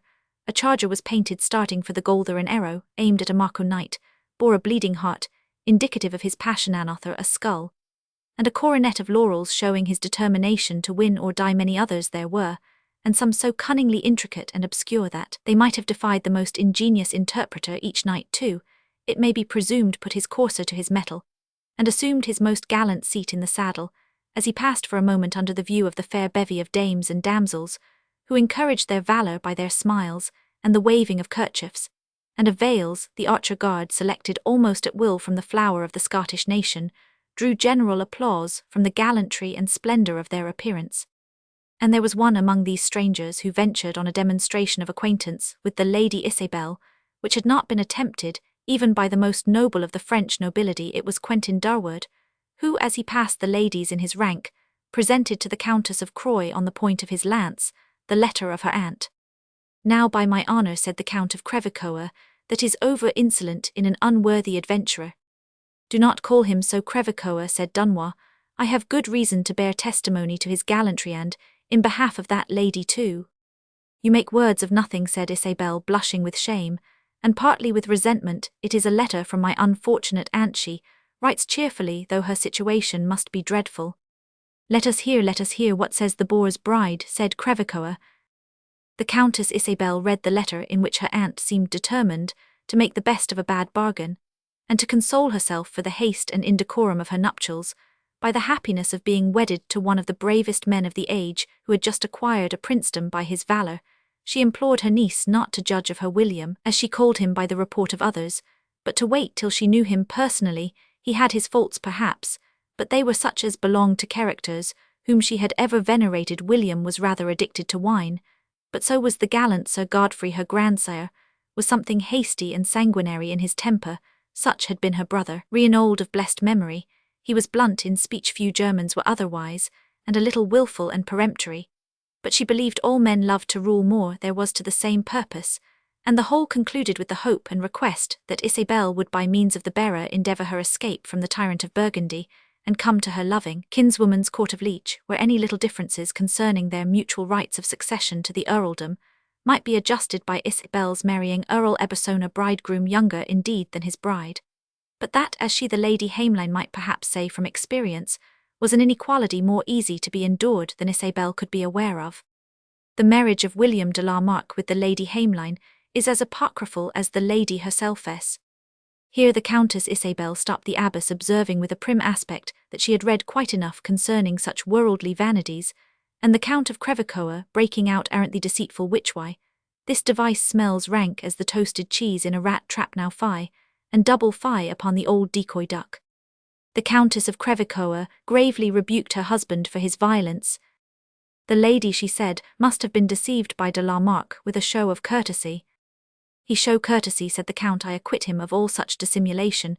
You may as well expect courtesy from a literal wild boar. You may as well try to lay leaf gold on old rusty gibbet irons. Noidiot as she is not quite goose enough to fall in love with the fox who has snapped her, and that in his very den. But you women are all alike. A fair words carry it, and I dare say here is my pretty cousin impatient to join her aunt in this fool's paradise, and marry the bear pig." "So far from being capable of such folly," said Isabel, "I am doubly desirous of vengeance on the murderers of the excellent bishop, because it will at the same time free my aunt from the villain's power." "Ah, there indeed spoke the voice of Croy," exclaimed the Count, and no more was said concerning the letter. But while Isabel read her aunt's epistle to her friends, it must be observed that she did not think it necessary to recite a certain postscript, in which the Countess Hameline ladylike gave an account of her occupations, and informed her niece that she had laid aside for the present a surcoat, which she was working for her husband, bearing the arms of Croy and La Marque in conjugal fashion, parted per pale, because her William had determined for purposes of policy in the first action to have others dressed in his coat armour and himself to assume the arms of Orleans with a bar sinister, in other words, those of Dunois. There was also a slip of paper in another hand, the contents of which the Countess did not think it necessary to mention, being simply these words: "If you hear not of me soon, and that by the trumpet of fame, conclude me dead, but not unworthy." A thought hitherto repelled as wildly incredible now glanced with double keenness through Isabel's soul, as female wit seldom fails in the contrivance of means she so ordered it, that ere the troops were fully on march Quentin Durward received from an unknown hand the billet of Lady Hameline marked with 3 crosses opposite to the postscript, and having these words subjoined, he who feared not the arms of Orleans, when on the breast of their gallant owner, cannot dread them when displayed on that of a tyrant and murderer. 1,000 times was this intimation kissed, and pressed to the bosom of the young Scot, for it marshalled him on the path where both honour and love held out the reward, and possessed him with a secret unknown to others by which to distinguish him, whose death could alone give life to his hopes, and which he prudently resolved to lock up in his own bosom. But Durward saw the necessity of acting otherwise respecting the information communicated by Herodin, since the proposed sally of de la Marck, unless heedfully guarded against, might prove the destruction of the besieging army. So difficult was it, in the tumultuous warfare of those days, to recover from a nocturnal surprise. After pondering on the matter, he formed the additional resolution that he would not communicate the intelligence save personally, and to both the princes, while together perhaps, because he felt that to mention so well contrived and hopeful a scheme to Louis, whilst in private, might be too strong a temptation to the wavering probity of that monarch, and lead him to assist rather than repel the intended sally. He determined therefore to watch for an opportunity of revealing the secret, whilst Louis and Charles were met, which, as they were not particularly fond of the constraint imposed by each other's society, was not likely soon to occur. Meanwhile the march continued, and the Confederates soon entered the territories of Liege. Here the Burgundian soldiers, at least a part of them, composed of those bands who had acquired the title of écorcheurs or flayers, showed by the usage which they gave the inhabitants, under pretext of avenging the bishop's death, that they well deserved that honourable title, while their conduct greatly prejudiced the cause of Charles, the aggrieved inhabitants who might otherwise have been passive in the quarrel, assuming arms in self-defence, harassing his march by cutting off small parties and falling back before the main body upon the city itself, thus augmenting the numbers and desperation of those who had resolved to defend it. The French, few in number, and those the choice soldiers of the country, kept according to the king's orders close by their respective standards, and observed the strictest discipline, a contrast which increased the suspicions of Charles, who could not help remarking that the troops of Louis demeaned themselves as if they were rather friends to the Liégeois than allies of Burgundy. At length, without experiencing any serious opposition, the army arrived in the rich valley of the Meuse, and before the large and populous city of Liege, the castle of Sconwalt they found had been totally destroyed, and learned that William de la Marck, whose only talents were of a military cast, had withdrawn his whole forces into the city, and was determined to avoid the encounter of the chivalry of France and Burgundy in the open field. But the invaders were not long of experiencing the danger which must always exist in attacking a large town, however open, if the inhabitants are disposed to defend it desperately. A part of the Burgundian vanguard, conceiving that from the dismantled and breached state of the walls they had nothing to do but to march into Liege at their ease, entered one of the suburbs with the shouts of Burgundy, Burgundy, kill, kill all is ours, remember Louis of Bourbon. But as they marched in disorder through the narrow streets, and were partly dispersed for the purpose of pillage, a large body of the inhabitants issued suddenly from the town, fell furiously upon them, and made considerable slaughter. De la Marck even availed himself of the breaches in the walls which permitted the defenders to issue out at different points, and by taking separate routes into the contested suburb, to attack in the front flank, and rear at once the assailants who, stunned by the furious, unexpected, and multiplied nature of the resistance offered, could hardly stand to their arms. The evening which began to close added to their confusion. When this news was brought to Duke Charles, he was furious with rage, which was not much appeased by the offer of King Louis to send the French men-at-arms into the suburbs to rescue and bring off the Burgundian vanguard.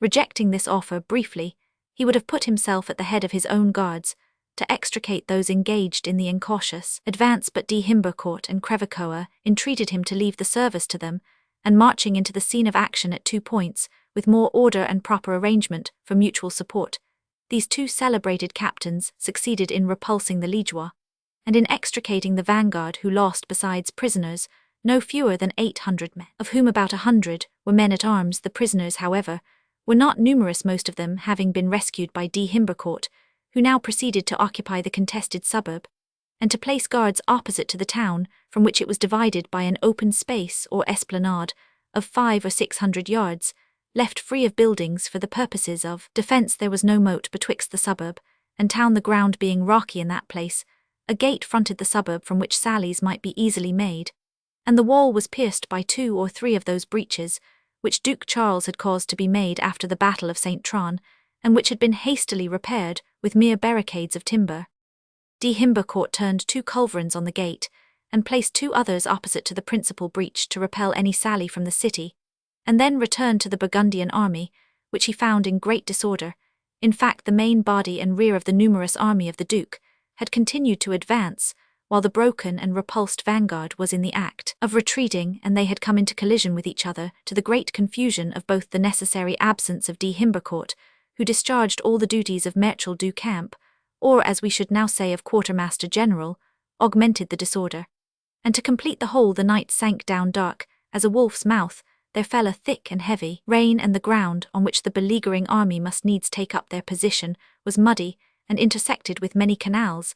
It is scarce possible to form an idea of the confusion which prevailed in the Burgundian army, where leaders were separated from their soldiers and soldiers from their standards and officers. Every one from the highest to the lowest was seeking shelter and accommodation where he could individually find it, while the wearied and wounded who had been engaged in the battle were calling in vain for shelter and refreshment, and while those who knew nothing of the disaster were pressing on to have their share in the sack of the place which they had no doubt was proceeding merrily. When de Himbercourt returned, he had a task to perform of incredible difficulty, and embittered by the reproaches of his master, who made no allowance for the still more necessary duty in which he had been engaged, until the temper of the gallant soldier began to give way under the Duke's unreasonable reproaches. "I went hence to restore some order in the van," he said, "and left the main body under your Grace's own guidance, and now on my return, I can neither find that we have front flank, nor rear, so utter is the confusion." "We are the more like a barrel of herrings," answered La Gloria, "which is the most natural resemblance for a Flemish army." The jester's speech made the Duke laugh, and perhaps prevented a farther prosecution of the altercation betwixt him and his general. By dint of great exertion, a small lusthouse or country villa of some wealthy citizen of Liege was secured, and cleared of other occupants for the accommodation of the Duke and his immediate attendants, and the authority of de Himbercourt and Crevecoeur at length established a guard in the vicinity of about 40 men-at-arms, who lighted a very large fire, made with the timber of the outhouses, which they pulled down for the purpose. A little to the left of this villa, and betwixt it and the suburb which, as we have said, was opposite to the city gate, and occupied by the Burgundian vanguard, lay another pleasure house, surrounded by a garden and courtyard, and having 2 or 3 small enclosures or fields in the rear of it. In this, the King of France established his own headquarters. He did not himself pretend to be a soldier further than a natural indifference to danger, and much sagacity qualified him to be called such, but he was always careful to employ the most skilful in that profession, and reposed in them the confidence they merited. Louis and his immediate attendants occupied this second villa. A part of his Scottish guard were placed in the court where there were outhouses and sheds, to shelter them from the weather. The rest were stationed in the garden. The remainder of the French men-at-arms were quartered closely together, and in good order with alarm posts stationed in case of their having to sustain an attack. Dunois and Crawford, assisted by several old officers and soldiers amongst whom Le Balafre was conspicuous for his diligence, contrived by breaking down walls, making openings through hedges, filling up ditches, and the like to facilitate the communication of the troops with each other, and the orderly combination of the whole, in case of necessity. Meanwhile the king judged it proper to go without farther ceremony to the quarters of the Duke of Burgundy, to ascertain what was to be the order of proceeding, and what cooperation was expected from him. His presence occasioned a sort of council of war to be held of which Charles might not otherwise have dreamed. It was then that Quentin Durward prayed earnestly to be admitted, as having something of importance to deliver to the 2 princes.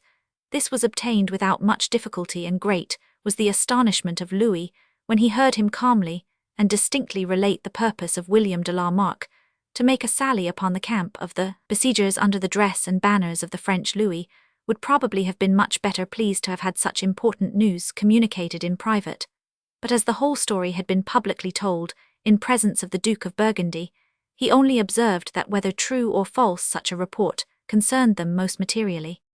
Not a whit, said the Duke carelessly. Had there been such a purpose, as this young man announces, it had not been communicated to me by an archer of the Scottish Guard.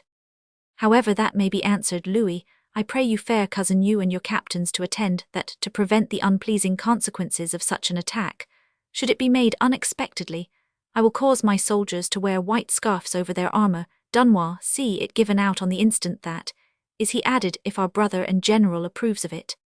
I see no objection, replied the Duke, if the chivalry of France are willing to run the risk of having the name of the Knights of the Smock Sleeve bestowed on them in future. It would be a right well adapted title, friend, Charles, said La Gloria, considering that a woman is the reward of the most valiant. Well spoken, sagacity, said Louis. Cousin, good night. I will go arm me. By the way, what if I win the Countess with mine own hand? Your Majesty, said the Duke in an altered tone of voice, must then become a true Fleming. I cannot, answered Louis in a tone of the most sincere confidence, be more so than I am already, could I, but bring you my dear cousin to believe it. The Duke only replied by wishing the King good night in a tone resembling the snort of a shy horse, starting from the caress of the rider when he is about to mount, and is soothing him to stand still. I could pardon all his duplicity, said the Duke to Crevecoeur, but cannot forgive his supposing me capable of the gross folly of being duped by his professions. Louis too had his confidences with Oliver le Dain, when he returned to his own quarters. This, he said, is such a mixture of shrewdness and simplicity, that I know not what to make of him. Pasques, d'ye think of his unpardonable folly, in bringing out honest de la Marck's plan of a sally before the face of Burgundy Crevecoeur, and all of them, instead of rounding it in my ear, and giving me at least the choice of abetting or defeating it. It is better as it is, sire, said Oliver. There are many in your present train who would scruple to assail Burgundy undefied, or to ally themselves with de la Marck. Thou art right, Oliver, such fools there are in the world, and we have no time to reconcile their scruples by a little dose of self-interest. We must be true men, Oliver, and good allies of Burgundy for this night at least. Time may give us a chance of a better game. Go tell no man to unarm himself, and let them shoot in case of necessity, as sharply on those who cry France and St. Denis, as if they cried hell and Satan. I will myself sleep in my armor. Let Crawford place Quentin Durward on the extreme point of our line of sentinels next to the city. Let him e'en have the first benefit of the sally, which he has announced to use if his luck bear him out. It is the better for him. But take an especial care of Martius Gelati, and see he remain in the rear in a place of the most absolute safety. Is even but too venturous, and like a fool would be both swordsman and philosopher. See to these things, Oliver, and good night. Our Lady of Clery and Monseigneur, St. Martin of Tours, be gracious to my slumbers. The Duke of Burgundy, full of resentment for the usage which the bishop had received from the people of Liege, whose death, as already noticed, did not take place for some years after, and knowing that the walls of the town had not been repaired since they were breached by himself after the Battle of St. Tron, advanced recklessly to their chastisement. His commanders shared his presumptuous confidence, for the advanced guard of his army under the Marshal of Burgundy and Seigneur de Himbercourt rushed upon one of the suburbs without waiting for the rest of their army, which, commanded by the Duke in person, remained about 7 or 8 leagues in the rear. The night was closing, and as the Burgundian troops observed no discipline, they were exposed to a sudden attack from a party of the citizens commanded by Jean de Vilde, who, assaulting them in the front and rear, threw them into great disorder, and killed more than 800 men, of whom 100 were men at arms. When Charles and the King of France came up, they took up their quarters in 2 villas situated near to the wall of the city. In the 2 or 3 days which followed, Louis was distinguished for the quiet and regulated composure with which he pressed the siege, and provided for defence in case of sallies, while the Duke of Burgundy, no way deficient in courage, and who showed the rashness and want of order which was his principal characteristic, seemed also extremely suspicious that the king would desert him and join with the Liegeois. They lay before the town for 5 or 6 days, and at length fixed the 30th of October 1468, for a general storm. The citizens, who had probably information of their intent, resolved to prevent their purpose and determined on anticipating it by a desperate sally through the breaches in their walls. They placed at their head 600 of the men of the little territory of Frodemont, belonging to the bishopric of Liege, and reckoned the most valiant of their troops. They burst out of the town on a sudden, surprised the Duke of Burgundy's quarters, ere his guards could put on their armour, which they had laid off to enjoy some repose before the assault. The King of France's lodgings were also attacked, and endangered. A great confusion ensued, augmented incalculably by the mutual jealousy and suspicions of the French and Burgundians. The people of Liege were, however, unable to maintain their hardy enterprise when the men-at-arms of the King and Duke began to recover from their confusion, and were finally forced to retire within their walls, after narrowly missing the chance of surprising both King Louis and the Duke of Burgundy, the most powerful princes of their time. At daybreak the storm took place, as had been originally intended, and the citizens, disheartened and fatigued by the nocturnal sally, did not make so much resistance as was expected. Liege was taken, and miserably pillaged without regard to sex or age. Things sacred or things profane. These particulars are fully related by Comines in his memoirs Roman 54, chap. 11, 12, 13, and do not differ much from the account of the same events given in the text s. Chapter 37. The sally. He looked and saw what numbers numberless. The city gates outpour. Roman 500 paradise regained. A dead silence soon reigned over that great host which lay in league before Liege for a long time, the cries of the soldiers repeating their signals, and seeking to join their several banners, sounded like the howling of bewildered dogs seeking their masters. But at length, overcome with weariness by the fatigues of the day, the dispersed soldiers crowded under such shelter as they could meet with, and those who could find none sunk down through very fatigue under walls, hedges, and such temporary protection, there to await for morning a morning, which some of them were never to behold. A dead sleep fell on almost all excepting those who kept a faint and wary watch by the lodgings of the king and the duke, the dangers and hopes of the morrow, even the schemes of glory, which many of the young nobility had founded upon the splendid prize, held out to him who should avenge the murdered Bishop of Liege, glided from their recollection, as they lay stupefied with fatigue and sleep. But not so with Quentin Durward. The knowledge that he alone was possessed of the means of distinguishing La Marque in the contest, recollection by whom that information had been communicated, and the fair augury which might be drawn from her conveying it to him, thought that his fortune had brought him to a most perilous and doubtful crisis indeed, but one where there was still at least a chance of his coming off triumphant, banished every desire to sleep and strung his nerves with vigor which defied fatigue. Posted by the king's express order on the extreme point between the French quarters and the town, a good way to the right of the suburb which we have mentioned, he sharpened his eye to penetrate the mass which lay before him, and excited his ears to catch the slightest sound which might announce any commotion in the beleaguered city. But its huge clocks had successively knelled 3 hours after midnight, and all continued still and silent as the grave. At length, and just when Quentin began to think the attack would be deferred till daybreak, and joyfully recollected that there would be then light enough to descry the bar sinister across the fleur-de-lis of Orleans, he thought he heard in the city a humming murmur like that of disturbed bees, mustering for the defence of their hives. He listened. The noise continued, but it was of a character so undistinguished by any peculiar or precise sound, that it might be the murmur of a wind arising among the boughs of a distant grove, or perhaps some stream swollen by the late rain, which was discharging itself into the sluggish Meuse. With more than usual clamour, Quentin was prevented by these considerations from instantly giving the alarm, which if done carelessly would have been a heavy offence. But when the noise rose louder, and seemed pouring at the same time towards his own post, and towards the suburb, he deemed it his duty to fall back as silently as possible, and call his uncle, who commanded the small body of archers destined to his support. All were on their feet in a moment, and with as little noise as possible. In less than a second Lord Crawford was at their head, and dispatching an archer to alarm the king and his household, drew back his little party to some distance behind their watchfire, that they might not be seen by its light. The rushing sound, which had approached them more nearly, seemed suddenly to have ceased, but they still heard distinctly the more distant heavy tread of a large body of men approaching the suburb. "The lazy Burgundians are asleep on their post," whispered Crawford. "Make for the suburb, Cunningham, and awaken the stupid oxen." "Keep well to the rear as you go," said Durward. "If ever I heard the tread of mortal men, there is a strong body interposed between us and the suburb."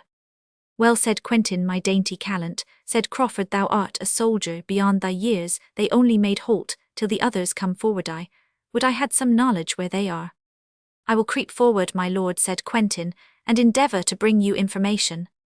"Do so, my bonny child. Thou hast sharp ears and eyes, and good will, but take heed I would not lose thee for two, and a plack and homely Scottish expression for something you value." Quentin, with his harquebus ready prepared, stole forward through ground which he had reconnoitred carefully in the twilight of the preceding evening, until he was not only certain that he was in the neighbourhood of a very large body of men who were standing fast betwixt the king's quarters and the suburbs, but also that there was a detached party of smaller number in advance, and very close to him. They seemed to whisper together as if uncertain what to do next. At last the steps of 2 or 3 enfants perdus, literally lost children, detached from that smaller party approached him so near as twice a pike's length. Seeing it impossible to retreat undiscovered, Quentin called out aloud, "Qui vive, who goes there?" and was answered by "Vive la leech sister Dyer," that is to say, added he who spoke, correcting himself, "Vivella France." Quentin instantly fired his harquebus. A man groaned and fell, and he himself under the instant but vague discharge of a number of pieces, the fire of which ran in a disorderly manner along the column, and showed it to be very numerous, hastened back to the main guard. "Admirably done, my brave boy," said Crawford. "Now callants draw in within the courtyard. Thee are too many to mell within the open field." They drew within the courtyard and garden accordingly, where they found all in great order, and the king prepared to mount his horse. "Whither away, sire?" said Crawford. "You are safest here with your own people." "Not so," said Louis. "I must instantly to the Duke. He must be convinced of our good faith at this critical moment, or we shall have both Liégeois and Burgundians upon us at once." And springing on his horse, he bade Dunois command the French troops without the house, and Crawford the archer guard and other household troops to defend the Lusthaus and its enclosures. He commanded them to bring up 2 sakers, and as many falconets pieces of cannon for the field which had been left about half a mile in the rear, and in the meantime to make good their posts, but by no means to advance whatever success they might obtain. And having given these orders, he rode off with a small escort to the Duke's quarters. The delay which permitted these arrangements to be carried fully into effect was owing to Quentin's having fortunately shot the proprietor of the house, who acted as guide to the column, which was designed to attack it, and whose attack, had it been made instantly, might have had a chance of being successful. Durward, who by the king's order attended him to the Duke's, found the latter in a state of choleric distemperature, which almost prevented his discharging the duties of a general, which were never more necessary, for besides the noise of a close and furious combat, which had now taken place in the suburb upon the left of their whole army, besides the attack upon the king's quarters, which was fiercely maintained in the centria, 3rd column of Liégeois, of even superior numbers, had filed out from a more distant breach, and marching by lanes, vineyards, and passes known to themselves, had fallen upon the right flank of the Burgundian army, who, alarmed at their war cries of "Vive la France" and "Denis Mont," which mingled with those of Liege and Rouge Sanglia, and at the idea thus inspired of treachery on the part of the French confederates, made a very desultory and imperfect resistance, while the Duke, foaming and swearing and cursing his liege lord, and all that belonged to him, called out to shoot with bow and gun on all that was French, whether black or white, alluding to the sleeves with which Louis' soldiers had designated themselves. The arrival of the king, attended only by Le Balafre and Quentin and half a score of archers, restored confidence between France and Burgundy. De Himbecourt, Crevecoeur, and others of the Burgundian leaders, whose names were then the praise and dread of war, rushed devotedly into the conflict. And while some commanders hastened to bring up more distant troops, to whom the panic had not extended, others threw themselves into the tumult, reanimated the instinct of discipline, and while the Duke toiled in the front, shouting, hacking, and hewing like an ordinary man at arms, brought their men by degrees into array, and dismayed the assailants by the use of their artillery, the conduct of Louis, on the other hand, was that of a calm, collected, sagacious leader, who neither sought nor avoided danger, but showed so much self-possession and sagacity that the Burgundian leaders readily obeyed the orders which he issued. The scene was now become in the utmost degree animated and horrible. On the left, the suburb, after a fierce contest, had been set on fire, and a wide and dreadful conflagration did not prevent the burning ruins from being still disputed. On the centre, the French troops, though pressed by immense odds, kept up so close and constant a fire that the little pleasure house shone bright with the glancing flashes, as if surrounded with a martyr's crown of flames. On the left, the battle swayed backwards and forwards with varied success as fresh reinforcements poured out of the town, or were brought forward from the rear of the Burgundian host, and the strife continued with unremitting fury for 3 mortal hours, which at length brought the dawn so much desired by the besiegers. The enemy at this period seemed to be slackening their efforts upon the right, and in the centre and several discharges of cannon were heard from the Lusthaus. "Go," said the king to Le Balafre, and Quentin, the instant his ear had caught the sound, "they have got up the sakers and Falcon's pleasure house is safe. Blessed be the Holy Virgin. Tell Dunois to move this way, but rather nearer the walls of Liege, with all our men at arms, excepting what he may leave for the defence of the house, and cut in between those thick-headed Liégeois on the right and the city from which they are supplied with recruits." The uncle and nephew galloped off to Dunois, and Crawford, who, tired of their defensive war, joyfully obeyed the summons, and filing out at the head of a gallant body of about 200 French gentlemen, besides squires and the greater part of the archers and their followers marched across the field, trampling down the wounded till they gained the flank of the large body of Liégeois, by whom the right of the Burgundians had been so fiercely assailed. The increasing daylight discovered that the enemy were continuing to pour out from the city, either for the purpose of continuing the battle on that point, or of bringing safely off the forces who were already engaged. By heaven, said old Crawford to Dunois, were I not certain it is thou that art riding by my side, I would say I saw thee among yonder banditti and burghers marshalling, and arraying them with thy masonry. If yon be thou art bigger than thou art wont to be, art thou sure yonder armed leader? Is not thy wraith thy double man, as these Flemings call it? My wraith, said Dunois, I know not what you mean, but yonder is a caitiff with my bearings, displayed on crest and shield, whom I will presently punish for his insolence. In the name of all that is noble, my lord, leave the vengeance to me, said Quentin. To thee indeed, young man, said Dunois, that is a modest request.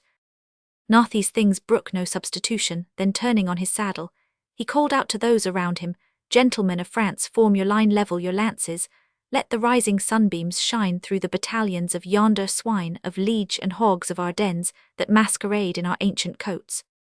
The men-at-arms answered with a loud shout of a Dunois, long live the bold bastard Orleans to the rescue. And with their leader in the centre, they charged at full gallop. They encountered no timid enemy.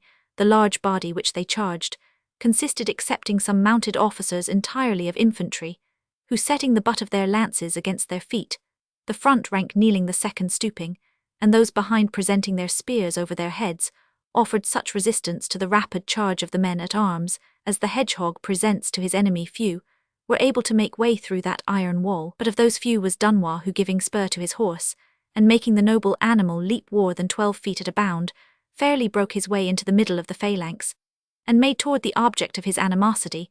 What was his surprise to find Quentin still by his side, and fighting in the same front with himself, youth, desperate courage, and the determination to do or die, having still kept the youth abreast with the best knight in Europe, for such was Dunois reported, and truly reported at the period.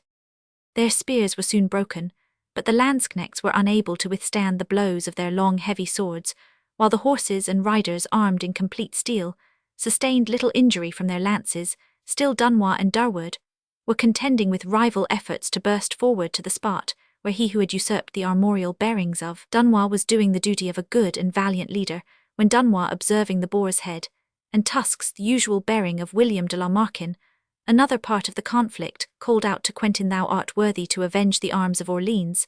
I leave thee the task, Ballafur, support your nephew, but let none dare to interfere with Dunois' boar hunt. That Quentin Durward joyfully acquiesced in this division of labour cannot be doubted, and each pressed forward upon his separate object, followed and defended from behind by such men-at-arms as were able to keep up with them. But at this moment, the column which de la Marck had proposed to support, when his own course was arrested by the charge of Dunois, had lost all the advantages they had gained during the night, while the Burgundians, with returning day, had begun to show the qualities which belong to superior discipline. The great mass of Liégeois were compelled to retreat and at length to fly, and falling back on those who were engaged with the French men-at-arms, the whole became a confused tide of fighters, flyers and pursuers, which rolled itself towards the city walls, and at last was poured into the ample and undefended breach through which the Liégeois had sallied. Quentin made more than human exertions to overtake the special object of his pursuit, who was still in his sight, striving by voice and example to renew the battle, and bravely supported by a chosen party of lanzknechts, Le Ballafur and several of his comrades, attached themselves to Quentin, much marvelling at the extraordinary gallantry displayed by so young a soldier. On the very brink of the breach de la Marquefort, it was himself succeeded in effecting a momentary stand, and repelling some of the most forward of the pursuers. He had a mace of iron in his hand, before which everything seemed to go down, and was so much covered with blood that it was almost impossible to discern those bearings on his shield, which had so much incensed Dunois. Quentin now found little difficulty in singling him out for the commanding situation of which he had possessed himself, and the use he made of his terrible mace caused many of the assailants to seek safer points of attack than that where so desperate a defender presented himself. But Quentin, to whom the importance attached to victory over this formidable antagonist was better known, sprung from his horse at the bottom of the breach, and letting the noble animal, the gift of the Duke of Orleans, run loose through the tumult, ascended the ruins, to measure swords with the boar of Ardennes, the latter, as if he had seen his intention, turned towards Durward with mace uplifted, and they were on the point of encounter when a dreadful shout of triumph, of tumult, and of despair announced that the besiegers were entering the city at another point, and in the rear of those who defended the breach, assembling around him by voice and bugle, the desperate partners of his desperate fortune. De la Marck, at those appalling sounds, abandoned the breach, and endeavoured to effect his retreat towards a part of the city from which he might escape to the other side of the Meuse. His immediate followers formed a deep body of well-disciplined men, who never, having given quarter, were resolved now not to ask it, and who in that hour of despair threw themselves into such firm order that their front occupied the whole breadth of the street, through which they slowly retired, making head from time to time, and checking the pursuers, many of whom began to seek a safer occupation by breaking into the houses for plunder. It is therefore probable that de la Marck might have effected his escape, his disguise, concealing him from those who promised themselves to win honour and grandeur upon his head, but for the staunch pursuit of Quentin, his uncle Le Balafre, and some of his comrades. At every pause which was made by the landsknechts, a furious combat took place betwixt them and the archers, and in every mêlée Quentin sought de la Marck, but the latter, whose present object was to retreat, seemed to evade the young Scot's purpose of bringing him to single combat. The confusion was general in every direction, the shrieks and cries of women, the yelling of the terrified inhabitants, now subjected to the extremity of military license, sounded horribly shrill amid the shouts of battle, like the voice of misery and despair, contending with that of fury and violence, which should be heard farthest and loudest. It was just when de la Marck, retiring through this infernal scene, had passed the door of a small chapel of peculiar sanctity, that the shouts of France, France, Burgundy, Burgundy apprised him that a part of the besiegers were entering the farther end of the street, which was a narrow one, and that his retreat was cut off. "Comrade," he said, "take all the men with you, charge yonder fellows roundly, and break through if you can with me. It is over. I am man enough now, that I am brought to bay to send some of these vagabond Scots to hell before me." His lieutenant obeyed, and with most of the few landsknechts who remained alive, hurried to the farther end of the street, for the purpose of charging those Burgundians who were advancing, and so forcing their way so as to escape. About 6 of de la Marck's best men remained to perish with their master, and fronted the archers, who were not many more in number. "Sanglia, Sanglia, Ola, gentlemen of Scotland," said the ruffian, but undaunted chief, waving his mace, "who longs to gain a Coront, who strikes at the boar of Ardennes? You young man have methinks a hankering, but you must win ere you wear it."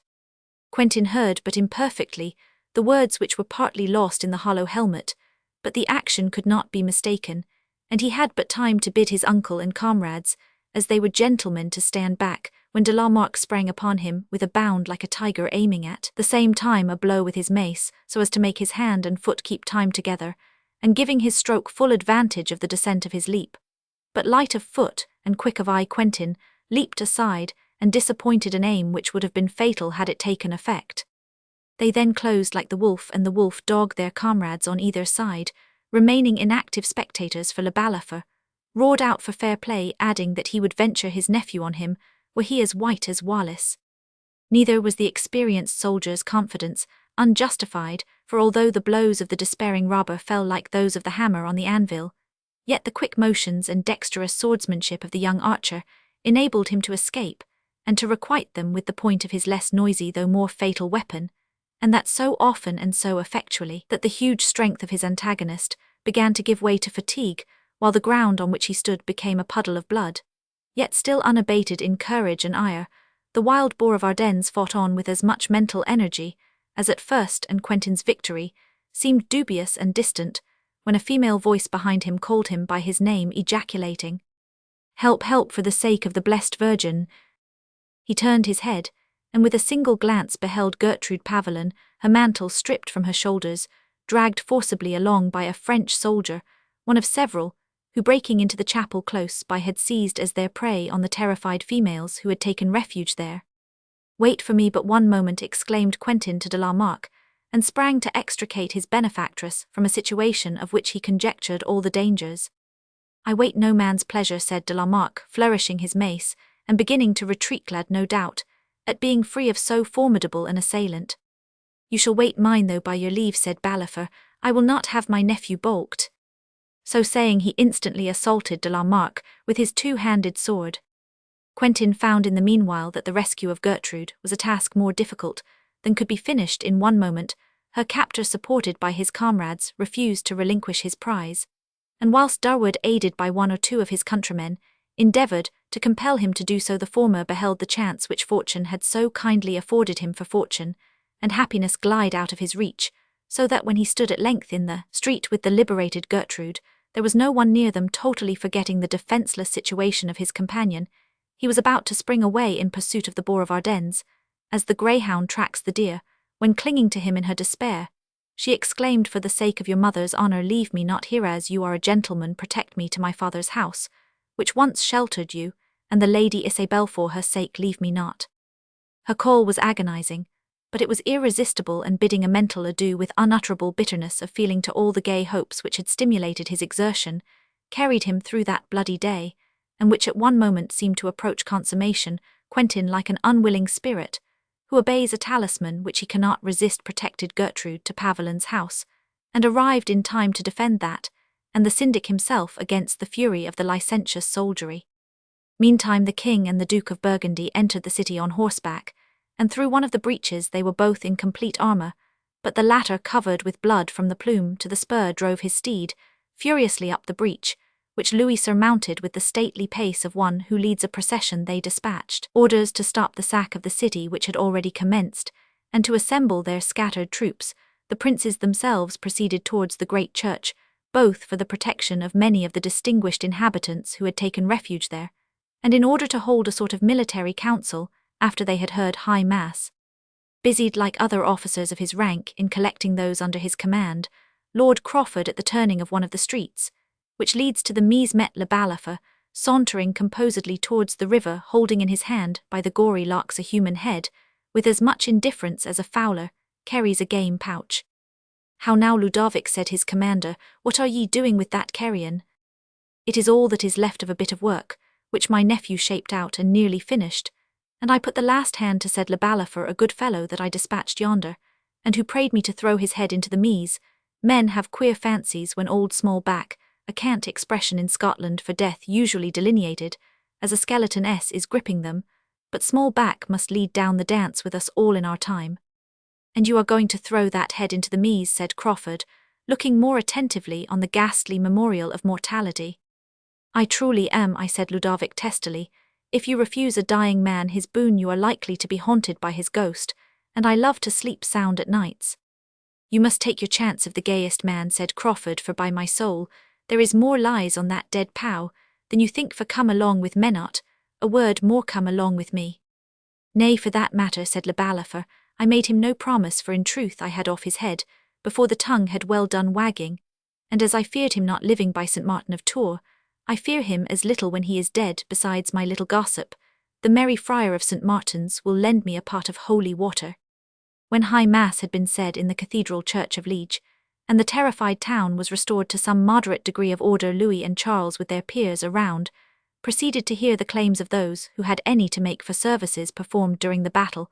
Those which respected the county of Croy and its fair mistress were first received, and to the disappointment of sundry claimants who had thought themselves sure of the rich prize, there seemed doubt and mystery to involve their several pretensions. Crevecoeur showed a boar's hide, such as de la Marck usually wore. Dunois produced a cloven shield with his armorial bearings, and there were others who claimed the merit of having dispatched the murderer of the bishop, producing similar tokens. The rich reward, fixed on de la Marck's head, having brought death to all who were armed in his resemblance.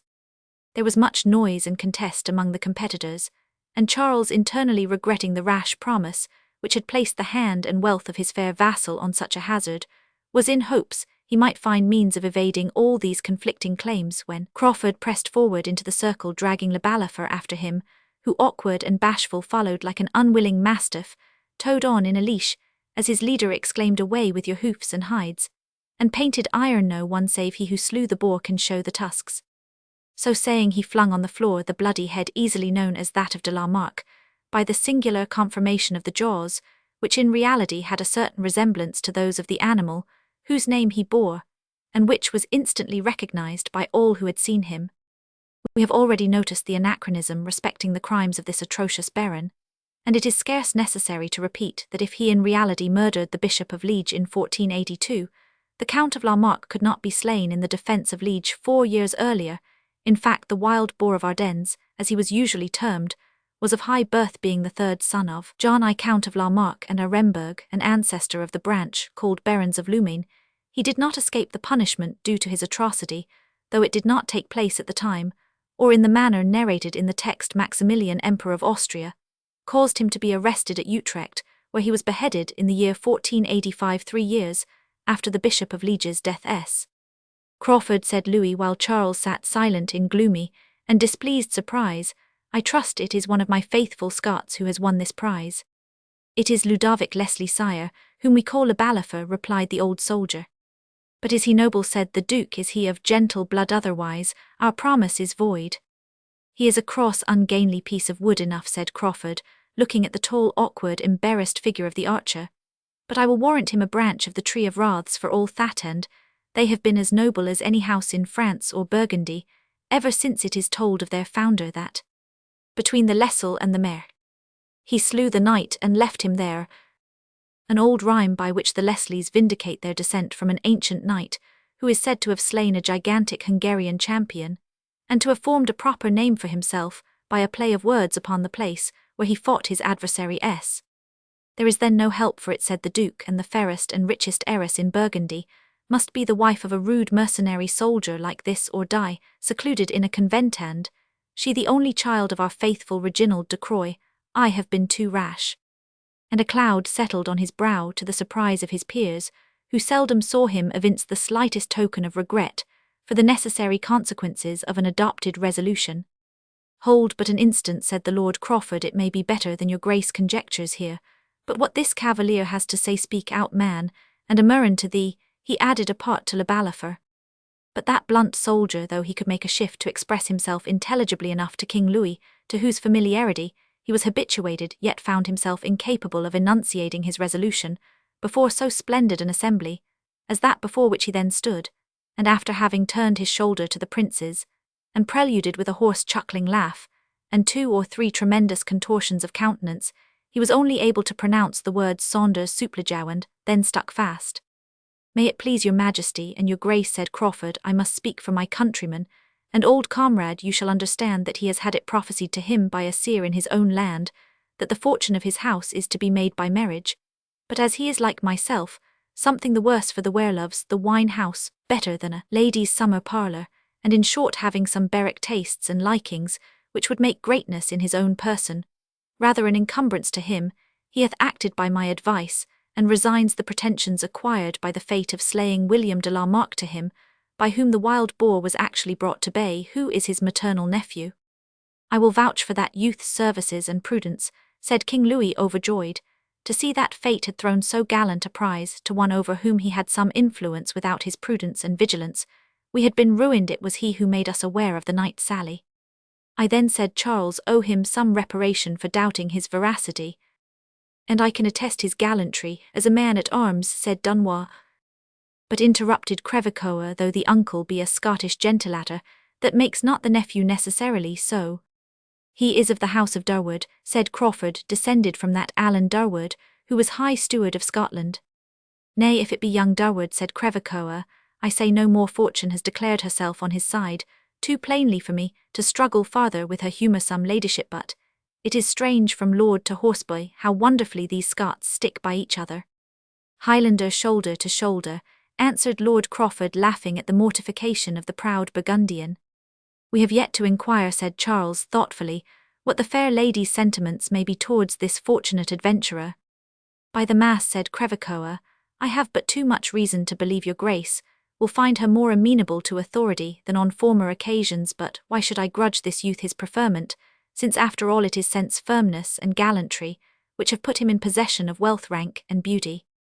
I had already sent these sheets to the press, concluding as I thought with a moral of excellent tendency, for the encouragement of all fair-haired, blue-eyed, long-legged, stout-hearted emigrants from my native country, who might be willing in stirring times to take up the gallant profession of cavalieros of fortune, but a friendly monitor, one of those who like the lump of sugar which is found at the bottom of a teacup, as well as the flavour of the souchong itself, has entered a bitter remonstrance, and insists that I should give a precise and particular account of the espousals of the young heir of Glenhulican, and the lovely Flemish countess, and tell what tournaments were held, and how many lances were broken upon so interesting an occasion, nor withhold from the curious reader the number of sturdy boys who inherited the valour of Quentin Durward, and of bright damsels in whom were renewed the charms of Isabelle de Croix.